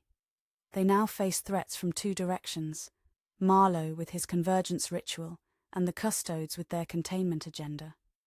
"We need a safe place to regroup," Lilliana gasped as they finally slowed their pace, confident they had lost any immediate pursuit. "I know somewhere," Evo replied. "An old sanctuary, if it still exists after all these centuries." He led them through increasingly narrow and ancient streets, eventually stopping before what appeared to be an abandoned storefront, its windows boarded up, its door secured with rusted chains. To Liliana's surprise, Evo approached not the door, but a small drainage grate set into the cobblestones nearby. "The entrance was concealed even in my time," he explained, kneeling to examine the grate. "A refuge for those the church deemed heretical. Alchemists, natural philosophers, anyone whose work strayed too close to what was considered forbidden knowledge." The grate moved aside with a scrape of metal on stone, revealing a narrow passage descending into darkness. Evo went first. Chapter 10. Convergence. Continued. Evo went first, his vampiric vision allowing him to navigate the darkness with ease. Liliana followed, using the light from her phone to illuminate the steep stone steps that spiraled downward beneath the street. The passage opened into a surprisingly large chamber, its vaulted ceiling supported by ancient stone columns. Dust covered everything, but the space was otherwise intact, a testament to the skill of its medieval builders. "The Sanctuary of Forgotten Knowledge," Evo said, his voice echoing slightly in the cavernous space. "Established in the 14th century by a group of scholars who believed knowledge should be preserved regardless of religious or political dictates." Liliana swept her phone light across the chamber, revealing shelves carved directly into the stone walls, some still holding ancient volumes and scrolls. Tables and benches stood in the center of the room, positioned beneath what appeared to be a complex system of mirrors, designed to direct natural light from some unseen source above. "It's amazing," she breathed. "How did you know about this place?" "I was brought here as a young physician," Evo explained, moving to light several old lanterns he had found near the entrance. "My mentor believed my interest in blood diseases might benefit from access to texts the church had banned." I continued to visit even after his death, until my transformation. As the lanterns cast their warm glow throughout the chamber, more details emerged. Alchemical equipment on some of the tables, astronomical charts carved into one wall, and most surprisingly, a small fountain in the center of the room, its basin filled with clear water that somehow remained fresh despite the centuries. Living water, Ivo explained, seeing Liliana's questioning look. A natural spring that the sanctuary's builders channeled through the stone. It never stops flowing, never stagnates. Perfect for magical workings, Liliana noted, remembering their ritual with the chess pieces. Yes, and for cleansing. Ivo approached the fountain, removing his jacket which had been cut by glass during their escape. We should purify ourselves first, in case the custodes placed tracking charms on us during our interactions. They performed a simple cleansing ritual using the living water, focusing on removing any external influences or monitoring spells that might have been placed upon them. As they completed the ritual, the sense of wrongness that had troubled their connection faded completely, leaving their bond clear and strong once more. Better, Liliana sighed, feeling the pressure lift. I think they were trying to interfere with our connection even before today's meeting. Likely through the compass, Ivo agreed. A subtle influence, designed to make us more receptive to their suggestions while gathering data on how our bond functions. They settled at one of the ancient tables, taking stock of their situation. The sanctuary provided temporary safety, but they needed to develop a plan quickly. Both Marlow and the custodes would be searching for them, and time was running short if Marlow truly intended to perform the convergence ritual that night. We have 3 options as I see it, Ivo said, his expression grave. First, we could flee Prague entirely, using our cleansed state to escape before either Marlow or the custodes can locate us again. Running doesn't solve the problem, Liliana pointed out. Marlow would pursue us, and without the power he seeks, he might resort to even more dangerous methods. Agreed, which leads to the second option. We confront Marlow directly, attempt to stop the ritual before it begins. Ivo's tone made clear his assessment of this approach. Extremely dangerous, with minimal chance of success given the preparations we observed. And the third option? We develop our own ritual. Use the power we carry in a way neither Marlow nor the custodes anticipate. Ivo gestured to the sanctuary around them. This place contains knowledge that might help us. Texts and artifacts preserved outside the influence of organizations like the custodes. Liliana considered this. A counter-ritual? Something that would neutralize Marlow's convergence attempt? Or redirect it, Ivo suggested. The principles we learned from the Codex Animarum could be applied differently, not to combine essences but to disperse them safely. They began exploring the sanctuary's resources, searching for texts that might provide insights into countering the convergence ritual. Many of the volumes were fragile with age, their pages crumbling at the edges, but the knowledge they contained remained intact, preserved in this underground haven while the world changed above. Hours passed as they researched, translated, and debated various approaches. The sanctuary's isolation protected them from immediate discovery, but also cut them off from outside information about their pursuers' activities. I think I found something, Liliana said finally, carefully turning the pages of a leather-bound manuscript. This describes a ritual called the dissolution of bonds, essentially the opposite of a convergence. Instead of combining essences, it releases them from artificial constraints. Ivo examined the text over her shoulder. Interesting. It's designed to counter forced bindings, allowing captured essences to return to their natural state or move on to whatever awaits them. Could we adapt this to disrupt Marlow's ritual? Free the essences he's collected before he can complete the convergence? Possibly. Ivo studied the ritual requirements. It would need modification to work at a distance, and we'd need a connection to the essences he's gathered. Which we have through the fragment of Aliska's essence that was in the vial, Liliana realized. Even though she's moved on, there would still be a resonance between what Marlow captured and what was freed. They continued developing their counter-ritual, combining elements from several texts found in the sanctuary with their own knowledge of magical principles. The result was complex but elegant, a working that would use their connected power to create a wave of dissolution energy, targeted specifically at artificially bound essences. The timing will be critical, Evo noted as they finalized their plan. We need to initiate our ritual just as Marlow begins the convergence, when the essences are activated but before they're fully merged. Which means we need to know exactly when he starts, Lilliana said. We need eyes inside the tower house. Too dangerous to attempt physical infiltration again, Evo cautioned.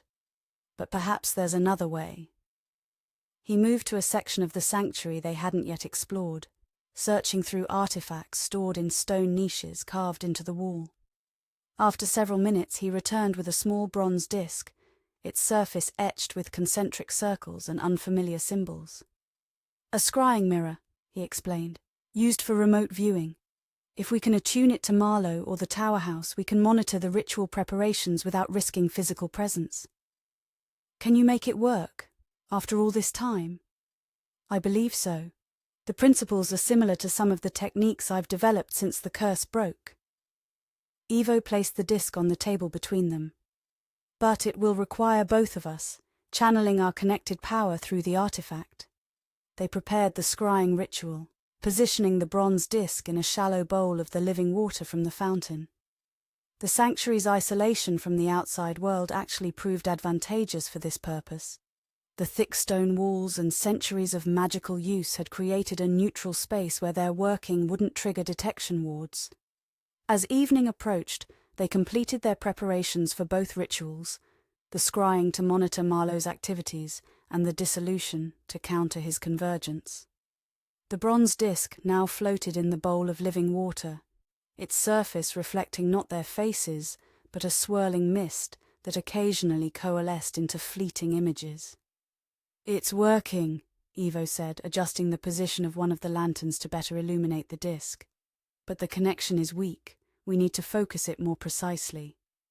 Something connected to Marlow, Lilliana suggested. Do we have anything? Evo considered for a moment, then reached into his pocket and withdrew the white rook chess piece they had cleansed but not yet disposed of. This. Though we removed his tracking spell, it still carries his magical signature. He placed the chess piece beside the bowl, and immediately the swirling mist in the disc began to coalesce more definitively. Images flickered across its surface, the tower house exterior, figures moving within, and finally, the ritual chamber they had observed during their reconnaissance. The chamber was now fully prepared, the concentric circles glowing with magical energy, the central platform holding the crystal vessel with its captured essences. Marlow moved about the space, making final adjustments, while several robed figures, presumably his apprentices or followers, arranged additional components around the perimeter. It's happening tonight, just as Dr. Vance said, Lilliana observed. Though whether she learned that through Custodi's intelligence or was part of accelerating the timeline is unclear. Either way, we need to be ready. Evo checked the position of the lanterns, around their own ritual space, a simplified version of the dissolution circle described in the sanctuary's texts. Once the convergence begins, we'll have only moments to initiate our counter-ritual. They continued monitoring the scrying disc as darkness fell over Prague. The images showed increasing activity in the tower house as Marlow's preparations reached their final stages. The crystal vessel had been positioned at the exact center of the ritual chamber, its swirling contents now glowing with an internal light that pulsed in a slow, steady rhythm. Something's wrong, Evo said suddenly, leaning closer to the disc. Look at the arrangement. It's not exactly as described in the codex. Lilliana studied the image, noting the modifications Evo had identified. The inner circle has additional symbols, ones we didn't see in the texts. Because they're not part of the traditional convergence ritual. Evo's expression darkened. They're binding symbols, designed to force unwilling essences into compliance. He's found a way to bypass the requirement for willing participation, Lilliana realized. But how? The texts were clear that forced convergence was unstable, potentially catastrophic. Unless... Ivo fell silent, his mind racing through possibilities. Unless he's not attempting a true convergence at all. What if the ritual is a facade, concealing his true intention? Before Lilliana could respond, the image in the scrying disc shifted dramatically. Marlow had moved to the center of the chamber, standing before the crystal vessel with his arms raised. The robed figures had taken positions at specific points around the circles, each holding what appeared to be a small object, similar in size and shape to the chess pieces Marlow had left for them. "It's starting," Lilliana said urgently. "Should we initiate our counter-ritual?" "Wait," Ivo cautioned. "Something isn't right. We need to understand what he's actually attempting before we intervene." In the scrying disc, Marlow began to speak, his words inaudible through the visual-only connection, but his gestures clearly part of a complex incantation. The crystal vessel's pulsing light accelerated, the swirling essences within becoming more agitated, occasionally striking the glass as if trying to escape. The robed figures raised their objects in unison, and now Ivo and Lilliana could see that they were indeed chess pieces, white pieces matching the knight and rook they had received. As Marlow's incantation reached its climax, the chess pieces began to glow with the same green light they had observed when cleansing their own pieces. "The chess set," Ivo said, understanding dawning. "It's not just a metaphor or a tracking system. It's part of the ritual itself, a distributed focus for the working." "And we have 2 of the pieces," Lilliana added, "which means his ritual is incomplete." In the scrying disc, Marlow's expression shifted from confidence to confusion as the ritual failed to progress as expected. The green glow from the chess pieces pulsed, but didn't intensify as it should have, and the crystal vessel's contents remained separate, refusing to begin the merging process. "He's missing components," Ivo confirmed. "Without all the chess pieces in position, the ritual can't proceed to completion." Marlow's frustration was visible even through the scrying disc. He intensified his incantation, gesturing more forcefully, but the ritual remained stalled at its initial stage. After several minutes of increasingly desperate attempts, he stopped abruptly, turning to address his followers with obvious anger. "This gives us an advantage," Lilliana said. "He can't complete the ritual without the pieces we have." "But it also makes us targets," Ivo cautioned. "He'll be even more determined to find us now." As if in response to his words, the image in the scrying disc suddenly shifted again, no longer showing the ritual chamber but a swirling vortex of green energy that rapidly coalesced into a face. Marlow's face, staring directly at them through the connection they had established. "Clever," his voice emerged from the disc, distorted but recognizable. "Using my own focus against me, but connections work both ways, Dr. Dvorak." Ivo moved to break the scrying link, but before he could disrupt the ritual, Marlow continued. "Don't bother hiding, I've found you now." His smile was cold, triumphant. "Your little sanctuary isn't as secret as you believed. I've known of its existence for centuries, since before your transformation." "Impossible," Ivo responded despite himself. "This place was hidden from practitioners like you." "Hidden by practitioners like me," Marlow corrected. "The Sanctuary of Forgotten Knowledge was established by the very order that later became the Custodes Arcanum. Did your new friend Dr. Vance neglect to mention that?" Lilliana and Ivo exchanged alarmed glances. If Marlow was telling the truth, it suggested connections between him and the Custodes that Dr. Vance had deliberately concealed. "You're lying," Lilliana challenged. "The Custodes oppose your work. They've been monitoring you, preparing to intervene." Marlow's laughter echoed from the disc. "Monitoring, yes. Opposing. That's a more complex question. The Custodes and I have what you might call a professional understanding. They allow certain experiments, provided the results are shared. Knowledge is their true currency, after all." "Then why did they warn us about your convergence ritual?" Ivo demanded. "Why provide means to counter your tracking?" Because they want what I want, the power you carry. They simply prefer a different method of acquisition. Marlow's expression grew more serious. The chess game continues, but the board has changed. You now face a coordinated effort from both sides. Before they could respond, the connection began to fade, Marlow's face dissolving back into swirling mist. His final words reached them as the scrying disc returned to its inert state. Bring the chess pieces to the old town square at midnight. Surrender them willingly, and you may yet survive what's coming. Refuse, and neither the sanctuary nor your bond will protect you. The bronze disc cracked down the middle as the connection broke completely, the living water in the bowl suddenly turning cloudy with sediment that hadn't been present before. He's corrupted the scrying ritual, Evo said, quickly moving the bowl away from their prepared dissolution circle, and possibly compromised the sanctuary itself. Do you think he was telling the truth? About the custodes? Lilliana asked, helping Evo contain the contaminated water. Partially, perhaps. Enough truth to create doubt, which serves his purpose. Evo examined the cracked disc with concern. But his claim about the sanctuary's origins is plausible. It would explain how Dr. Vance knew to direct us to specific texts in the Clementinum library. So we're caught between Marlow and the custodes, both wanting the power we carry for their own purposes. Liliana's expression hardened with determination. Then we use neither of their plans. We create our own solution. Evo nodded, his mind already racing through possibilities. The dissolution ritual we prepared won't work now, not with Marlow aware of our intentions and the ritual stalled, but there's another approach we haven't considered. What? Completion rather than disruption.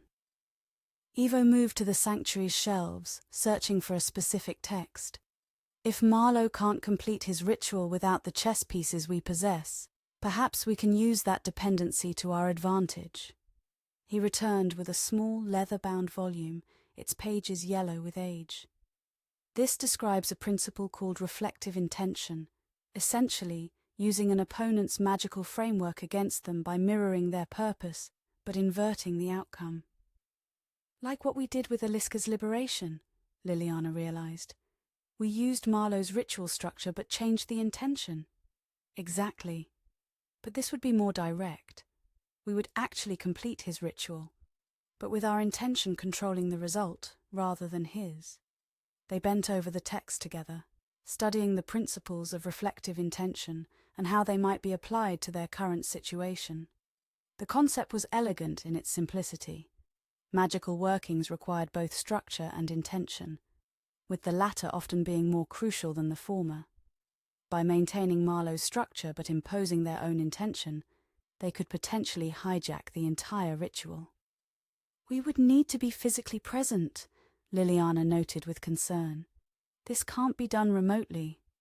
Yes, we would need to bring the chess pieces to the ritual chamber itself. Evo's expression was grim but determined, appearing to surrender while actually preparing to take control. It's incredibly risky, Liliana pointed out. If we fail, we deliver exactly what Marlow needs to complete his original plan. True, but I see no better alternative. Hiding is temporary at best. Both Marlow and the custodes will find us eventually. Fleeing Prague merely delays the confrontation. Evo closed the ancient text carefully. Sometimes the most dangerous path is the only viable one. They spent the next hour developing their plan, using the sanctuary's resources to prepare protective measures and focusing techniques that would strengthen their bond during the confrontation. The chess pieces, the white knight and rook, were ral to their strategy, both as components of Marlow's ritual and as potential vehicles for their own intention. As midnight approached, they made final preparations to leave the sanctuary. Their plan was not to meet Marlow in the old town square as he had demanded, but to go directly to the tower house, arriving at the ritual chamber at the moment when the knight's power would be at its peak. Ready? Evo asked as they stood at the foot of the stairs leading back to the street above. Liliana nodded, their connection humming with shared resolve. Ready. They emerged into a Prague transformed by night, its ancient streets now quiet except for occasional late revelers. Moving with purpose but without obvious haste, they made their way toward the castle district where Marlow's tower house stood. Their approach was indirect, using side streets and passages to avoid potential watchers from either Marlow's organization or the custodes. The silver compass Dr. Vance had given them, which they had cleansed of monitoring charms, but retained for its tracking function, confirmed that Marlow remained at the tower house, presumably still attempting to salvage his stalled ritual. As they neared their destination, Lilliana felt a subtle shift in their connection, not interference this time, but a deepening, a harmonization that suggested their bond was adapting to their shared purpose. Through it, she could sense Ivo's determination, his concern for her safety, and beneath those immediate emotions, a profound trust that had developed between them over the past year. "Whatever happens," she communicated through their bond, "I don't regret any of it. Finding your journal, breaking the curse, even this confrontation, it's all been worth it. For me as well," Ivo responded, his mental voice warm with emotion. "After centuries of isolation, you gave me connection. Whatever comes next, that gift remains." They reached the tower house just before midnight, approaching not the main entrance or the window Ivo had used for their reconnaissance, but a smaller side door that their scrying had revealed was less heavily guarded. As expected, a single robed figure stood watch, attention focused more on the street than on the possibility of visitors approaching directly. Ivo moved with vampiric speed, incapacitating the guards silently and securing the door before anyone inside could be alerted. They entered a narrow service corridor that, according to the layout they had memorized, would lead eventually to the upper floors where the ritual chamber was located. Their progress was cautious but steady, avoiding the few robed figures they encountered by timing their movements carefully. The tower house seemed strangely understaffed given the importance of the ritual Marlow was attempting, another anomaly that suggested things were not proceeding according to his original plan. As they reached the floor below the ritual chamber, they paused to implement the protective measures they had prepared in the sanctuary. Small sigils drawn in a mixture of their blood and the living water were placed on their wrists and over their hearts, designed to strengthen their bond and shield it from external interference. "The ritual will have resumed by now," Ivo communicated. Even without the missing chess pieces, Marlow would continue his attempts to force the convergence, which means the essences in the crystal vessel will be active, responsive to magical influence, Lilliana added. "Perfect conditions for our reflective intention." They ascended the final staircase, emerging into a short corridor that led directly to the ritual chamber. The door stood partially open, golden light spilling out, accompanied by the low hum of magical energy, and Marlow's voice chanting in a language that seemed to shift between recognizable forms and something older, more primal. Through their bond, they coordinated their approach, moving in perfect synchronization. They would enter not as intruders or attackers, but as expected participants, fulfilling Marlow's demand for the chess pieces while preparing to subvert his intention at the crucial moment. The ritual chamber appeared much as they had seen through the scrying disc, though now pulsing with active energy that made the air itself seem to vibrate.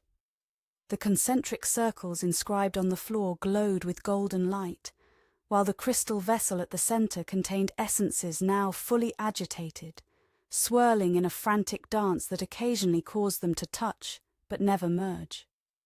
Marlow stood before the vessel, his back to the door, arms raised as he continued his incantation. The robed figures, 6 in total, maintained their positions around the perimeter, each holding a white chess piece that glowed with green energy. 2 positions remained empty, gaps in the circle that corresponded to the knight and rook. As Ivo and Lilliana stepped into the chamber, Marlow's chanting faltered momentarily, though he did not turn. The robed figures tensed but remained in position, clearly having been instructed to maintain the ritual regardless of interruptions. "Right on time," Marlow said, his voice carrying easily despite its conversational tone, though not at the location I specified. We preferred to eliminate the middleman, Evo replied calmly. Why meet in the square only to be brought here? Now Marlow did turn, his expression a mixture of amusement and calculation. Direct as always, Evo. Very well. He gestured to the empty positions in the circle. You know what's required, the knight and rook placed in their proper positions, then we can discuss terms. Terms? Lilliana echoed skeptically. You mean conditions for our surrender? I mean negotiations regarding the power you carry, Marlow corrected. Contrary to what you might believe, I have no desire to destroy either of you. Quite the opposite. Your unique bond is fascinating, worth preserving for study if nothing else. Through their connection, Evo and Lilliana maintained their focus on their true purpose, not allowing Marlow's words to distract them. They moved slowly toward the empty positions, each carrying one of the chess pieces. And the essences you've already collected? Evo asked, nodding toward the crystal vessel. What becomes of them in your convergence? They serve their purpose, as all things do in proper magical workings. Marlow's smile didn't reach his eyes. Some will be consumed, others transformed. The result will be a new entity, one with capabilities beyond anything currently existing in our world.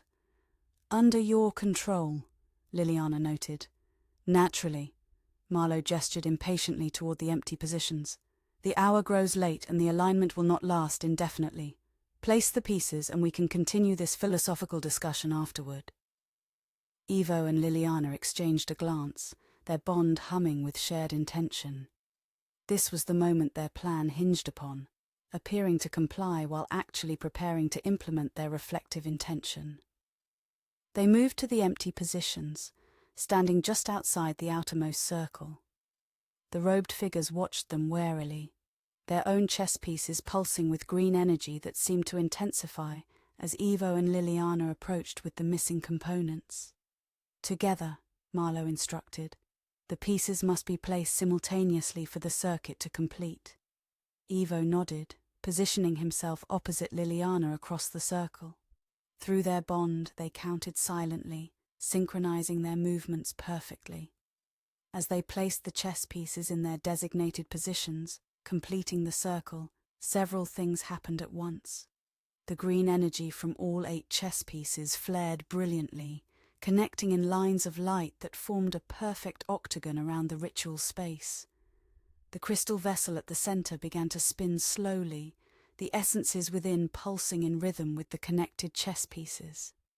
And Marlow resumed his chanting, now with renewed vigor as the ritual finally progressed as intended. But something else was happening as well, something only Evo and Lilliana were aware of. Through their bond, they were implementing the reflective intention, using the very structure Marlow had created but imposing their own purpose upon it. As the energy flowed through the completed circuit, they directed a portion of it back through their chess pieces, creating a secondary current that ran counter to Marlow's design. The sorcerer was too focused on his apparent success to notice the subtle manipulation occurring at the edges of his ritual. The robed figures, limited in their magical perception, saw only that the circuit was complete and the convergence proceeding as planned. In the crystal vessel, the essences continued their agitated movement, but now with a new pattern emerging. Not the forced merging Marlow intended, but a gradual separation, each distinct essence beginning to pulse with its own rhythm, rather than the unified beat Marlow was attempting to impose. It was Lilliana who first noticed they weren't alone in their subversion. Through their bond, she sensed another presence, subtle but distinct, working alongside their reflective intention to disrupt Marlow's control. She glanced around the chamber, trying to identify the source, and found it in the most unexpected place. One of the robed figures, the one holding the white queen chess piece, was not chanting in unison with the others. Their lips moved in a different pattern, their foca, directed not at maintaining Marlow's ritual, but at supporting the countercurrent Evo and Lilliana had created. "We have an ally," Lilliana communicated through their bond. "The one with the queen piece." Evo's attention shifted briefly, confirming Liliana's observation. Custodes, perhaps? Or someone else entirely? Before they could speculate further, Marlow's chanting reached a crescendo. The crystal vessel's rotation accelerated, and the essences within began to emit individual tones, a discordant harmony that filled the chamber with sound that was felt as much as heard. "Yes," Marlow exulted, momentarily breaking from his incantation. "The convergence begins!" But it wasn't proceeding as he expected. Instead of merging under his direction, the essences were responding to the countercurrent created by Evo and Liliana's reflective intention, amplified by their mysterious ally. Each essence began to glow with its own distinct color, separating more definitively rather than combining. Marlow's expression shifted from triumph to confusion, then to dawning anger, as he realized something was interfering with his ritual. His gaze swept the circle, finally fixing on Evo and Liliana with sudden understanding. "What have you done?" he demanded, his voice cutting through the harmonic tones emanating from the vessel. "You're disrupting the convergence pattern." "Not disrupting," Evo corrected calmly. "Redirecting. Your structure, our intention." "Reflective intention," Marlow hissed, recognizing the technique. "Clever, but futile." He gestured sharply, and the green energy flowing through the chess pieces intensified, attempting to overwhelm the countercurrent. "My ritual, my rules, you cannot hope to maintain control against my will." The struggle became palpable. Marlow's will against their combined intention, magical energies flowing in opposing directions through the same circuit. The crystal vessel began to vibrate dangerously, the essences within now fully separated into distinct glowing orbs that moved in increasingly erratic patterns. "Stop this!" Marlow commanded. "You risk catastrophic failure, a magical backlash that could destroy everything within a mile radius." "Then end the ritual," Liliana challenged. "Release the essences you've captured." "Never!" Marlow's face contorted with determination. "The power will be mine as intended." He redoubled his efforts, drawing on reserves of magical energy that made the air itself seem to thicken with power.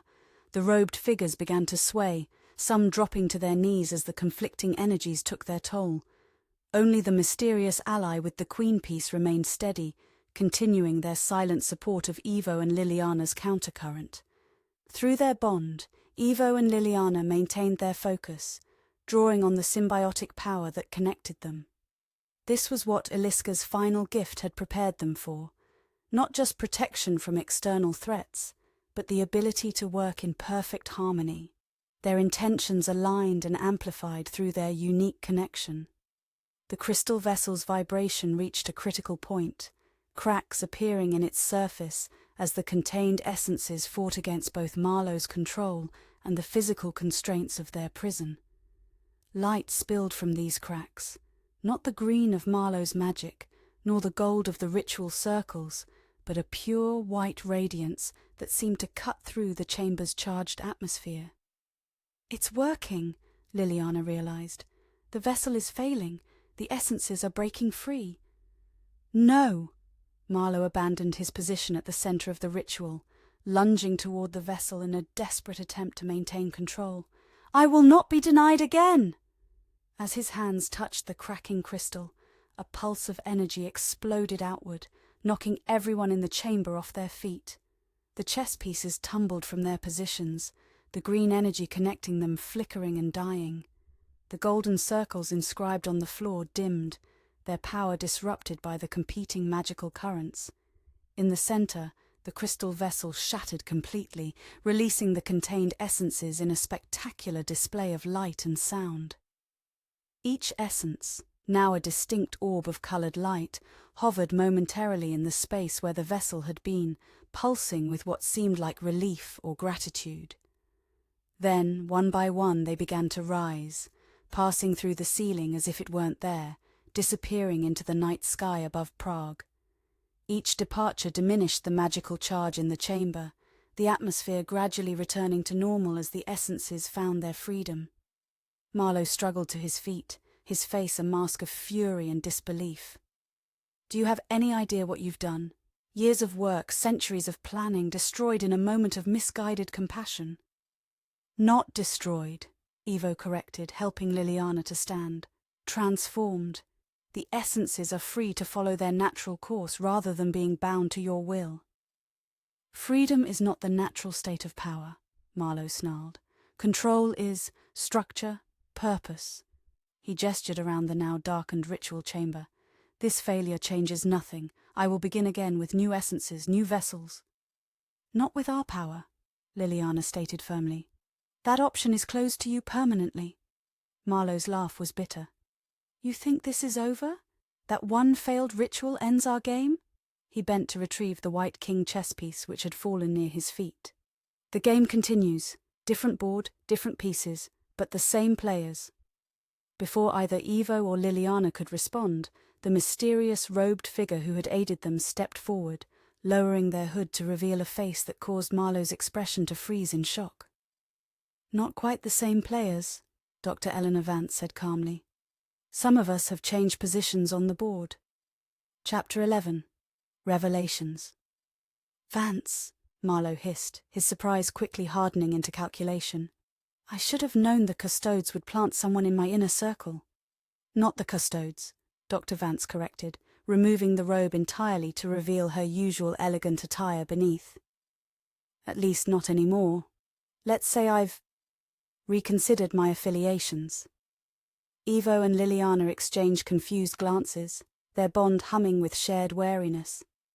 Dr. Vance had betrayed them at the hotel, attempting to capture them for the custodes' purposes.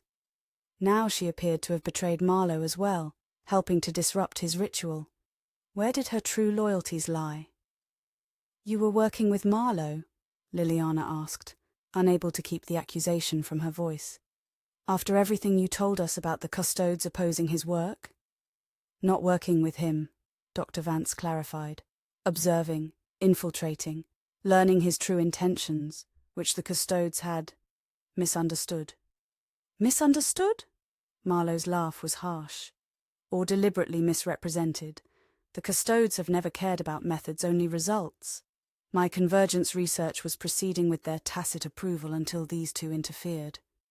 He gestured dismissively toward Ivo and Lilliana.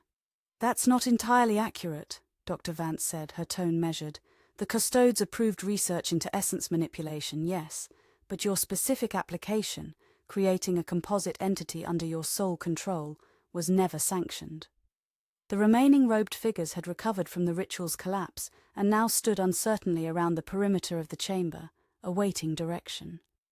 Marlow ignored them, his focus entirely on Dr. Vance. Yet they sent you to infiltrate rather than stop me outright, he noted. Curious approach for an organization supposedly concerned with magical balance. The custodes prefer knowledge to confrontation, Dr. Vance acknowledged. My assignment was to document your methods, assess the risk, and report back. Intervention was authorized only if catastrophic failure seemed imminent. Which it did, Ivo interjected. According to your own warning to us. Dr. Vance turned to face them, her expression complex, regret mingled with determination.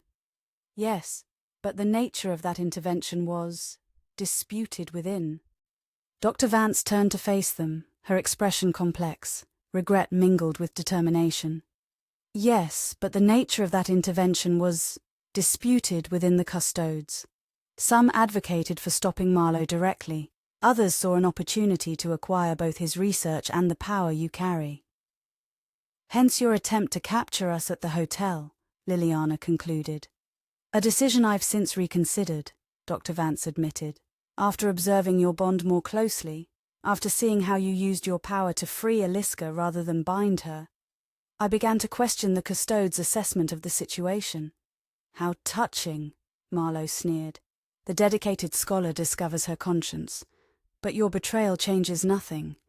The ritual can be reconstructed, the essences recaptured. Not easily, Ivo countered, and not with our cooperation. Marlow's eyes narrowed, calculating. Perhaps not willingly, but there are other methods. He gestured subtly, and the robed figures began to move, positioning themselves to block the chamber's exits. Through their bond, Evo and Lilliana prepared for confrontation, drawing on their connected power. But before either side could act, Dr. Vance raised her hand, revealing a small silver device similar to the one her assistant had attempted to use at the hotel. "I wouldn't," she warned Marlow. "This chamber is now under Custode's monitoring. Any aggressive action will trigger an immediate response." "You're bluffing," Marlow challenged. "The Custodes wouldn't intervene directly, not over a simple containment operation." "They would if they believed you were attempting to forcibly extract essence fragments from unwilling subjects," Dr. Vance replied calmly. "A violation of their most fundamental principles regarding soul magic." Tension filled the chamber as Marlow weighed his options. The failed ritual had clearly drained him, though he remained dangerous. His followers looked increasingly uncertain, some exchanging nervous glances as the standoff continued. "It seems we've reached an impasse," Marlow said finally. "How convenient for everyone." "Not an impasse," Evo corrected. "A conclusion. Your ritual has failed. The essences you collected are free. Whatever you hope to achieve through the convergence is now beyond your reach." "For the moment," Marlow acknowledged with a thin smile. "But immortality provides perspective, Dr. Dvorak. Today's failure is merely tomorrow's opportunity for refinement." He turned to his followers. "Stand down. Our work here is complete for now." The robed figures relaxed their postures, though they remained wary. Marlow moved to a small table near the wall, retrieving a leather-bound journal that Lilliana recognized as similar to the one she had found at Blackwood Manor. "A record of my convergence research," he explained, noting her interest. "One of many copies, distributed in various secure locations. Even if this facility is compromised, the knowledge remains preserved." "Why tell us this?" Lilliana asked suspiciously. "To ensure you understand the reality of our situation." Marlow tucked the journal into his coat. "This encounter, like our previous ones, is merely a pause in an ongoing process, not an ending." "You never intended to complete the ritual tonight," Evo realized suddenly. "This was another test, another move in your chess game." Marlow's smile widened slightly. "Perceptive as always. The convergence ritual requires specific alignments that won't occur for another 3 months. Tonight was a dress rehearsal, an opportunity to observe how certain elements would interact under controlled conditions." "Elements including us," Lilliana said flatly. "Naturally. Your bond is unprecedented in magical history. A symbiotic connection between a vampire and a human, sharing significant power without either dominating the other." Marlow's expression showed genuine intellectual interest beneath his usual calculation. Understanding how that bond functions under stress is valuable data for the true ritual. Dr. Vance stepped forward, her posture tense. "If you're implying that tonight's events were orchestrated with Custode's knowledge—" "Not knowledge," Marlow interrupted smoothly. "Predictable behavior. The Custodes are nothing if not consistent in their approach to magical anomalies. Send an observer, gather information, intervene only when necessary to maintain balance." His gaze shifted to Evo and Lilliana. "Just as our friends here are consistent in their determination to thwart what they don't understand." Through their bond, Evo and Lilliana shared a moment of clarity, the realization that they had indeed been manipulated, not just by Marlow, but by the entire situation. The confrontation at the ruined church, the meeting with Dr. Vance, the discovery of the sanctuary, even their infiltration of the tower house, all had unfolded according to a pattern designed to test their capabilities and responses. "If this was merely a test," Evo said carefully, "then the essences in the crystal vessel were genuine but not irreplaceable," Marlow confirmed. "Fragments freely given by willing subjects, not captured or stolen as you assumed. Their liberation causes inconvenience, not catastrophe." "I don't believe you," Lilliana challenged. "The texts describe the convergence ritual requiring significant essence fragments, not minor donations." The texts you were permitted to access described a particular version of the ritual, Marlow corrected.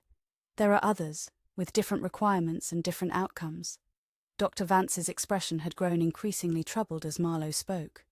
The Codex Animarum I arranged for them to study, it was incomplete. Selectively edited would be more accurate, Marlow replied.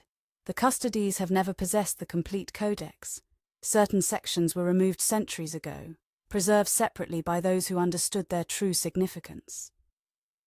This revelation clearly disturbed Dr. Vance, suggesting she had not been aware of the manipulation extending to the research materials she had provided. Through their bond, Ivo and Lilliana sensed an opportunity in this apparent rift between Marlow and the custodes representative. If tonight was merely a test, Ivo said, addressing Marlow directly, then what happens now? We return to our respective corners and prepare for the next round of your game. An apt description, Marlow acknowledged, though I prefer to think of it as collaborative research with occasionally divergent methodologies. There's nothing collaborative about manipulation and deception, Lilliana objected. No? Consider what you've gained from our interactions. Marlow gestured between them. Your bond has strengthened considerably since our confrontation at Blackwood Manor. Your understanding of magical principles has expanded beyond what either of you could have achieved independently. Even your escape from the custodes' attempt to contain you has contributed to your development. You're claiming credit for our growth? Ivo asked skeptically. I'm observing that opposition creates opportunity, Marlow clarified. Our conflict has benefited all parties, regardless of immediate outcomes. Dr. Vance had been silent, processing Marlow's revelations about the Codex and, by extension, the custodes' incomplete knowledge. Now she spoke, her voice carefully controlled. The custodes will want a full accounting of tonight's events, including your claim that the true convergence ritual requires a different alignment. They're welcome to whatever accounting you provide, Marlow replied dismissively. Their understanding or lack thereof is irrelevant to my work. He turned back to Ivo and Lilliana. As for you two, I suggest using the coming months wisely. Your bond continues to evolve in fascinating ways, but it remains incomplete. A work in progress rather than a finished creation. What does that mean? Lilliana demanded. It means that what you carry, the power divided between you when the curse broke, is still seeking its final form. Marlow's expression showed genuine scholarly interest beneath his usual calculation. The symbiosis Aliska created was elegant but necessarily rushed. Given time and proper understanding, it could become something far more significant. Through their bond, Ivo and Lilliana shared their wariness of Marlow's apparent helpfulness. His insights might be valuable, but they were undoubtedly shaped to serve his own purposes. And you're sharing this out of academic interest? Ivo asked dryly. Professional courtesy, Marlow corrected with a thin smile. One researcher to another. We may approach the subject from different perspectives, but the fundamental questions remain the same. What is the nature of consciousness? How does essence interact with physical form? What are the limits of magical symbiosis?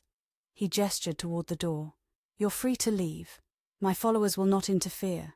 Consider tonight's encounter a data point in our ongoing study, useful to all parties, conclusive to none.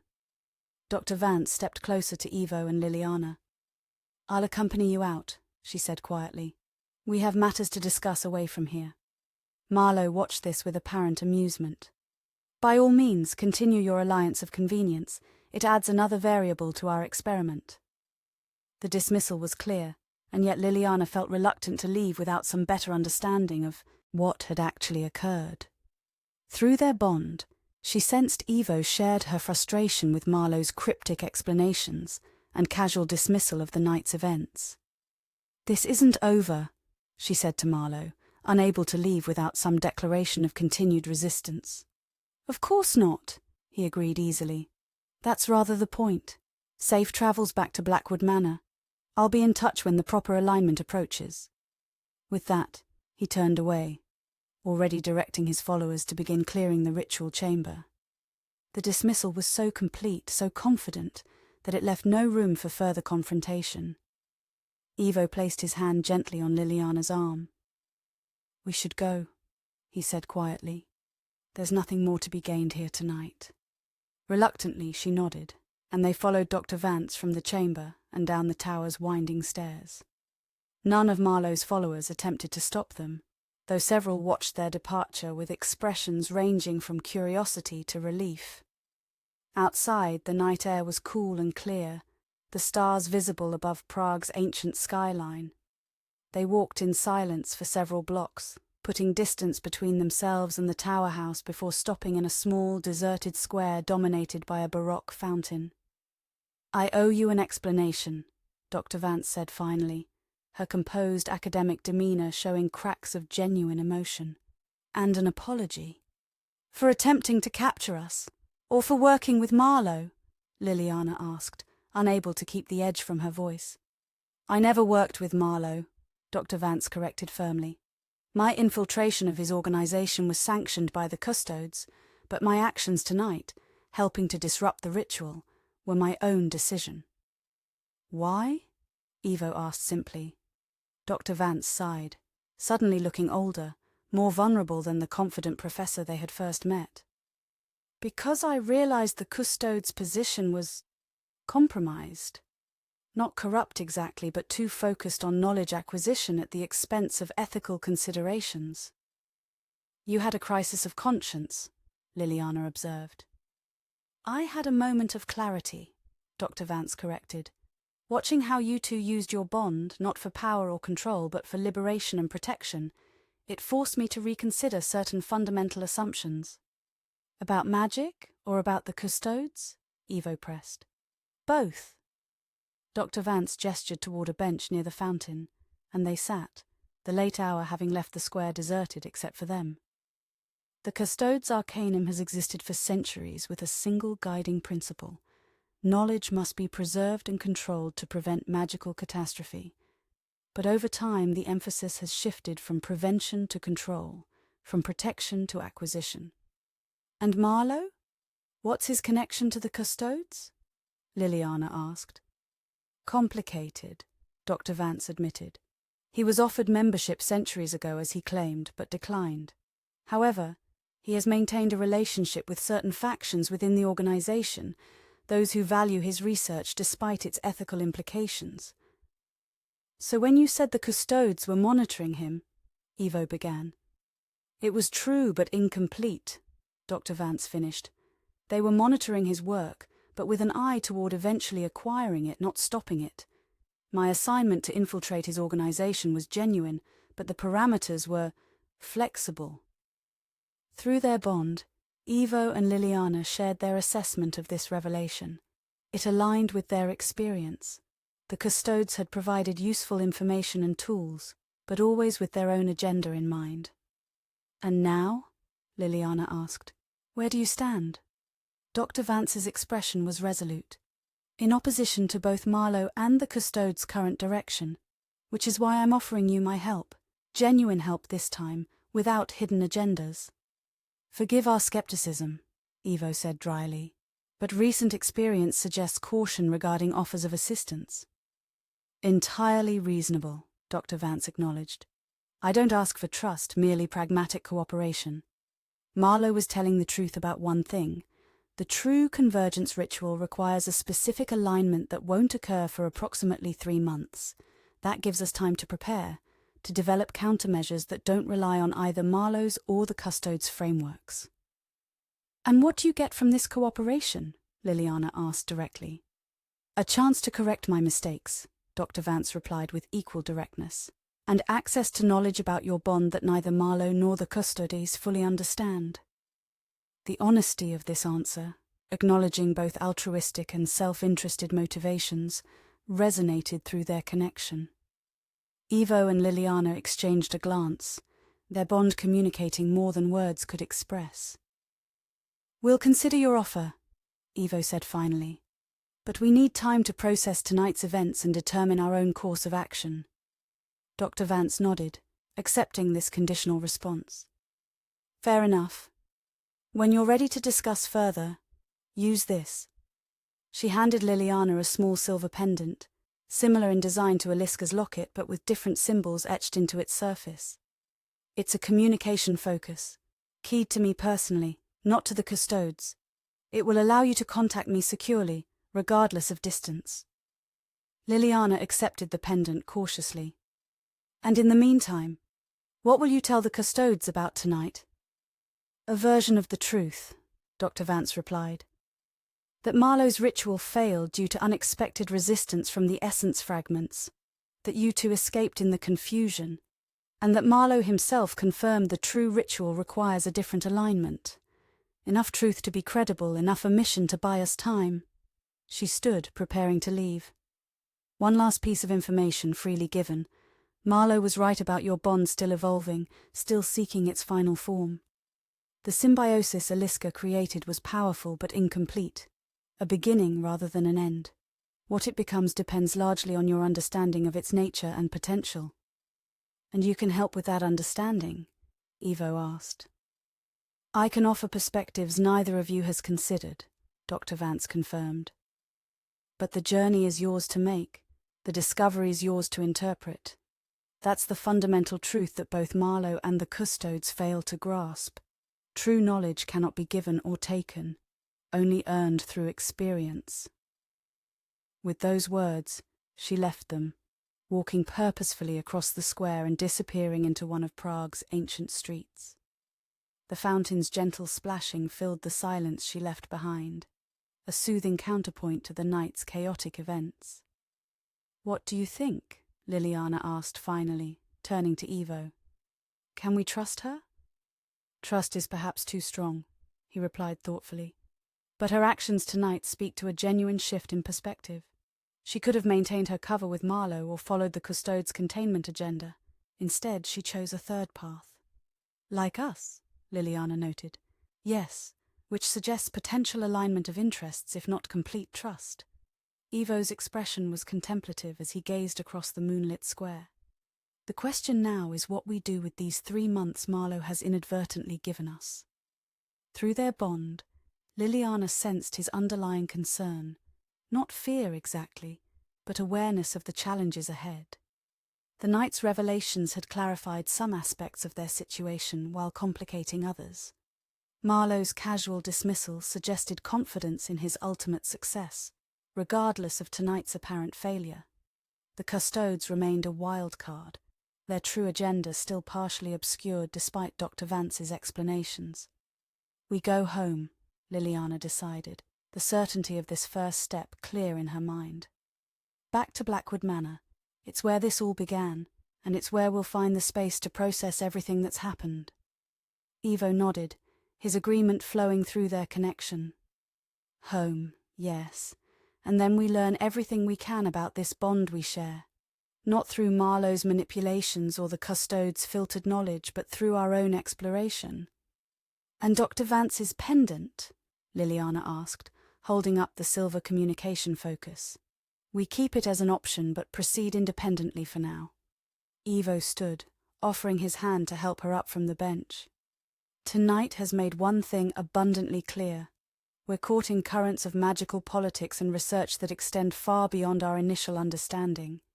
The only way forward is to develop our own perspective, our own approach. As they walked back toward their hotel, the first hints of dawn lightening the eastern sky, Lilliana felt a curious mixture of exhaustion and exhilaration. The night's confrontation had ended not with the decisive victory or defeat she had anticipated, but with a recalibration of the entire conflict.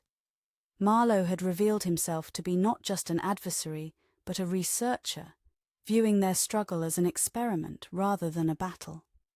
The custodes had shown themselves to be not simply protectors of magical balance, but collectors of magical knowledge, with their own complex agenda. And Dr. Vance had demonstrated that even centuries-old loyalties could shift when confronted with new ethical perspectives. Through their bond, she sensed Evo processing similar thoughts, his centuries of experience providing context for these revelations, while her journalistic instincts offered fresh analytical approaches. Tog, ether. They were neither vampire nor human, neither immortal nor mortal, but something new, a symbiosis still discovering its nature and purpose. As Prague awakened around them, the ancient city beginning another day oblivious to the magical currents flowing beneath its surface, Ivo and Lilliana made their way back to their hotel to prepare for their return to Blackwood Manor. Whatever the coming months would bring, Marlow's true convergence ritual, the custodes' continued interest, Dr. Vance's offered alliance, they would face it together, their bond not just a defensive measure, but a journey of discovery in itself. The chess game continued, but the board had changed, the pieces rearranged, and in that reconfiguration lay both danger and opportunity, a chance to move beyond the roles others had defined for them and create something entirely new. Chapter 12. Resonance. Blackwood Manor welcomed them back with familiar shadows and silence. After the intensity of Prague, the estate's isolated tranquility felt both comforting and strange, like returning to a childhood home as an adult, finding it simultaneously unchanged and entirely different. "It feels like years since we left," Lilliana said as they entered the grand foyer, their footsteps echoing on the marble floor. "Hard to believe it's only been 2 weeks." Ivo nodded, setting down their luggage. "Time becomes relative when perspectives shift. We're not the same people who departed." Through their bond, Lilliana sensed the truth in his statement, a deepened awareness of each other, a more nuanced connection that had evolved through their shared experiences in Prague. What had begun as an unexpected link forged in the breaking of Ivo's curse had matured into something more complex, more intentional.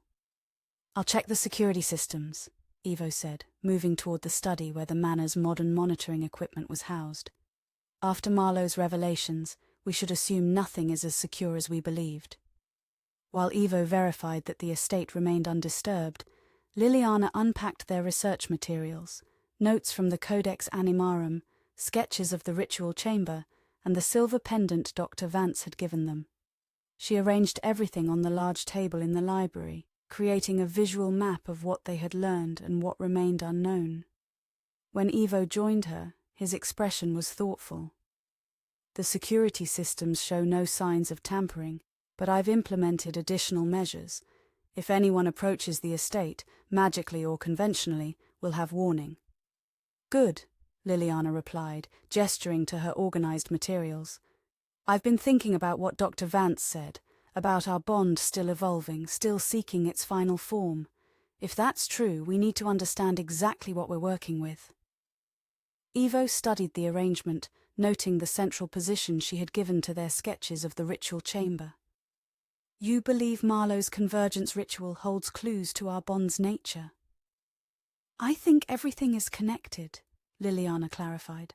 "The curse that bound you for centuries, Aliska's intervention that created our symbiosis, Marlow's interest in essence manipulation. They're all variations on the same fundamental question, how consciousness and power can be contained, transferred, or shared." Through their bond, Ivo sensed the journalist's analytical mind at work, connecting disparate pieces of information, seeking patterns that others might miss. It was one of the qualities that had first drawn him to her, this ability to see beyond surface appearances to underlying structures. "A reasonable hypothesis," he agreed, taking a seat across from her. "So where do we begin?" "With what we know for certain." Lilliana pointed to her notes from their earliest conversations. "When the curse broke, the power that had sustained it for centuries was divided between us. Not equally. You retained more of the vampiric essence, while I received something different, something that allows me to connect with you across that divide." "A bridge between states of being," Ivo suggested. "Human and vampire, mortal and immortal." "Exactly. But what is the nature of that bridge? How does it function? And most importantly, how might it change over time?" Liliana's expression grew more intense. "These are the questions Marlow and the custodes are pursuing, each for their own purposes. We need answers for ours." They spent the remainder of that day and much of the night reviewing everything they had learned, from Ivo's initial journal entries about the curse to their most recent insights from Prague. The library table became a landscape of information, timelines, diagrams, transcribed conversations, and magical principles arranged in overlapping circles of connection. As dawn approached, Lilliana stood to stretch, her mind buzzing with possibilities. Through their bond, Evo sensed her fatigue, but also her reluctance to stop while ideas were flowing. "Rest," he suggested gently. "Your human physiology requires it, even if your mind resists." She smiled, acknowledging the truth in his words. "What about you? Will you rest as well?" "For a time," he replied. "My vampiric nature requires less sleep, but mental clarity benefits from periodic stillness." They parted until afternoon, each processing the day's work in their own way. When Lilliana awoke, she found Evo in the manor's east wing, in a room she had never entered before. A circular chamber with windows facing the rising sun, its walls lined with mirrors positioned to capture and redirect the light. "Your sunroom," she realized, remembering his explanation of how he had adapted to his vampiric sensitivity to direct sunlight. "I've never seen it in use." Evo stood in a pool of indirect light, his skin showing not the burning reaction typical of vampires, but a subtle luminescence, as if the light were being absorbed and transformed rather than rejected. "A practice I developed over centuries," he explained, sensing her curiosity through their bond. "Not true sunlight tolerance, but a controlled exposure that allows me to maintain connection with diurnal rhythms." Lilliana approached cautiously, aware that she was witnessing something deeply personal. "Does it hurt?" "Not pain exactly," Evo replied thoughtfully. "More a heightened awareness, an intensity of sensation that borders on discomfort but remains manageable." Through their bond, she felt a whisper of this sensation, a tingling awareness of the light, a simultaneous attraction and aversion that created a curious balance. It was unlike anything she had experienced before, neither pleasant nor unpleasant, but profoundly other. "I can feel it," she said with wonder. "Through our connection, I can sense how the light affects you." Evo turned to her, his expression showing surprise and interest. "That's new. The bond hasn't previously transmitted physical sensations so directly." "It's evolving," Lilliana realized. "Just as Dr. Vance suggested. Becoming more sophisticated, more comprehensive." This discovery energized their research. If their bond could transmit sensory experiences, what else might be possible? They spent the next several days exploring this new dimension of their connection, carefully testing its limits and capabilities. They discovered that strong physical sensations transferred most easily: temperature extremes, sharp pain, intense pleasure.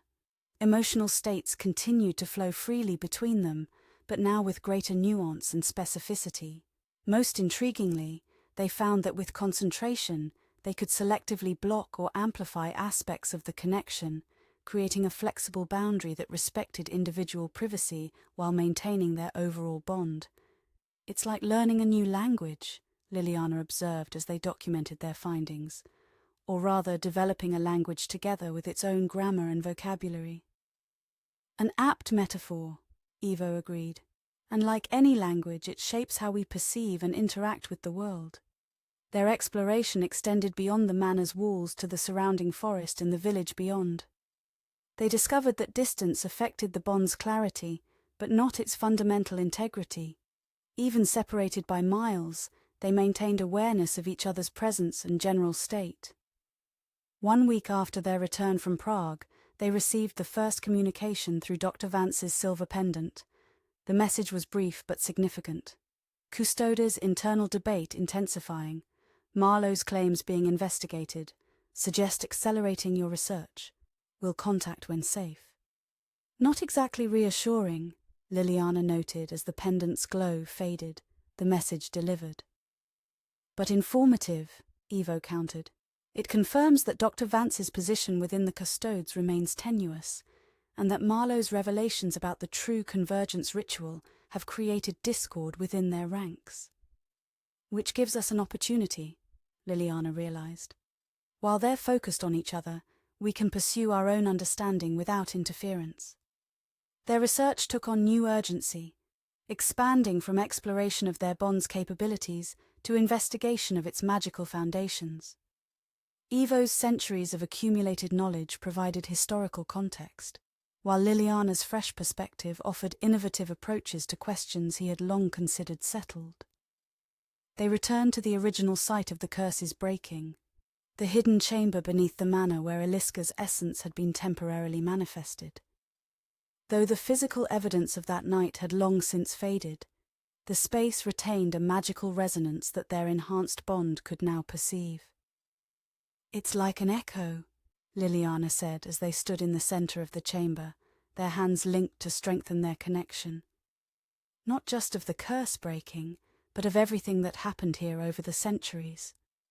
Through their bond they perceived layers of magical residue, the original casting of the curse, Evo's countless days of isolated existence, Marlow's periodic visits to verify the curse's integrity, and finally, the dramatic breaking of the enchantment that had bound them together. The curse was never just about punishment or containment, Evo realized, perceiving patterns he had never noticed during his centuries of imprisonment. It was an experiment, in essence preservation, using my vampiric nature to maintain a specific magical configuration indefinitely. "Marlow was studying you," Liliana concluded. "All those centuries you were both prisoner and subject." The revelation was disturbing but clarifying. It explained Marlow's continued interest in them beyond simple revenge or power acquisition. Their bond represented the unexpected outcome of his centuries-long experiment, a result he had neither predicted nor controlled, but now sought to understand and potentially replicate. As their second week at Blackwood Manor progressed, they began developing a theoretical framework for understanding their bond, not just as a connection between two individuals, but as a new form of magical symbiosis with its own rules and potential. "The key is balance," Evo explained as they refined their model. "Not equality, we remain fundamentally different beings, but complementary opposition. Vampire and human, immortal and mortal, magical and mundane. The tension between these states creates the energy that sustains our bond. Like positive and negative charges in electricity," Liliana suggested, "or complementary colors in light, the difference itself generates power." "Precisely, and that power can be directed, shaped by our intentions and actions." Evo gestured to their diagram, which had evolved into a complex representation of overlapping fields and flowing energies. What Marlow fails to understand, or perhaps understands but rejects, is that this balance cannot be forced or controlled externally. It must be maintained by the participants themselves. Their theoretical work was complemented by practical experimentation. They discovered that by focusing their combined attention through their bond, they could perceive magical energies that would otherwise remain invisible. This sensitivity extended to the chess pieces Marlow had given them, revealing subtle patterns of enchantment that had survived even their cleansing ritual. "They're not just tracking devices or ritual components," Liliana realized as they examined the White Knight under their enhanced perception. "They're recording devices, storing information about how we interact with them, how our bond responds to their presence." "Magical data collection," Evo agreed. "Sophisticated and subtle. No wonder Marlow was so insistent on using the chess game as his metaphor. Each piece serves multiple functions in his larger design." This discovery led them to a new line of investigation, using the chess pieces not as Marlow had intended, but as windows into his methods and intentions. By carefully analyzing the enchantments layered within the pieces, they began to reconstruct aspects of the true convergence ritual that had been omitted from the Codex Animarum they had studied in Prague. "The alignment he mentioned isn't just astronomical," Evo concluded after several days of this work. "It's a convergence of multiple factors: celestial positions, ley line configurations, and temporal resonances related to the original casting of my curse." "Which means the ritual must take place here," Liliana realized. "At Blackwood Manor, The tower house in Prague was never intended to be the actual site. A deliberate misdirection, Ivo agreed. One that successfully diverted both our attention and the custodes' monitoring. As the third week of their research began, they received another message through Dr. Vance's pendant. Custodes divided into factions. Traditionalists oppose Marlow's methods but value his knowledge. Reformists advocate complete separation. My position compromised. Exercise extreme caution. 3 visitors approaching your location. Not Custodes, not Marlow's. Unknown intentions. The warning came just as their enhanced security systems detected movement at the estate's perimeter. 3 figures approaching on foot through the forest rather than by the main road, their path suggesting familiarity with the grounds. Not trying to hide their approach, Ivo noted as they monitored the security feeds. But not announcing themselves either. Through their bond, they prepared for potential confrontation, positioning themselves in the manor's grand foyer, where they would have multiple escape routes if needed. As the figures emerged from the tree line into the estate's formal gardens, the cameras provided their first clear images. "That's impossible," Lilliana breathed, recognition dawning. "It can't be." But it was. Leading the small group was a face they both recognized immediately. Eliska, or someone wearing her appearance, looking exactly as she had when her essence had been temporarily manifested during the breaking of the curse. Behind her walked 2 others, a young man with scholarly features and an older woman whose bearing suggested authority. "Another false manifestation," Ivo said grimly, Marlow attempting the same deception twice. "I don't think so," Lilliana replied, studying the security feed more carefully. "Look at how she moves, how the others defer to her. This is different from the construct we encountered at the ruins." The visitors reached the manor's main entrance and paused, making no attempt to enter uninvited. The Eliska figure looked directly at the hidden camera, her expression conveying patient expectation rather than the desperate urgency of the false manifestation they had encountered previously. "We should hear what they have to say," Lilliana decided, from a position of caution but with an open mind. Ivo agreed, though his centuries of experience made him inherently wary of apparent impossibilities. They activated the manor's intercom system, allowing communication without direct exposure. "Identify yourselves and state your purpose," Ivo requested formally. The Eliska figure smiled slightly, as if the caution amused her. "I am not what I appear to be," she replied, her voice similar to Eliska's but with subtle differences in cadence and tone. "This form is borrowed, chosen for its significance to you both. My companions and I come as representatives of those you helped liberate during the failed convergence ritual in Prague." "The essences in the crystal vessel," Lilliana realized. "You're one of them?" "I am," the figure confirmed. "We have taken temporary physical form to communicate with you directly. The matter is urgent and concerns the approaching alignment Marlow seeks to exploit."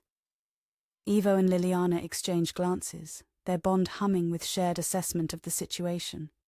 The claim was extraordinary but not impossible given what they had learned about essence manipulation and manifestation. "We'll meet you in the garden," Ivo decided. "The Eastern Pavilion, its neutral ground away from the manor's magical nexus points." The visitors agreed to this arrangement, and 15 minutes later, they all sat beneath the pavilion's glass dome, the afternoon sun casting dappled shadows through the surrounding trees. Up close, the differences between this manifestation and Eliska's true essence became more apparent, subtle variations in movement and expression that suggested a different consciousness inhabiting a familiar form. "Thank you for agreeing to meet," the Eliska figure began. "I understand your caution. In your position, I would exercise the same." "You have us at a disadvantage," Ivo noted. "You know who we are, but we know nothing about you beyond your claim to be one of the essences we helped free." "A fair observation." The figure inclined her head slightly. "In my original existence I was known as Mira, a practitioner of natural philosophy in 16th century Bohemia. My essence was captured by Marlow nearly 4 centuries ago, during his early experiments with consciousness preservation. She gestured to her companions. This is Thomas, once a physician in 18th century London, and Sophia, a mathematician from more recent times, the early 20th century. We represent the Council of Liberated Essences, formed after our release from Marlow's vessel. Council? Lilliana questioned. How many of you were in that vessel? 23 distinct essences, Thomas replied, speaking for the first time. His voice carried traces of a British accent despite the manifestation's apparent Czech origins. Each captured by Marlow at different times, each preserved for specific qualities he sought to incorporate into his convergence entity. And now you're all, what, exactly? Evo asked. Not alive in the conventional sense, but clearly not simply disembodied consciousness either. We exist in a state between conventional categories, Sophia explained, her manner precise and academic. Neither fully physical nor entirely non-corporeal, the manifestations you see before you are temporary constructs, created through combined effort for the purpose of this meeting. Through their bond, Evo and Lilliana shared their assessment of these claims. The magical signatures of the visitors were unlike anything they had encountered before, not human, not vampire, not like Marlow's false Aliska, but something entirely different, a new category of existence. Why come to us? Lilliana asked. And why now? Because the alignment Marlow seeks approaches more rapidly than he revealed, Mira replied, her borrowed features growing serious. Not 3 months as he claimed, but 6 weeks. The misinformation was deliberate, intended to reduce your preparation time. And because your bond represents a potential counter to his convergence ritual, Thomas added, a naturally occurring symbiosis that achieves what he seeks to force through artificial means. Sophia leaned forward, her expression intent.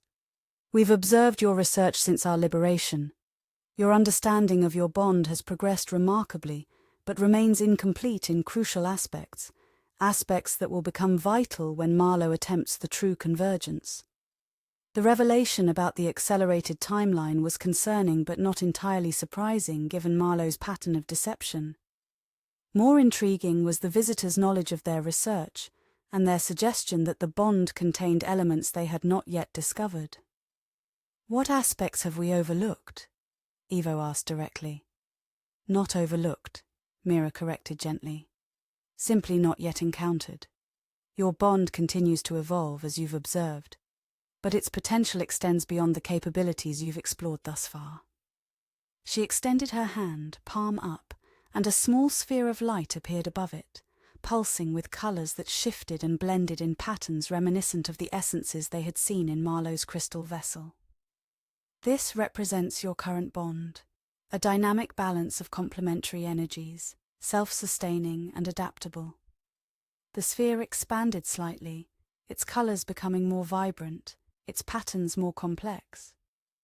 This is what it could become with proper understanding and development, a nexus capable of influencing magical energies beyond yourselves. A nexus? Lilliana questioned. You mean like a magical focal point? Similar, but with a crucial difference, Sophia explained.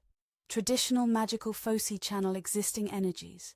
What your bond could become is generative, creating new magical potentials rather than simply directing established ones. The implications were staggering. If their visitors were correct, the bond between them represented not just a personal connection or a shared magical state, but the embryonic form of something entirely new in magical theory and practice. Marlow knows this, Thomas stated flatly. It's why he's pursued you so persistently, why he designed the chess game and the false convergence ritual. He's been testing the bond's capabilities, measuring its development, preparing to incorporate its generative potential into his true ritual.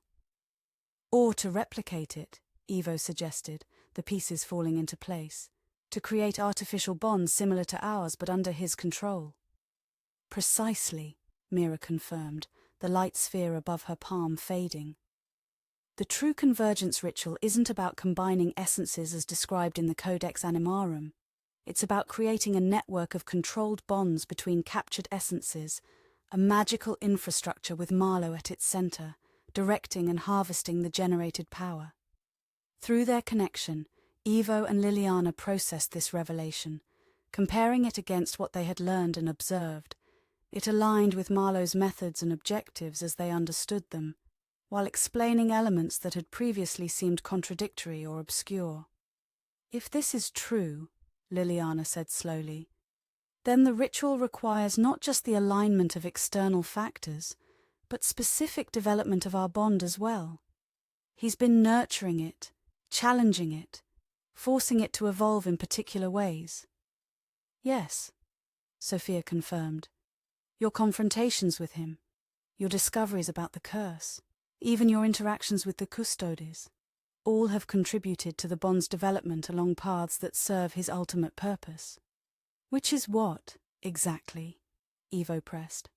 Power acquisition seems too simplistic for the complexity of this design. The three visitors exchanged glances, a silent communication passing between them before Mira responded. Transcendence, she said finally. Marlow seeks to transcend the limitations of individual consciousness, to become a nexus himself, a living convergence point for multiple streams of magical and intellectual power. Godhood, Thomas added bluntly, though he would never use such a theologically loaded term. He would call it the next evolutionary step in consciousness development. The ambition was breathtaking in its scope and hubris, not mere immortality or power, but a fundamental transformation of what it meant to be conscious, to be an individual. Through their bond, Ivo and Lilliana shared a moment of stunned appreciation for the scale of Marlow's vision, even as they recognized its profound ethical problems. Why tell us this? Ivo asked after a moment of contemplation. What do you hope to achieve by revealing Marlow's true intentions? 2 objectives, Mira replied directly. First, to warn you of the accelerated timeline and the true nature of the threat. Knowledge is your primary defense against Marlow's manipulations. And second, Sophia continued, to offer an alliance. The Council of Liberated Essences possesses knowledge and capabilities that could help you develop your bond along paths of your choosing, rather than Marlow's design. In exchange for what? Lilliana asked, the journalist's instinct for quid pro quo asserting itself. Your assistance in ensuring our continued independence, Thomas answered. Our current state is unprecedented in magical history, neither living nor dead, neither physical nor purely spiritual. Both Marlow and the custodes would seek to study, classify, and ultimately control us if they fully understood our nature. We require advocates, Mira explained. Individuals who understand both the conventional world and the magical one, who can help establish our right to self-determination. The proposal was unexpected, but intriguing. An alliance with these liberated essences offered access to knowledge and perspectives beyond what they could discover independently, while the essences' request for advocacy aligned with their own values regarding autonomy and ethical magical practice. We need time to consider your offer, Ivo said, after silently conferring with Lilliana through their bond, and to verify the information you've provided, particularly regarding the accelerated timeline. Of course, Mira agreed. Caution is appropriate given your experiences. We will return in 3 days for your response. She reached into a pocket of her borrowed form's clothing and withdrew a small crystal, similar in appearance to a quartz point, but with an internal luminescence that shifted like the colours in the demonstration sphere. This will allow you to contact us before then if necessary. Simply focus your combined attention through it while holding it between you. Lilliana accepted the crystal, noting its unusual weight and the subtle vibration it emitted when touched. 3 days, she confirmed. We'll have an answer for you then. As the visitors prepared to leave, Mira paused, her borrowed features showing a moment of genuine emotion. What you two have discovered together, the bond you've developed and continue to explore, it's remarkable. In all my centuries of existence, both physical and beyond, I've encountered nothing quite like it. Whatever you decide regarding our proposal, Please know that your connection represents something precious and unprecedented." With those words, the three visitors departed, walking back toward the forest with the same purposeful stride with which they had arrived. Ivo and Liliana watched until they disappeared among the trees, their bond humming with shared thoughts and questions about this unexpected development. "Do you believe them?" Liliana asked as they returned to the manor, the crystal from Mira held carefully between them. "About the accelerated timeline?" "Yes," Ivo replied thoughtfully. "It aligns with Marlow's established pattern of misdirection about the nature of our bond and its potential. Possibly, though I suspect they've shared only what serves their immediate purpose." "And their offer of alliance?" "Genuine, I think, but with complexities they haven't fully disclosed." Ivo's expression was contemplative as they entered the library, returning to their research materials. "These liberated essences represent an entirely new category of magical being, neither human nor vampire nor ghost nor elemental. Their perspective would be valuable, but their agenda remains partially obscured." They spent the remainder of the day verifying what they could of the visitors' claims, particularly regarding the alignment Marlow sought to exploit. Using astronomical calculations and the magical calendars Ivo had accumulated over centuries, they confirmed that a significant convergence of celestial and magical factors would indeed occur in approximately 6 weeks, centered directly over Blackwood Manor. "They were telling the truth about that at least," Liliana noted as they reviewed their findings, "which lends credibility to their other claims." "Yes, though we should remain cautious," Ivo cautioned. "Even truthful allies may have conflicting priorities." That evening they contacted Dr. Vance through the silver pendant, sharing a carefully edited version of their visitor's information about the accelerated timeline. Her response was immediate and concerned. "Confirmation matches my recent findings. Custodes' internal documents suggest awareness of true timeline. My position increasingly precarious. Will attempt to secure additional information but cannot guarantee continued communication. Trust your instincts." The message's tone reinforced their growing sense that the situation was accelerating beyond what any single faction could fully control. Marlow, the Custodes, and now the Council of Liberated Essences, each with their own agenda regarding the power Ivo and Liliana carried between them. "We need to make our own path," Liliana said as they sat in the manor's observatory that night, watching the stars wheel overhead through the glass dome. "Not aligning completely with any faction, but using what each offers to develop our understanding." "A dangerous balance to maintain," Ivo observed. "But perhaps the only viable approach given the complexities involved." Through their bond, they shared a moment of perfect understanding. Not just intellectual agreement, but a deeper resonance of purpose and perspective. Whatever challenges lay ahead, they would face them together. Their connection not just a defensive measure or a magical curiosity, but the foundation of something new and potentially transformative.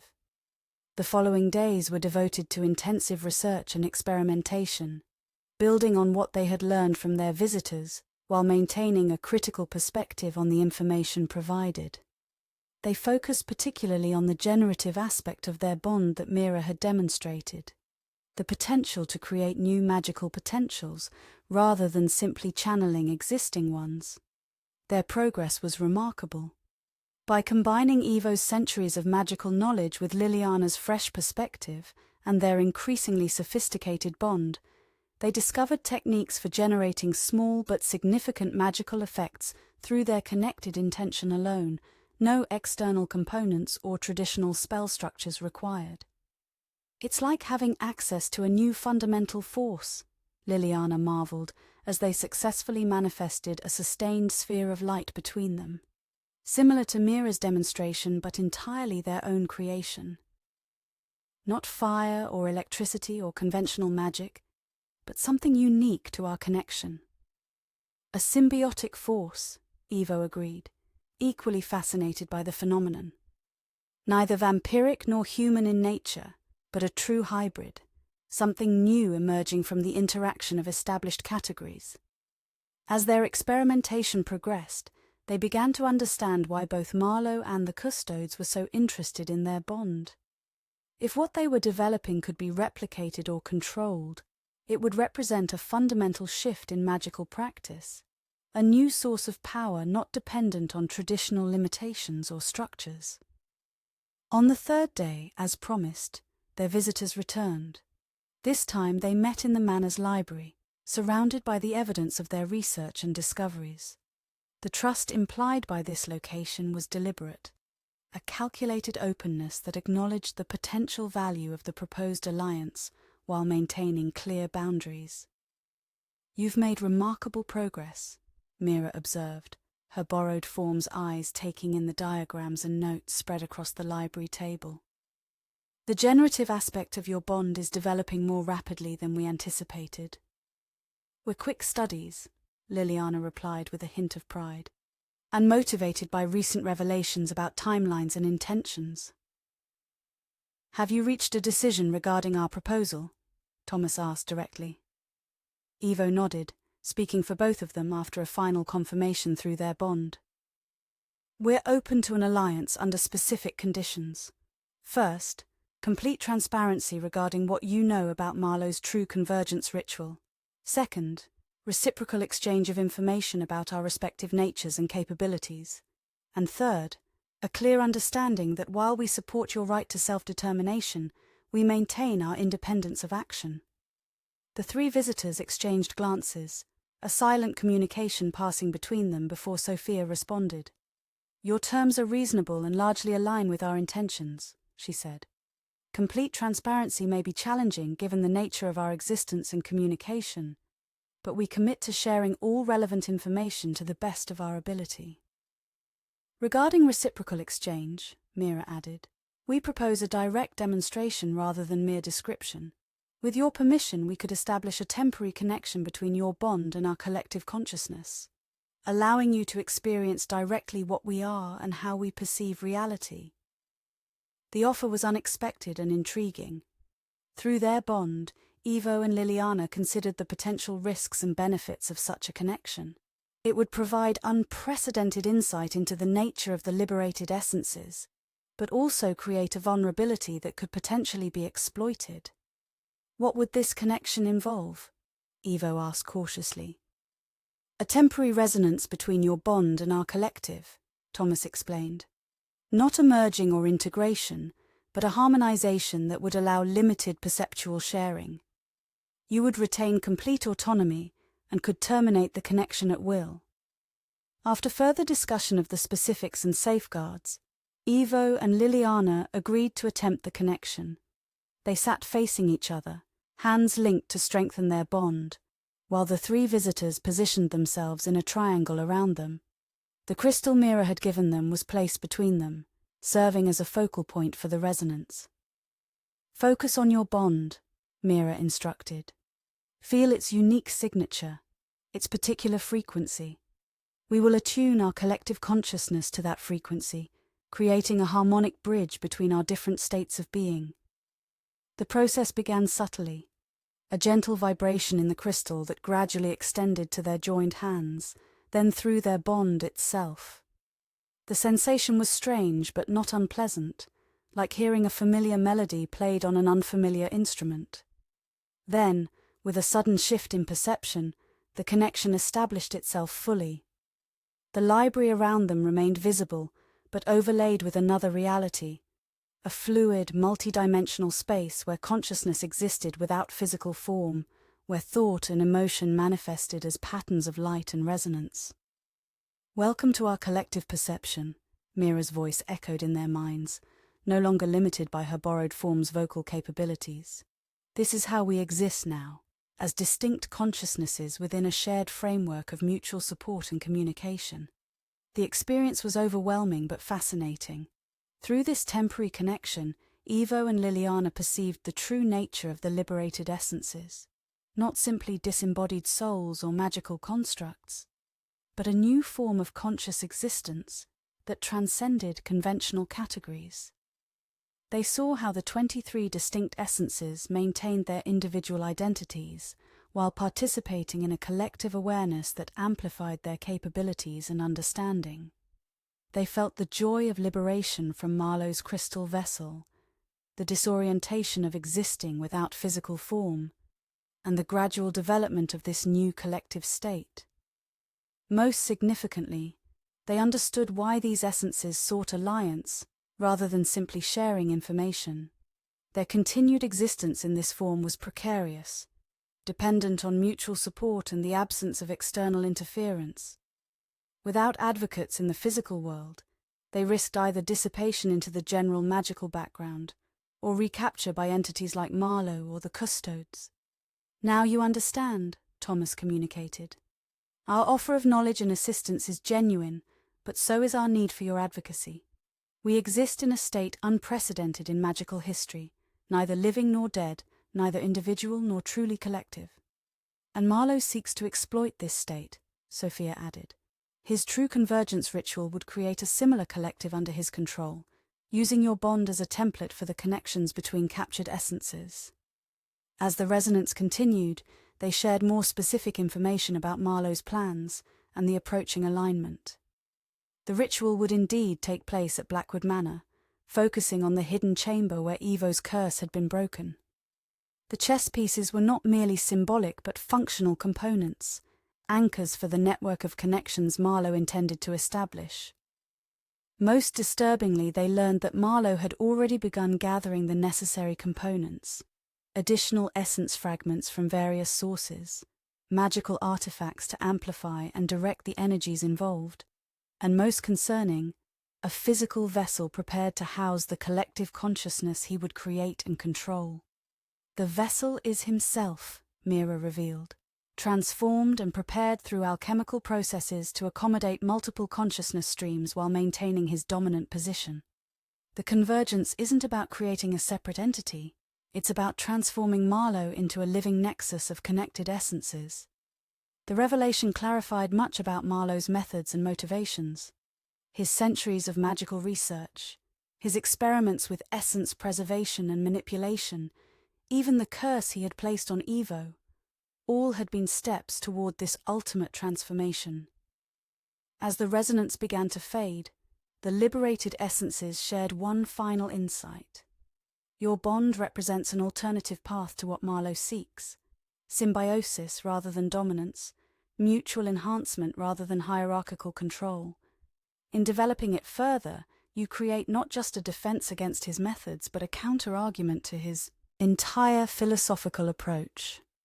The connection dissolved gradually, leaving Evo and Lilliana sitting in the library, hands still linked, the crystal between them now dark and inert.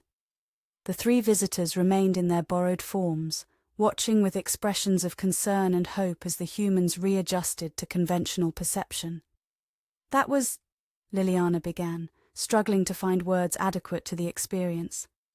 "Illuminating," Evo finished, equally affected by what they had shared.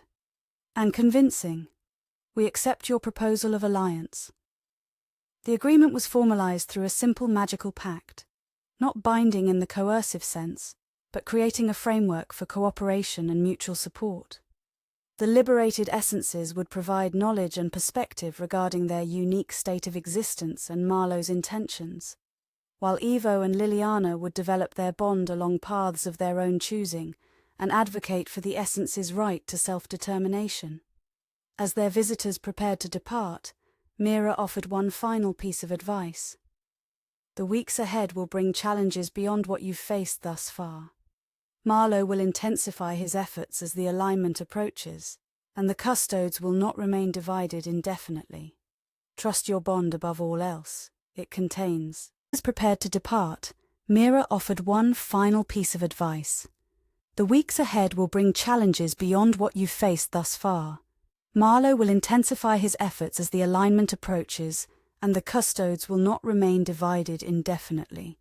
Trust your bond above all else. It contains wisdom and potential beyond what any external source can provide." With those words, the three visitors left, their borrowed forms dissolving into mist as they reached the edge of the estate, returning to their natural state of collective consciousness rather than maintaining the energy-intensive physical manifestations. In the days that followed, Ivo and Lilliana intensified their research and preparation, incorporating the insights gained from their alliance with the liberated essences. Their bond continued to evolve, developing new capabilities and dimensions as they explored its potential. They discovered that by focusing their connected intention, they could perceive magical currents and structures invisible to normal senses, including the complex network of enchantments Marlow had established throughout Blackwood Manor over the centuries. These weren't simply security measures or monitoring spells, but components of a larger magical infrastructure designed to support the convergence ritual when the proper alignment occurred. He's been preparing this for centuries, Ivo realized as they mapped these enchantments, noting how they converged on the hidden chamber where his curse had been broken. The curse itself was part of it, a way to maintain a stable magical nexus centered on this location. And to study how consciousness and essence could be contained and preserved, Lilliana added. You were both prisoner and experiment. The revelation was disturbing but clarifying. It explained why Marlow had chosen this specific form of punishment for Ivo's defiance centuries ago, not merely to cause suffering, but to advance his larger project of transcendence. As they continued their investigation, they received another message from Dr. Vance. Custodes factions reconciled under new leadership, my position terminated, operating independently now. Marlow has begun gathering components for ritual, alignment confirmed in 32 days. Will contact when safe to meet. The message's brevity and urgency suggested Dr. Vance was in a precarious position, no longer protected by her Custodes affiliation but still possessing valuable knowledge about their operations and Marlow's activities. Through their bond, Ivo and Lilliana agreed to arrange a meeting, but with appropriate caution given the shifting allegiances involved. They used the silver pendant to respond. Meeting acceptable. Neutral location. 3 days. Prague astronomical clock at noon. Come alone. The specified meeting would allow them to assess Dr. Vance's current status and intentions while minimizing risk to all parties. The public location would deter overt magical confrontation, while the precise timing would make it difficult for others to intercept their conversation. In the meantime, they continued developing their bond's capabilities, particularly the generative aspect that the liberated essences had identified as crucial. They discovered that by harmonizing their intentions through their connection, they could create small but significant effects on the physical world, stabilizing unstable magical energies, redirecting established enchantments, even temporarily nullifying certain types of spells. It's not traditional magic, Ivo observed as they successfully neutralized one of Marlow's monitoring enchantments without triggering its defensive measures. It's more fundamental, operating at the level where intention shapes reality before formal magical structures are imposed. Like editing the underlying code instead of using the program interface, Lilliana suggested, drawing on her technological knowledge for a metaphor. We're accessing a more basic level of magical operation. This capability would be crucial when confronting Marlow's convergence ritual, which relied on complex magical structures built up over centuries. If they could disrupt those structures at their foundational level, they might prevent the ritual from reaching completion regardless of the celestial alignment or physical components involved. 3 days later, they traveled to Prague for their meeting with Dr. Vance. The city felt different now, no longer simply a beautiful historical center, but a landscape of magical significance and potential danger. They arrived early, taking positions that allowed them to observe the astronomical clock and its surroundings without being immediately visible themselves. Dr. Vance appeared precisely at noon, alone as requested, dressed in casual tourist attire rather than her usual academic elegance. Through their bond-enhanced perception, they could see that she carried no obvious magical items beyond the silver pendant that matched their own, a deliberate choice that suggested her desire to demonstrate trustworthiness. They approached carefully, maintaining awareness of their surroundings as they joined her before the famous clock. The square was crowded with tourists, providing both cover and witnesses that would discourage any dramatic confrontation. "Thank you for agreeing to meet," Dr. Vance said without preamble. "My situation has changed significantly since we last spoke." "So we gathered," Evo replied. "The custodes terminated your position. Why?" "Internal politics primarily. The factions I mentioned reconciled under leadership that favors a more aggressive approach to both Marlow and yourselves." Her expression showed genuine concern. "They now view your bond as a potential threat rather than merely an object of study." "And you?" Lilliana asked directly. "Where do you stand now? In opposition to both Marlow and the custodes' current direction?" Dr. Vance's response was immediate and firm. "My research has always focused on understanding magical phenomena, not controlling them.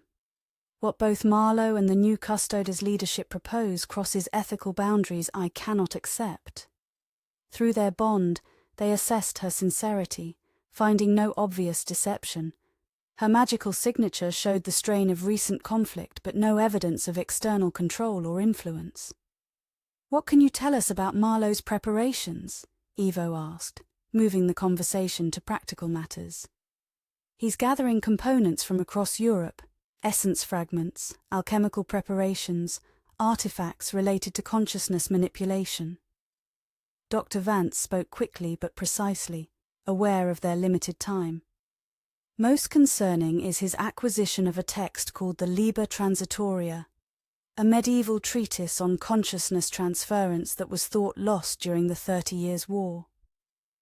"The Book of Transitions," Evo translated, recognition in his voice. "I encountered references to it during my medical studies before my transformation.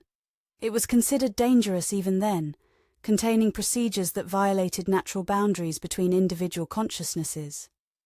"Exactly. With that text and the knowledge he's accumulated over centuries, Marlow has everything he needs for the convergence ritual except one crucial element."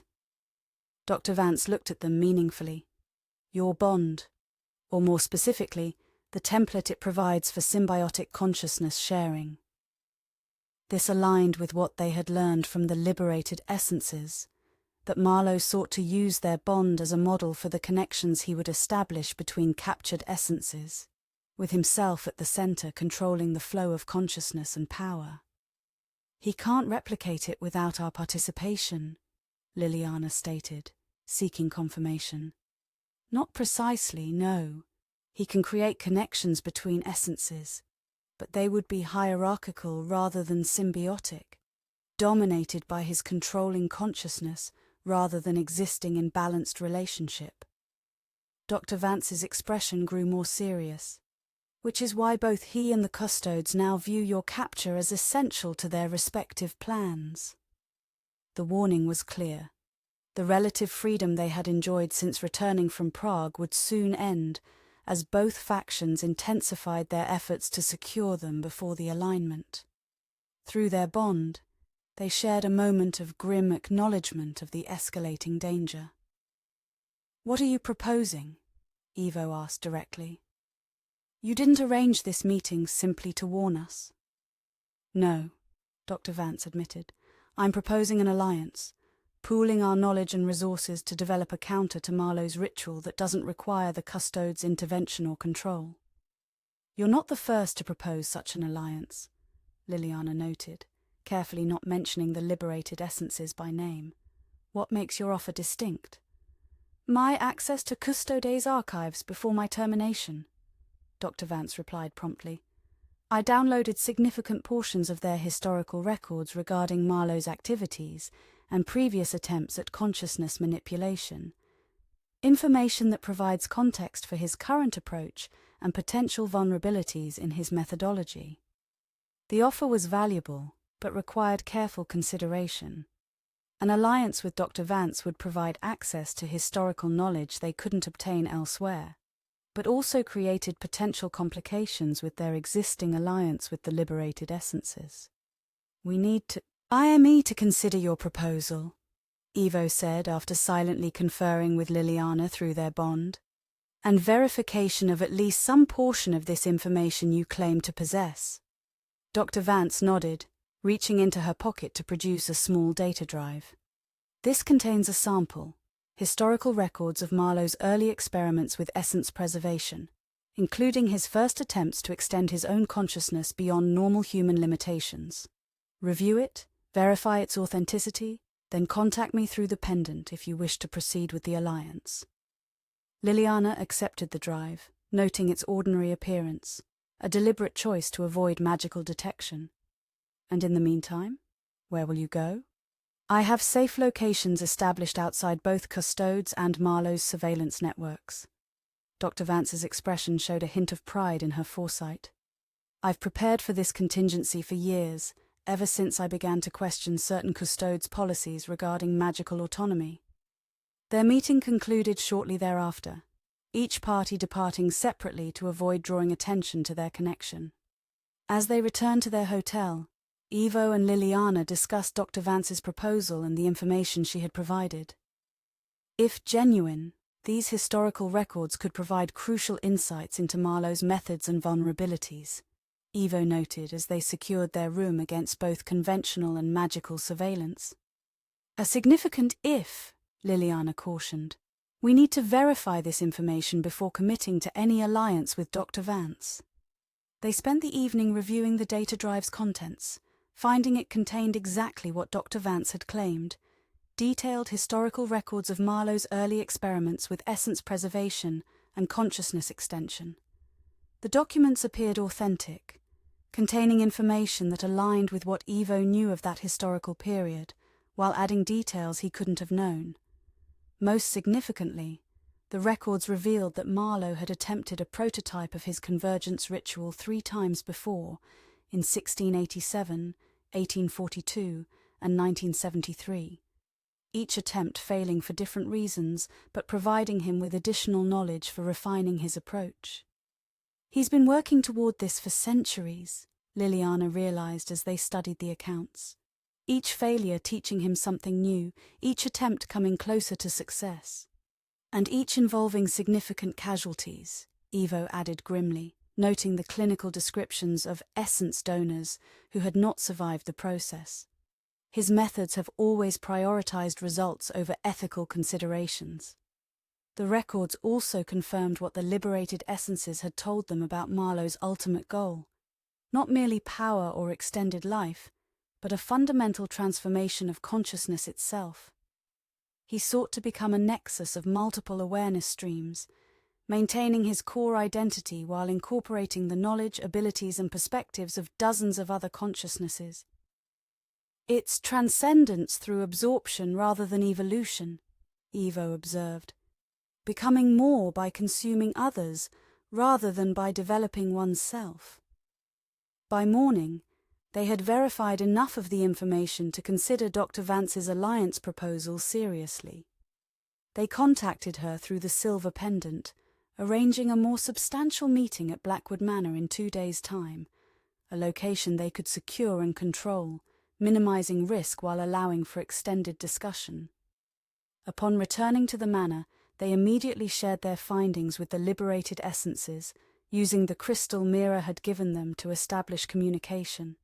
The essences confirmed the accuracy of the historical records and expressed cautious support for an alliance with Dr. Vance, recognizing the value of her knowledge while maintaining reservations about her former Custodes affiliation. Her perspective is shaped by academic tradition and institutional thinking, Mira communicated through the crystal. Valuable for historical context, but potentially limiting when confronting unprecedented magical phenomena. Nevertheless, her knowledge of Custodes' operations and Marlow's historical activities would complement our understanding of his current methods, Thomas added. A carefully structured alliance could benefit all parties. With this qualified endorsement, Evo and Lilliana prepared for Dr. Vance's arrival, securing the manor against unwanted surveillance and establishing clear boundaries for the proposed alliance. When she arrived 2 days later, they met in the library, neutral territory that allowed access to their research while maintaining appropriate distance. "You've verified the information," Dr. Vance stated rather than asked, noting their changed demeanor. Enough to continue this conversation, Evo confirmed, though questions remain about how this alliance would function in practical terms. Understandably. Dr. Vance set her briefcase on the table, opening it to reveal several more data drives and a collection of handwritten notebooks. I propose complete transparency regarding what I know of Marlow's methods and the custode's operations, in exchange for your insights into the nature of your bond and how it might be protected from external manipulation. And your role in confronting Marlow's ritual, Lilliana asked directly. What do you envision? Advisory primarily, Dr. Vance replied without hesitation. I'm a scholar, not a magical practitioner of any significant ability. My value lies in knowledge and analysis, not direct intervention. This modest assessment aligned with their own evaluation of her capabilities, suggesting a realistic understanding of her potential contribution.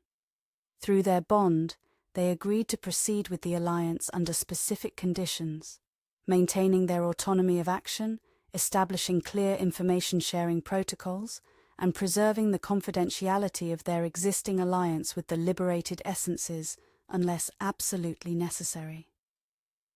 Dr. Vance accepted these terms, and they began an intensive period of knowledge exchange and strategic planning. Her historical records provided context for Marlow's current approach, revealing patterns in his methodology that suggested potential vulnerabilities. Most significantly, they learned that each of his previous attempts had failed at the same critical juncture, the moment of consciousness integration, when the captured essences were supposed to merge with his controlling awareness. The failure point has consistently been resistance from the essences themselves, Dr. Vance explained as they reviewed the historical accounts. Even when magically bound and prepared, consciousness retains an inherent autonomy that resists forced integration. Marlow has been seeking a solution to this problem for centuries, and he believes our bond provides that solution, Evo concluded, a template for willing integration rather than forced subjugation. Precisely. Your symbiosis demonstrates that consciousness can be shared without being subsumed, maintaining individual identity while establishing deeper connection. Dr. Vance's expression showed genuine scholarly interest beneath her practical concerns. It's a breakthrough in consciousness theory as well as magical practice. As their collaboration continued, they incorporated Dr. Vance into their research on the manor's magical infrastructure, revealing the extent of Marlow's centuries-long preparation. Her expertise in magical history allowed them to identify components and connections that might otherwise have remained obscure, building a more comprehensive understanding of the convergence ritual's structure and requirements.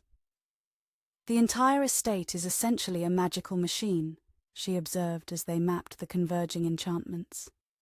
Designed to activate when the proper alignment occurs, channeling energy toward the central chamber where the ritual will culminate. Can it be disabled? Lilliana asked practically. Not easily, Dr. Vance admitted.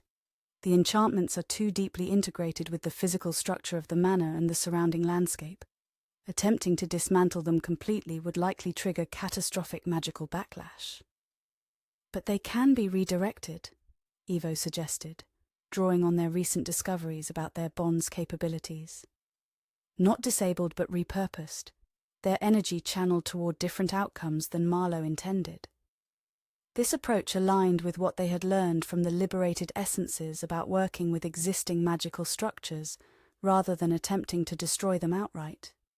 By subtly altering the intentional framework of Marlow's enchantments while maintaining their basic structure, they might be able to transform the convergence ritual from within, changing its nature rather than preventing its occurrence. As the alignment approached, they developed a comprehensive strategy based on this principle of redirection rather than opposition.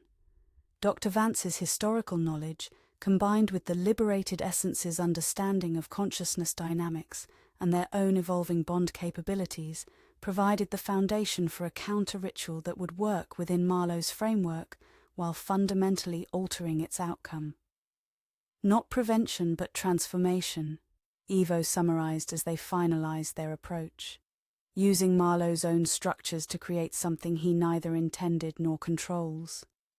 The strategy was elegant but required precise timing and coordination.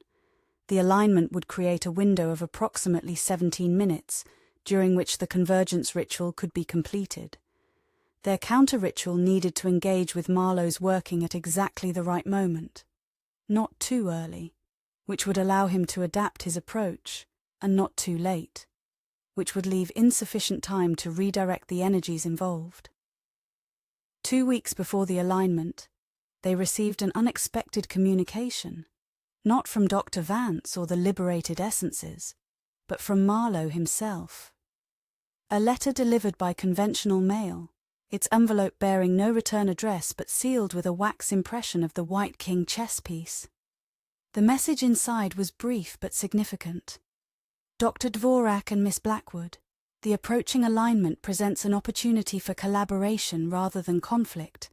Your bond has developed remarkably, demonstrating potential beyond what either of us initially anticipated.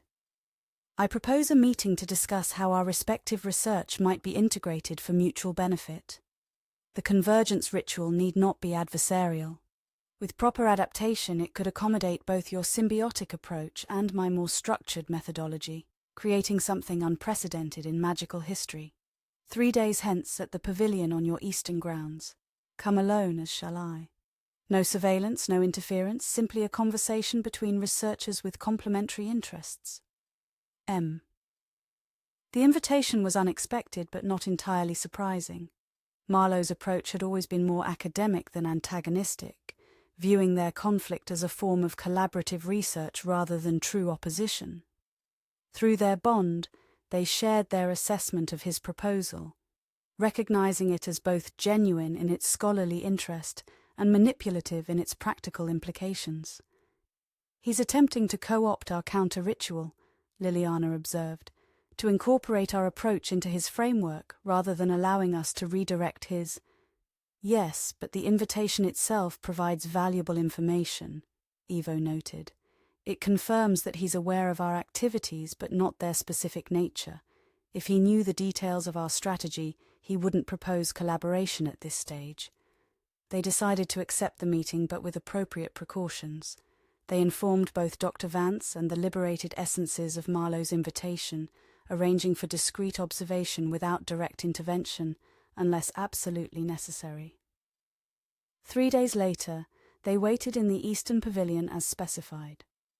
The afternoon sun cast dappled shadows through the surrounding trees, creating a peaceful atmosphere that belied the significance of the coming conversation. Through their bond, they maintained heightened awareness of their surroundings, prepared for any attempt at magical manipulation or deception. Marlow arrived precisely on time, walking alone across the gardens with the same casual confidence he had displayed in Prague. His appearance was unchanged, the ageless academic, neither young nor old, his eyes reflecting centuries of accumulated knowledge and ambition. "Thank you for agreeing to meet," he said as he joined them beneath the pavilion's glass dome. "I appreciate the courtesy, given our somewhat adversarial history." "Curiosity rather than courtesy," Evo replied candidly. "Your proposal of collaboration seems at odds with your previous approaches." Marlow smiled slightly, acknowledging the point. "Research evolves as new data emerges. Your bond has developed along paths I hadn't fully anticipated, demonstrating symbiotic potential that complements rather than contradicts my own work on consciousness integration." "You mean it provides a solution to the resistance problem you've encountered in previous attempts?" Lilliana stated directly, drawing on their knowledge of his historical failures. If Marlow was surprised by their awareness of his past efforts, he didn't show it. "Precisely. Each of my previous attempts at the convergence ritual failed at the same critical juncture, the moment when individual consciousness must be integrated into a larger framework without losing its essential nature." He gestured between them. "What you've achieved, a symbiotic bond that preserves individual identity while establishing deeper connection, represents exactly the breakthrough my work requires. Not domination but harmonization, not subjugation but synthesis." Through their bond, they shared their assessment of his words, recognizing the genuine scholarly interest beneath the calculated approach. Marlow truly was fascinated by their bond, seeing in it the solution to problems that had frustrated his research for centuries. "And what exactly are you proposing?" Evo asked, maintaining a neutral tone despite their internal wariness. "Collaborative participation in the convergence ritual," Marlow replied directly. "Your bond serving as the template for the connections between essences, my framework providing the structure and direction for the overall integration." He leaned forward slightly, his expression earnest in a way they hadn't seen before. "Consider the possibilities. A network of consciousness sharing that preserves individual identity while creating something greater than the sum of its parts. Not my vision alone, but a synthesis of our different approaches. Your symbiosis scaled to encompass multiple awareness streams, all in balanced relationship rather than hierarchical control." The proposal was seductive in its intellectual elegance, appealing to the researcher in both of them. Through their bond, they acknowledged the genuine potential in what Marlow described, a form of consciousness networking that could advance understanding beyond what either approach could achieve independently. But beneath this surface appeal lay deeper concerns. Marlow's description carefully omitted crucial details about the source of the essences involved, the nature of consent in their participation, and most significantly, who would ultimately control the resulting network. "An intriguing proposal," Evo acknowledged carefully, "but one that raises significant questions about implementation and governance. Who would determine the parameters of this network? Who would establish its ethical boundaries?" "A collaborative council," Marlow suggested smoothly. "Representatives of different perspectives and traditions, ensuring balanced consideration of all factors involved." "With you as the central node," Lilliana noted. "The nexus through which all connections flow." Marlow's smile tightened slightly. "Someone must serve as the primary integrator, the consciousness with the training and capacity to maintain the network's stability. My centuries of research and preparation make me the logical choice for that role." The conversation continued in this vein, Marlow presenting his proposal in terms of collaborative research and mutual benefit, Evo and Lilliana identifying the underlying assumptions and implications that contradicted this framing. Through their bond, they maintained a united perspective, while engaging with his ideas on their intellectual merits, neither rejecting them outright nor accepting their superficial appeal. As the discussion progressed, they became aware of a subtle change in the magical atmosphere around the pavilion, a gradual intensification of energy that suggested Marlow was implementing some form of enchantment despite his promise to come alone and without magical interference. "You're attempting to influence our perception," Evo stated directly, interrupting Marlow's explanation of how their bond would function within his proposed network. "A subtle compulsion toward agreement, embedded in your words and gestures." Marlow paused, genuine surprise flickering across his features before his composed expression returned. "Impressive detection. Most wouldn't notice such a delicate working." "Our bond enhances perception as well as connection," Lilliana explained, allowing a hint of pride in their capabilities, particularly regarding attempts to influence or manipulate either of us. "Another valuable quality," Marlow noted, his scholarly interest apparently genuine despite being caught in his deception. "The bond's protective aspects are as significant as its connective ones." He made no apology for the attempted influence, simply acknowledging its discovery as one researcher might acknowledge another's successful experiment. This casual attitude toward ethical boundaries reinforced their wariness of his proposed collaboration. "Your offer is declined," Evo stated firmly. "While the intellectual framework you've presented has merit, the implementation you envision contradicts our understanding of how consciousness sharing should function." "A disappointing decision, though not entirely unexpected?" Marlow's expression showed genuine regret beneath his usual calculation. "The opportunity remains open should you reconsider before the alignment. After that point, our paths will necessarily diverge more dramatically. The implied threat was clear, but delivered with the same academic detachment that characterized all of Marlow's interactions. Through their bond, they maintained their resolve, neither intimidated by the warning, nor tempted by the intellectual possibilities he had described. "Is there nothing I might offer that would persuade you?" Marlow asked after a moment of silence. "No compromise posited. On that would allow some degree of collaboration rather than direct opposition." "Perhaps one," Lilliana suggested, following an impulse that flowed through their bond. "Abandon the hierarchical structure of your ritual. Design a true network of equals with no central controlling consciousness." Marlow considered this, his expression thoughtful. An interesting proposal, but one that ignores practical realities. Consciousness networks require coordination to maintain stability, a primary awareness that ensures coherence across the system. "Not necessarily," Evo countered. "Our bond functions without either of us controlling the other. The stability emerges from the relationship itself, not from external governance." "Between two consciousnesses, perhaps," Marlow acknowledged, "but scaled to dozens. The complexity would be unmanageable without central coordination." The fundamental philosophical difference between their approaches was now clear. Marlow believed order required control, while they had discovered that balance could emerge naturally from properly structured relationships. No compromise was possible while this basic assumption remained unreconciled. "Then we have nothing further to discuss," Evo concluded. "Our paths remain separate, as they have been since you first placed the curse upon me centuries ago." Marlow nodded, accepting this outcome with apparent equanimity. "As you wish. Though I maintain that opposition creates opportunity, our conflict has driven both our researches forward more rapidly than cooperation might have." He stood to leave, his manner as composed as when he had arrived. "The alignment approaches. Prepare as you see fit. Whatever the outcome, the knowledge gained will advance our understanding of consciousness and connection, a worthy result regardless of whose approach prevails." With those words he departed, walking back across the gardens with unhurried confidence.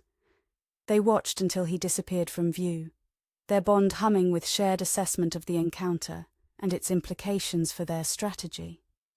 "He knows we're planning something," Lilliana noted, "but not the specifics." "Yes, his attempted influence was designed to extract more information than to force agreement," Evo agreed. "He's concerned about our counter-approach, but not enough to abandon his own preparations." They returned to the manor, immediately sharing the details of the meeting with both Dr. Vance and the liberated essences. The encounter confirmed their strategy of redirection rather than direct opposition. Marlow's confidence in his ritual's basic structure would make him less vigilant against subtle alterations to its intentional framework than against attempts to prevent it entirely. As the final days before the alignment approached, they intensified their preparations, focusing particularly on developing their bond's generative capabilities. Through careful experimentation, they discovered that by harmonizing their intentions at specific frequencies, they could create magical effects that interacted with Marlow's enchantments without triggering their defensive measures, like playing notes that resonated with an existing melody without disrupting its basic structure. Dr. Vance contributed historical context and technical knowledge, helping them identify the critical junctures in Marlow's ritual where redirection would be most effective.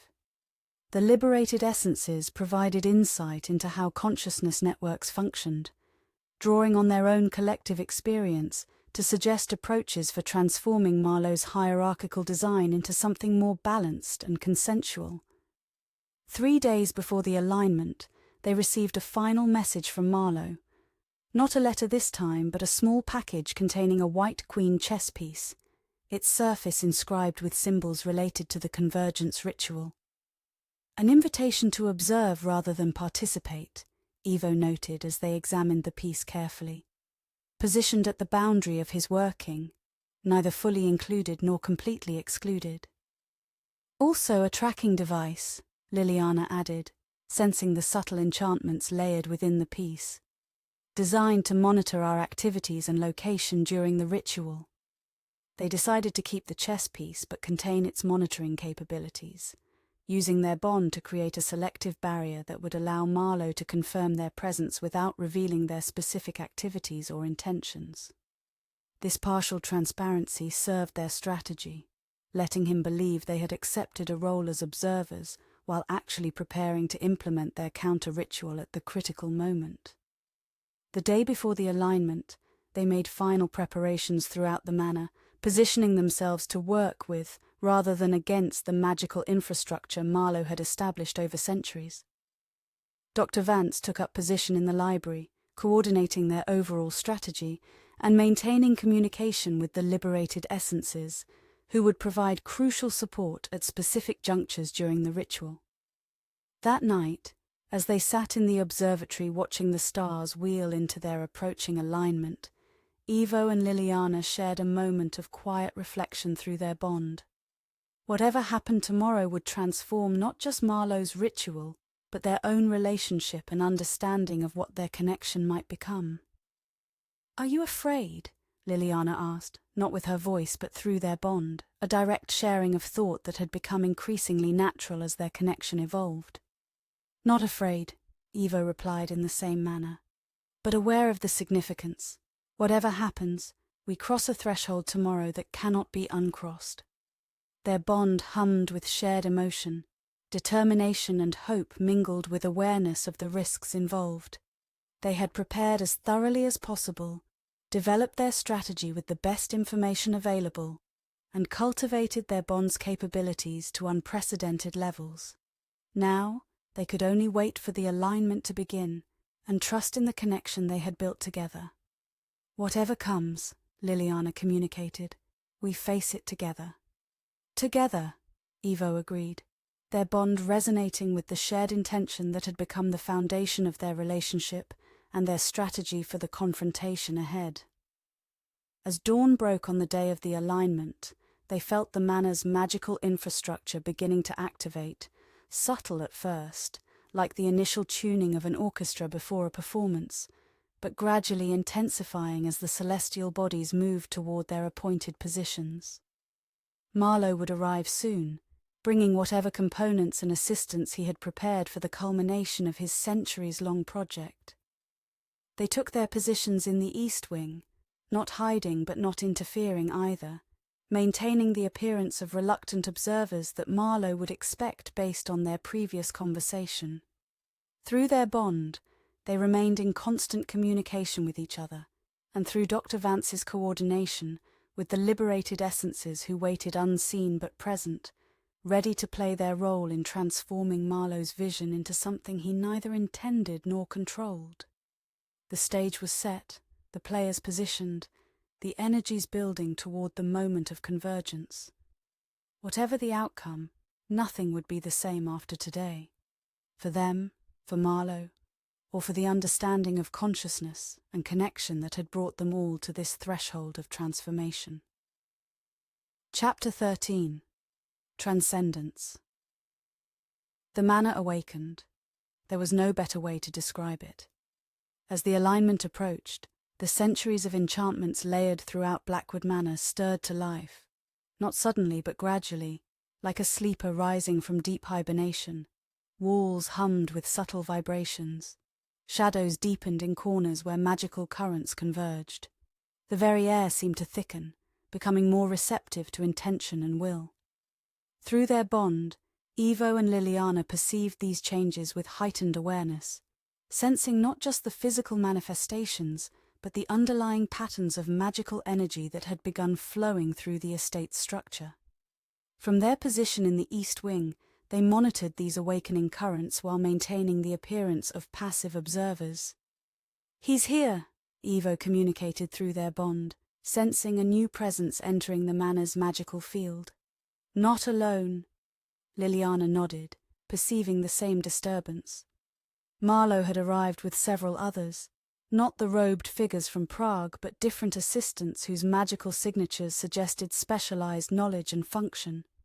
Through their enhanced perception, They could track these movements without direct visual contact, following the ripples of intention and energy through the manor's awakening systems. In the library, Dr. Vance maintained her coordination role, monitoring both their position and the overall progression of magical energies throughout the estate. The crystal from the liberated essences glowed softly on the table before her, indicating their attentive presence and readiness to intervene at the appropriate moment. Marlow and 6 assistants have entered the main hall, she reported through their communication link. They're carrying several containers, likely the essence fragments and alchemical preparations mentioned in the historical records. They're proceeding toward the hidden chamber. The hidden chamber beneath the manor, where Evo's curse had been broken and their bond first formed, was the focal point of the entire magical infrastructure. All the awakening enchantments converged there, channeling energy toward the space where Marlow would perform the culmination of his convergence ritual. The alignment progresses as calculated, Dr. Vance continued. Peak convergence in approximately 43 minutes. Marlow appears to be establishing preliminary containment fields in the chamber and surrounding corridors. Through their bond, Evo and Lilliana shared their assessment of these developments. Everything was proceeding as they had anticipated, based on the historical records and their understanding of Marlow's methodology. The containment fields were standard practice for major workings, designed to prevent magical energies from dispersing prematurely and to exclude unwanted influences from the ritual space. What Marlow didn't know, couldn't know, was that their bond had evolved beyond the parameters of conventional magical containment. The symbiotic connection between them operated at a more fundamental level than the barriers he was establishing, allowing them to perceive and potentially influence the ritual without directly breaching his protections. "We should move closer," Lilliana suggested through their bond. "Not to the chamber itself, but to the convergence point in the west corridor. We'll have better access to the primary energy flows from there." Evo agreed, and they began making their way through the manor, moving deliberately but without haste. Their strategy depended not on confronting Marlow directly, but on engaging with his ritual at precisely the right moment. When the alignment reached its peak, and the magical currents were fully activated, but before the final integration of essences could occur. As they approached the west corridor, they felt the containment fields Marlow had established, not as solid barriers, but as zones of altered magical resistance designed to regulate the flow of energy and intention. Through their bond, they could perceive the structure of these fields without triggering their defensive measures, identifying the patterns and frequencies that would allow their counter-ritual to work within Marlow's framework. "Interesting approach," came a voice from behind them. "Not opposition but infiltration. I should have anticipated this." They turned to find Marlow standing at the corridor's entrance, his expression showing genuine scholarly interest beneath his usual calculation. He was dressed not in academic attire but in a simple white robe embroidered with symbols related to consciousness and transition, ritual garb for the working he was about to perform. "Observation, as agreed," Evo replied calmly, maintaining their cover as reluctant witnesses rather than active interveners. "Your invitation specified a position at the boundary of your working. This corridor provides that perspective." Marlow smiled slightly, clearly not entirely convinced but unwilling to disrupt his preparations with confrontation. "Indeed, though your enhanced perception makes observation somewhat more participatory than for conventional witnesses." Through their bond, they maintained composed exterior expressions while sharing their assessment of this unexpected encounter. Marlow was aware of their potential to influence his ritual, but not of their specific intentions or capabilities. His appearance here was both a courtesy and a warning, acknowledging their presence while establishing boundaries for their involvement. "The alignment approaches its peak," Marlow continued. "The alignment approaches its peak," Marlow continued, glancing at an ornate pocket watch that glowed with subtle enchantment. "If you wish to observe the culmination, I suggest the alcove at the end of this corridor. It provides an optimal vantage point while remaining outside the primary containment fields. "Thank you for the consideration," Lilliana replied, matching his formal tone. "We'll position ourselves accordingly." Marlow studied them for a moment longer, his centuries of experience evident in his assessing gaze. "Your bond has evolved remarkably since our conversation in the pavilion. The resonance frequency has shifted toward a more generative pattern." Fascinating development.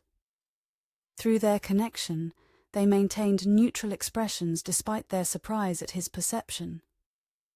Marlow's magical sensitivity was even more refined than they had anticipated, allowing him to detect subtle changes in their bond structure without direct examination. "Research continues on all fronts," Evo acknowledged simply. "As you yourself noted, opposition creates opportunity." This earned a genuine smile from Marlow. "Indeed it does. Enjoy your observations. Whatever the outcome today, the knowledge gained will advance our understanding significantly." With those words, he departed, returning to the hidden chamber where his assistants were completing the ritual preparations. Through their bond, Evo and Lilliana shared their relief at avoiding direct confrontation while maintaining their strategic position. "He suspects, but doesn't know," Lilliana communicated silently. "Our approach remains viable." They proceeded to the alcove Marlow had indicated, finding it provided exactly what he had promised: an optimal vantage point for observing the magical currents flowing toward the hidden chamber while remaining technically outside the primary containment fields. What Marlow hadn't realized was that this position also gave them access to one of the manor's original architectural features, a ventilation shaft that connected directly to the chamber below, designed centuries ago to prevent the accumulation of stale air in the underground space.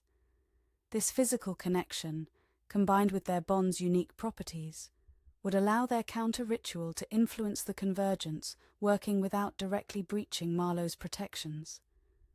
They settled into position, establishing communication with Dr. Vance in the library, and through her, with the liberated essences whose participation would be crucial at the ritual's peak. "Marlow has completed the preliminary arrangements," Dr. Vance reported through their link.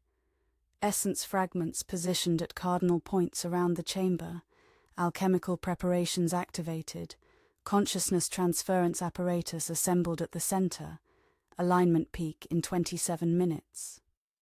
Through their bond-enhanced perception, they could sense these preparations despite the physical barriers between them and the chamber. The magical currents flowing through the manor's structure carried impressions of the ritual components and their arrangement, a complex pattern designed to channel and transform consciousness, according to Marlow's centuries-old vision. Most concerning was the consciousness transference apparatus at the chamber's center, a physical manifestation of the procedures described in the Liber Transitoria, designed to facilitate the integration of multiple essence streams into a single dominant consciousness. According to the historical records Dr. Vance had provided, this apparatus had been the focal point of Marlow's previous failures, the point where essence resistance had disrupted his intended integration. "The apparatus configuration matches his 1973 attempt," Dr. Vance noted, comparing their perceptions with the historical documentation, "but with significant modifications based on subsequent research. The integration pathways are more flexible, designed to accommodate varying levels of essence resistance rather than simply overwhelming it." This adaptation reflected Marlow's learning from previous failures, creating a system that could work with rather than against the inherent autonomy of consciousness. It was clever and concerning, suggesting he had addressed one of the primary vulnerabilities they had identified in his approach. As the minutes passed, the magical energies throughout the manor intensified, flowing more rapidly toward the hidden chamber as the celestial alignment approached its peak. Through their bond, Evo and Lilliana began their preliminary harmonization, not yet implementing their counter-ritual, but preparing the resonance frequencies they would use to redirect rather than oppose Marlow's working. "Essence fragments activating," Dr. Vance reported, her voice tense with concentration. Marlow has begun the primary invocation, alignment peak in 12 minutes. Through the ventilation shaft, they could now hear fragments of Marlow's ritual language, not modern English or any historical tongue, but a synthetic magical language designed specifically for consciousness manipulation. The words themselves carried power, each syllable tuned to specific frequencies that resonated with both the essence fragments and the manor's awakened enchantments. The liberated essences are in position, Dr. Vance continued, ready to implement their aspect of the counter-ritual when you give the signal. Everything was proceeding according to their strategy. Marlow focused on his convergence ritual, unaware of the subtle redirections they were preparing to introduce at the critical moment. Through their bond, Ivo and Lilliana shared a moment of determined focus, their connection humming with the potential they had developed over weeks of intensive preparation. As the alignment approached its peak, the manor's magical infrastructure fully awakened, centuries of enchantments now active and flowing, creating a network of energy and intention that encompassed the entire estate. Through their enhanced perception, they could see this network as a luminous web, with the hidden chamber glowing at its center like the heart of a living organism. Alignment peak in 3 minutes, Dr. Vance reported. Marlow has begun the essence integration sequence. The apparatus is activating. This was the critical juncture, the moment when Marlow would attempt to channel the essence fragments into his own consciousness through the apparatus, creating the hierarchical network he had envisioned for centuries. Through their bond, Ivo and Lilliana initiated their counter-ritual, harmonizing their intentions at precisely the frequencies that would interact with Marlow's working, without triggering its defensive measures. Now, Ivo communicated to Dr. Vance, signaling the liberated essences to implement their aspect of the strategy. Through the crystal in the library, the essences extended their collective consciousness into the manor's magical network, not opposing its flow, but introducing subtle variations in its resonance patterns, changes too fundamental to be detected by conventional magical monitoring, but significant enough to alter how consciousness would connect within the system. Simultaneously, Ivo and Lilliana directed their bond's generative capability through the ventilation shaft, focusing on the consciousness transference apparatus at the ritual's center. They weren't attempting to disable or destroy it, but to transform its fundamental operating principle, from hierarchical control to symbiotic connection, from dominance to partnership. For several breathless moments, nothing seemed to happen. The magical currents continued flowing toward the chamber. Marlow's ritual language maintained its rhythmic intensity, and the alignment reached its calculated peak. Then, gradually, they felt the shift beginning. Not a dramatic disruption, but a subtle reorientation of the entire system's intentional framework.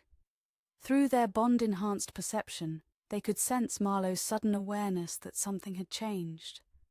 Not an external attack on his ritual, but an internal transformation of its basic structure. His ritual language faltered momentarily before resuming with increased intensity, attempting to reassert the original hierarchical pattern against the emerging symbiotic one. "It's working," Dr. Vance reported, her voice tight with concentration as she monitored the shifting magical patterns. "The essence fragments are responding to the new framework, reorganizing according to the symbiotic model rather than Marlow's hierarchical one." The struggle was not physical, but intentional, two fundamentally different approaches to consciousness connection competing within the same magical framework. Marlow's centuries of preparation and precise ritual language against their bond's generative capability, and the liberated essence's collective influence.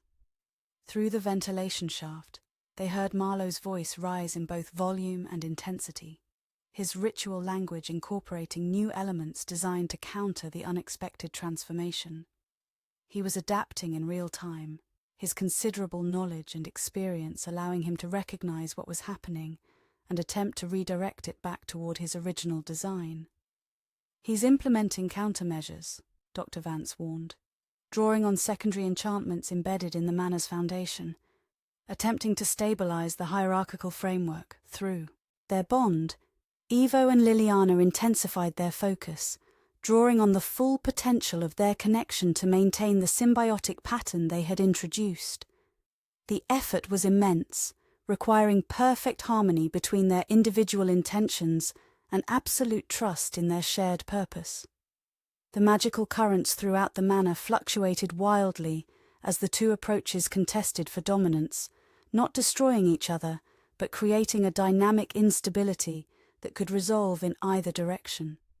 Through their enhanced perception, they could sense the essence fragments responding to this instability, their inherent autonomy asserting itself in ways neither Marlow nor they had fully anticipated. "The essences are self-organizing," Dr. Vance reported with wonder in her voice, "creating their own connection patterns independent of either framework. This wasn't in any of the historical records or theoretical models. This unexpected development created a third option beyond either Marlow's hierarchical design or their symbiotic alternative, a genuinely emergent network where consciousness connections formed according to natural affinity rather than external structure." Through their bond, Ivo and Lilliana recognized the potential in this emergence and adjusted their approach, supporting the essence's self-organization rather than imposing their own pattern. In the chamber below, Marlow must have recognized the same potential, as his ritual language shifted again, not attempting to reassert control, but to establish communication with the emerging network. His centuries of research had made him adaptable, if nothing else, capable of recognizing when a new approach might yield more valuable results than persisting with his original design.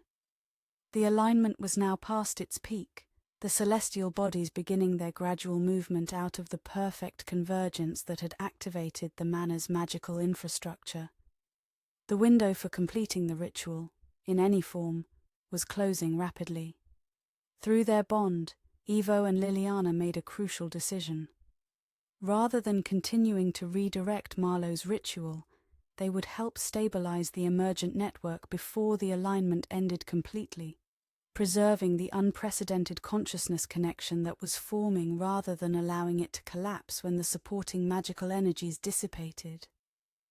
"We're shifting to stabilization," Ivo communicated to Dr. Vance. "Ask the liberated essences to focus on maintaining the network integrity as the alignment fades." This change in strategy was risky but necessary. The self-organizing network of consciousness connections represented something new in magical history. Neither Marlow's transcendence through dominance nor their symbiotic bond scaled up, but a genuine emergence of collective consciousness that maintained individual autonomy while creating something greater than the sum of its parts. Through the ventilation shaft, they heard Marlow's ritual language change once more, now focused on stabilization rather than control or integration. Whatever his original intentions, he too recognized the value in preserving this unexpected development for further study and understanding. As the alignment continued its gradual dissolution, they felt the network stabilizing, not dependent on the perfect convergence of celestial bodies, but establishing its own internal coherence. The essence fragments had formed connections based on natural affinity and complementary qualities, creating a balanced system that could sustain itself beyond the ritual that had initiated it. "Remarkable," Dr. Vance breathed through their communication link. "The network is achieving independent stability. The liberated essences report that it's establishing its own magical infrastructure, separate from the manor's enchantments. Through their bond-enhanced perception, they could see this new infrastructure forming, a luminous web of consciousness connections that overlapped with but wasn't dependent on the manor's magical network. It was beautiful in its complexity and balance, each connection unique but contributing to the overall harmony of the system. As the final minutes of the alignment passed, they maintained their focus on supporting this stabilization, their bond serving not as a template, but as a contribution to the larger network emerging around them. They could sense Marlow doing the same from within the chamber, his centuries of knowledge applied now to preservation rather than control. When the alignment finally ended, the manor's magical infrastructure began returning to its dormant state. The enchantments settling back into their usual patterns, the currents of energy slowing to their normal flow. But the consciousness network remained active, now independent of the conditions that had facilitated its emergence. Through their bond, Ivo and Lilliana shared a moment of stunned appreciation for what had occurred. Not the confrontation they had anticipated, not the transformation they had planned, but something entirely unexpected and potentially more significant than either alternative.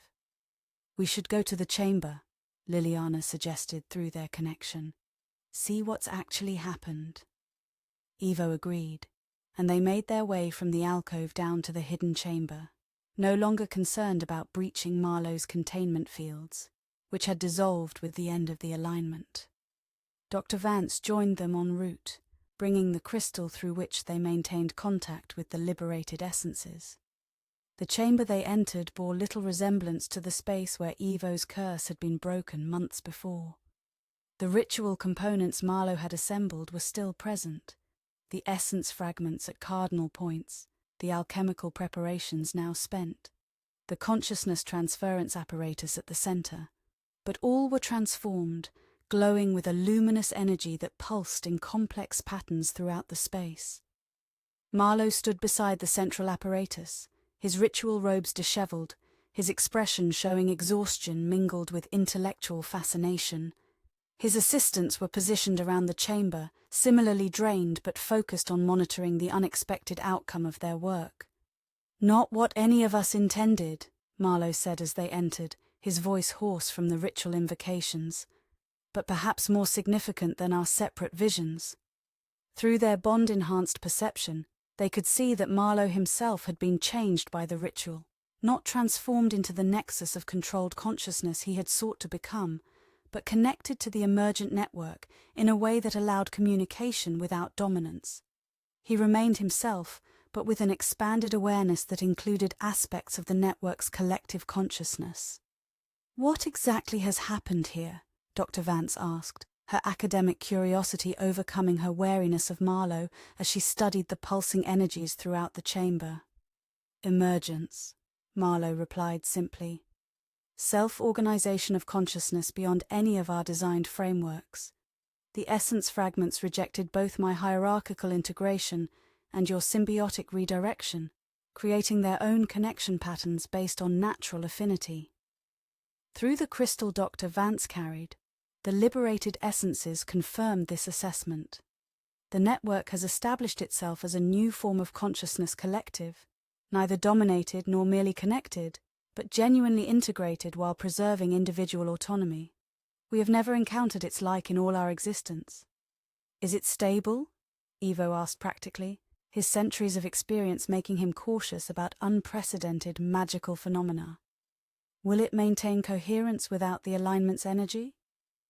"It appears to be generating its own sustaining energy," Marlow replied, gesturing to the pulsing patterns visible throughout the chamber, "drawing not on external magical sources, but on the consciousness connections themselves, a self-reinforcing system." Through their bond, Ivo and Lilliana shared their assessment of this development, recognizing both its extraordinary potential and its unknown implications. The network represented a new category of magical and consciousness phenomenon, one that existed outside established theoretical frameworks and historical precedents. "What happens now?" Lilliana asked, directing the question not just to Marlow but to everyone present, the assistants, Dr. Vance, the liberated essences through their crystal, and Ivo through their bond. "Study, understanding, exploration of potential," Marlow replied, his scholarly nature asserting itself, despite the failure of his original vision. "This network represents an entirely new approach to consciousness connection, one that none of our existing models fully explains." Through the crystal, the liberated essences offered their perspective. "We sense kinship with this network, though its structure differs from our collective. It welcomes participation without requiring submission. Many of us may choose to explore connection with it while maintaining our existing collective identity." "And you?" Dr. Vance asked Marlow directly. Your centuries of work toward transcendence through dominance have resulted in something entirely different. How do you proceed from here? Marlow considered the question, his expression thoughtful rather than defeated. Adaptation, reconsideration, integration of new understanding into revised theoretical framework. KS. He gestured to the pulsing network visible around them. This may not be the transcendence I envisioned, but it represents advancement beyond current limitations nonetheless. Through their bond, Ivo and Lilliana sensed the genuine shift in Marlow's perspective, not a complete transformation of his fundamental nature, but a significant recalibration of his approach based on direct experience of an alternative to his centuries-old vision. He remained ambitious and potentially dangerous, but his focus had been redirected toward understanding rather than controlling this new phenomenon. And us?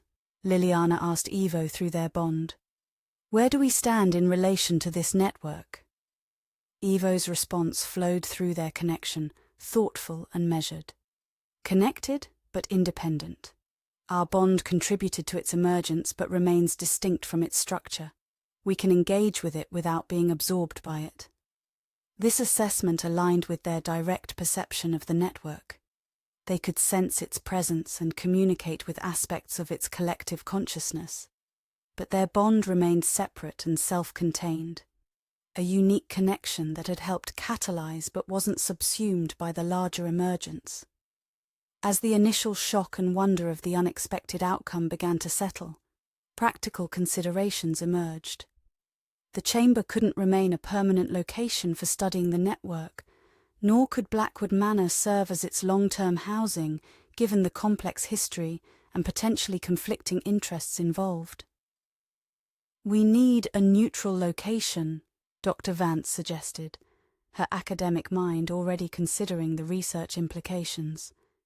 Somewhere the network can be studied collaboratively without any single faction claiming ownership or control. Agreed, Marlow said, surprising them with his immediate acceptance of the concept. This phenomenon transcends individual research agendas. Its study requires multiple perspectives and approaches. Through the crystal, the liberated essences offered a solution. We know of a suitable location, a forgotten magical nexus in the mountains of Central Europe, abandoned centuries ago but still viable as a containment and research facility. It lies outside established territorial claims of any magical faction or institution. This proposal satisfied all parties, providing a neutral space for studying the network while removing it from Blackwood Manor and its complicated history. Over the next several hours, they developed a plan for transferring the network to this location, with representatives from each faction involved in its emergence, participating in ongoing research and monitoring.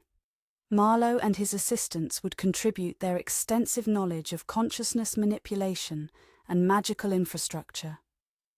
Dr. Vance would document and analyze the network's development from an academic perspective. The liberated essences would serve as intermediaries between the network's collective consciousness and the individual researchers studying it, and Ivo and Lilliana would maintain periodic connection through their bond, offering insights from their unique symbiotic perspective without becoming permanently attached to the research project. As dawn approached, the transfer preparations were complete. The network had been carefully contained within a portable magical framework, ready for transport to its new location. Marlow's assistants had packed the relevant ritual components and documentation, while Dr. Vance had established protocols for ongoing communication and research coordination. Before departing, Marlow approached Ivo and Lilliana, his manner more collegial than at any point in their long and complicated history. Your intervention was elegant, he acknowledged, genuine respect in his voice, not opposing my ritual but redirecting it toward a different intentional framework. I should have anticipated such an approach given the nature of your bond. And your adaptation was impressive, Ivo replied with equal professional respect. Many practitioners would have fought the emerging pattern rather than recognizing its potential and helping stabilize it. Centuries of research teach flexibility if nothing else, Marlow said with a slight smile. Rigid adherence to original design rarely survives contact with magical reality. Through their bond, Ivo and Lilliana sensed that this exchange represented not reconciliation exactly, but a significant shift in their relationship with Marlow, from adversaries to colleagues with different approaches, but shared intellectual interest in the phenomenon they had collectively discovered. "Will you continue your pursuit of transcendence?" Lilliana asked directly, the journalist's instinct for the central question asserting itself. Marlow considered this thoughtfully. In some form, yes, but with revised understanding of what transcendence might mean. Perhaps not dominance over multiple consciousness streams, but participation in their collective emergence, a different path to expanding beyond individual limitations. This honest answer reflected the genuine impact of the night's events on his centuries-old ambition, not abandoning it entirely, but reconsidering its fundamental nature based on direct experience of an alternative approach. Through their bond, they recognized that while Marlow remained potentially dangerous in his ambition and methods, his perspective had been genuinely altered by what had occurred. As Marlow and his assistants departed with the contained network, followed by Dr. Vance who would document the transfer to the neutral location, Ivo and Lilliana remained in the now empty chamber, their bond humming with shared reflection on the night's unexpected developments. "Not the outcome we anticipated," Lilliana communicated through their connection. "But perhaps more significant in the long term," Ivo replied, "a genuine emergence rather than either victory or defeat." They made their way back through the manor, which felt strangely quiet after the intense magical activity of the night. The enchantments Marlow had established over centuries remained present but dormant, no longer activated by his ritual intentions or the celestial alignment that had passed. As they reached the main hall, the crystal from the liberated essences glowed softly, indicating a final communication. "The network transfers successfully. We will maintain connection with you through this crystal should significant developments occur. Your bond contributed crucially to this emergence, a gift to magical understanding that will resonate for generations." With that message, the crystal dimmed to its normal state, still a communication link but no longer actively transmitting. Through their bond, Ivo and Lilliana shared a moment of quiet pride in their contribution, tempered by awareness of how little they had actually controlled or predicted about the outcome. They made their way to the observatory, where the morning sun was just beginning to illuminate the glass dome. After the intensity of the night's events, they both felt the need for perspective, physical and temporal distance from what had occurred. "What happens now?" Lilliana asked aloud, echoing her earlier question but in a more personal context. "For us, for our bond." Ivo considered this, his expression thoughtful as he gazed at the brightening sky. "We continue exploring what we've created together. The network's emergence doesn't change the fundamental nature of our connection. It remains unique and distinct, evolving according to its own internal dynamics rather than external patterns." Through their bond, Lilliana sensed the truth in his words. Their connection had contributed to the network's emergence, but remained separate from it, a personal symbiosis rather than part of a larger collective. It continued to evolve and develop, but according to its own nature and their mutual intentions rather than any external framework or design. "And Blackwood Manor?" she asked, gesturing to the estate around them. "It's been Marlow's magical workshop for centuries, the site of your imprisonment and our bond's formation. What becomes of it now?" "Ours to define," Ivo replied simply. "The enchantments remain, but dormant without Marlow's active intention or another celestial alignment to activate them. We can gradually reshape them according to our own purposes, or simply allow them to fade over time." This prospect, making the manor truly theirs rather than an extension of Marlow's centuries-long project, appealed to them both. Through their bond, they shared ideas for how the space might be transformed, its history acknowledged, but its future determined by their own intentions rather than the legacy of the past. As the sun rose fully above the horizon, they felt a sense of completion and new beginning. The convergence ritual had concluded in unexpected ways, but their journey together continued, their bond evolving according to its own unique pattern, rather than any external design or limitation. "I need coffee," Lilliana said finally, the practical human need asserting itself after the night's extraordinary events. "And food, and probably sleep at some point."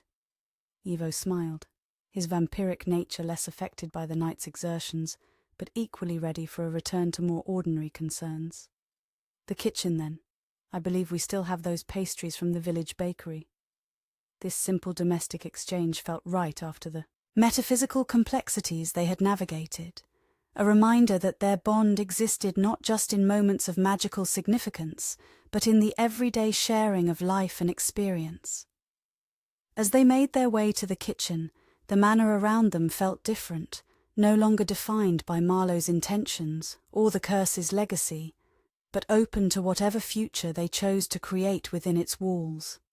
Over breakfast, they discussed practical next steps, continuing their exploration of their bond's capabilities, maintaining appropriate communication with the various factions studying the emergent network, and gradually reshaping Blackwood Manor to reflect their own intentions rather than its complicated history. "We should travel," Lilliana suggested as she finished her second cup of coffee. "Not immediately, but soon. Experience how our bond functions in different environments, different magical contexts." "An excellent idea," Ivo agreed. "My existence was confined to this estate for centuries.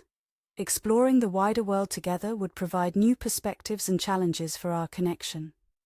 Through their bond, they shared images and impressions of places they might visit, ancient magical sites where their enhanced perception might reveal insights invisible to conventional observation, modern urban centers where different magical traditions intersected in complex ways, natural landscapes with their own inherent patterns of energy and intention. As they planned this future exploration, they remained aware that their bond itself continued to evolve, not dramatically but subtly, incorporating their experiences and intentions into its fundamental structure. What had begun as an unexpected consequence of breaking Ivo's curse had developed into something unprecedented in magical history, a genuine symbiosis between vampire and human, immortal and mortal, that created new possibilities for both while constraining neither. In the weeks that followed, they received periodic updates about the emergent network. Now housed in the neutral location the liberated essences had identified and being studied by representatives from various magical traditions and perspectives. The network continued to develop its own internal dynamics, neither expanding to absorb new consciousnesses nor contracting into a more limited form, but establishing a stable equilibrium that maintained both collective awareness and individual autonomy for its participants. Marlow remained involved in this research, but in a collaborative rather than controlling capacity, his centuries of knowledge contributing to understanding the phenomenon, while his approach was balanced by other perspectives, including those of Dr. Vance and the liberated essences. Through their occasional communications, Ivo and Lilliana sensed that his fundamental nature hadn't changed. He remained ambitious and potentially dangerous, but his focus had shifted from dominance to participation, from control to understanding. The Custodes, after initial attempts to assert authority over the network study, eventually accepted the collaborative arrangement, sending observers to the neutral location, but not interfering with the research itself. Their internal divisions regarding magical autonomy versus control continued, but with less immediate relevance to Ivo and Liliana's situation. As for Blackwood Manor, it gradually transformed under their shared intention, not dramatically but subtly, the dormant enchantments either repurposed or allowed to fade, the spaces redesigned to reflect their current life together rather than the estate's complicated history. The hidden chamber where both the curse and the network had emerged was preserved but neutralized, a historical site rather than an active magical nexus. 6 months after the convergence ritual's unexpected outcome, they began their planned travels, first to Prague, where their confrontation with Marlow had begun this phase of their journey, then to other locations across Europe and beyond, experiencing how their bond functioned in different magical contexts and environments. Throughout these explorations, their connection continued to evolve, not towards some predetermined endpoint or ultimate form, but according to its own internal dynamics and their mutual intentions. It remained unique in magical history, neither fully vampire nor fully human, neither dominated by immortal perspective nor limited by mortal experience, but a genuine symbiosis that created new possibilities for both. And in this ongoing evolution, they found not transcendence as Marlow had envisioned it, dominance over multiple consciousness streams, but a different kind of expansion beyond individual limitations. Their bond allowed each to experience aspects of the other's nature while remaining distinctly themselves, creating a shared perspective that was greater than either alone could achieve. Not dominance but partnership, not control but connection, not transcendence through absorption but expansion through relationship. A different path than any they had initially imagined, but one that continued to reveal new possibilities with each day and each experience they shared. The Bloodbound Curse had been broken, its power transformed into the bond they now shared. Whatever challenges the future might bring, from Marlow's ongoing ambitions, from the Custode's institutional concerns, from the emergent network's continuing development, or from their own evolving connection, they would face them together, their symbiosis not just a magical phenomenon, but the foundation of a shared life that transcended conventional categories and limitations. Not an ending, but a continuing journey, with each day bringing new discoveries about themselves, each other, and the unique connection they had forged between vampire and human, immortal and mortal, past and future. A bond not bound by blood or curse, but freely chosen and continuously renewed through mutual intention and shared experience. A different kind of transcendence than anyone had anticipated, but perhaps more meaningful for being discovered rather than designed, emerged rather than imposed.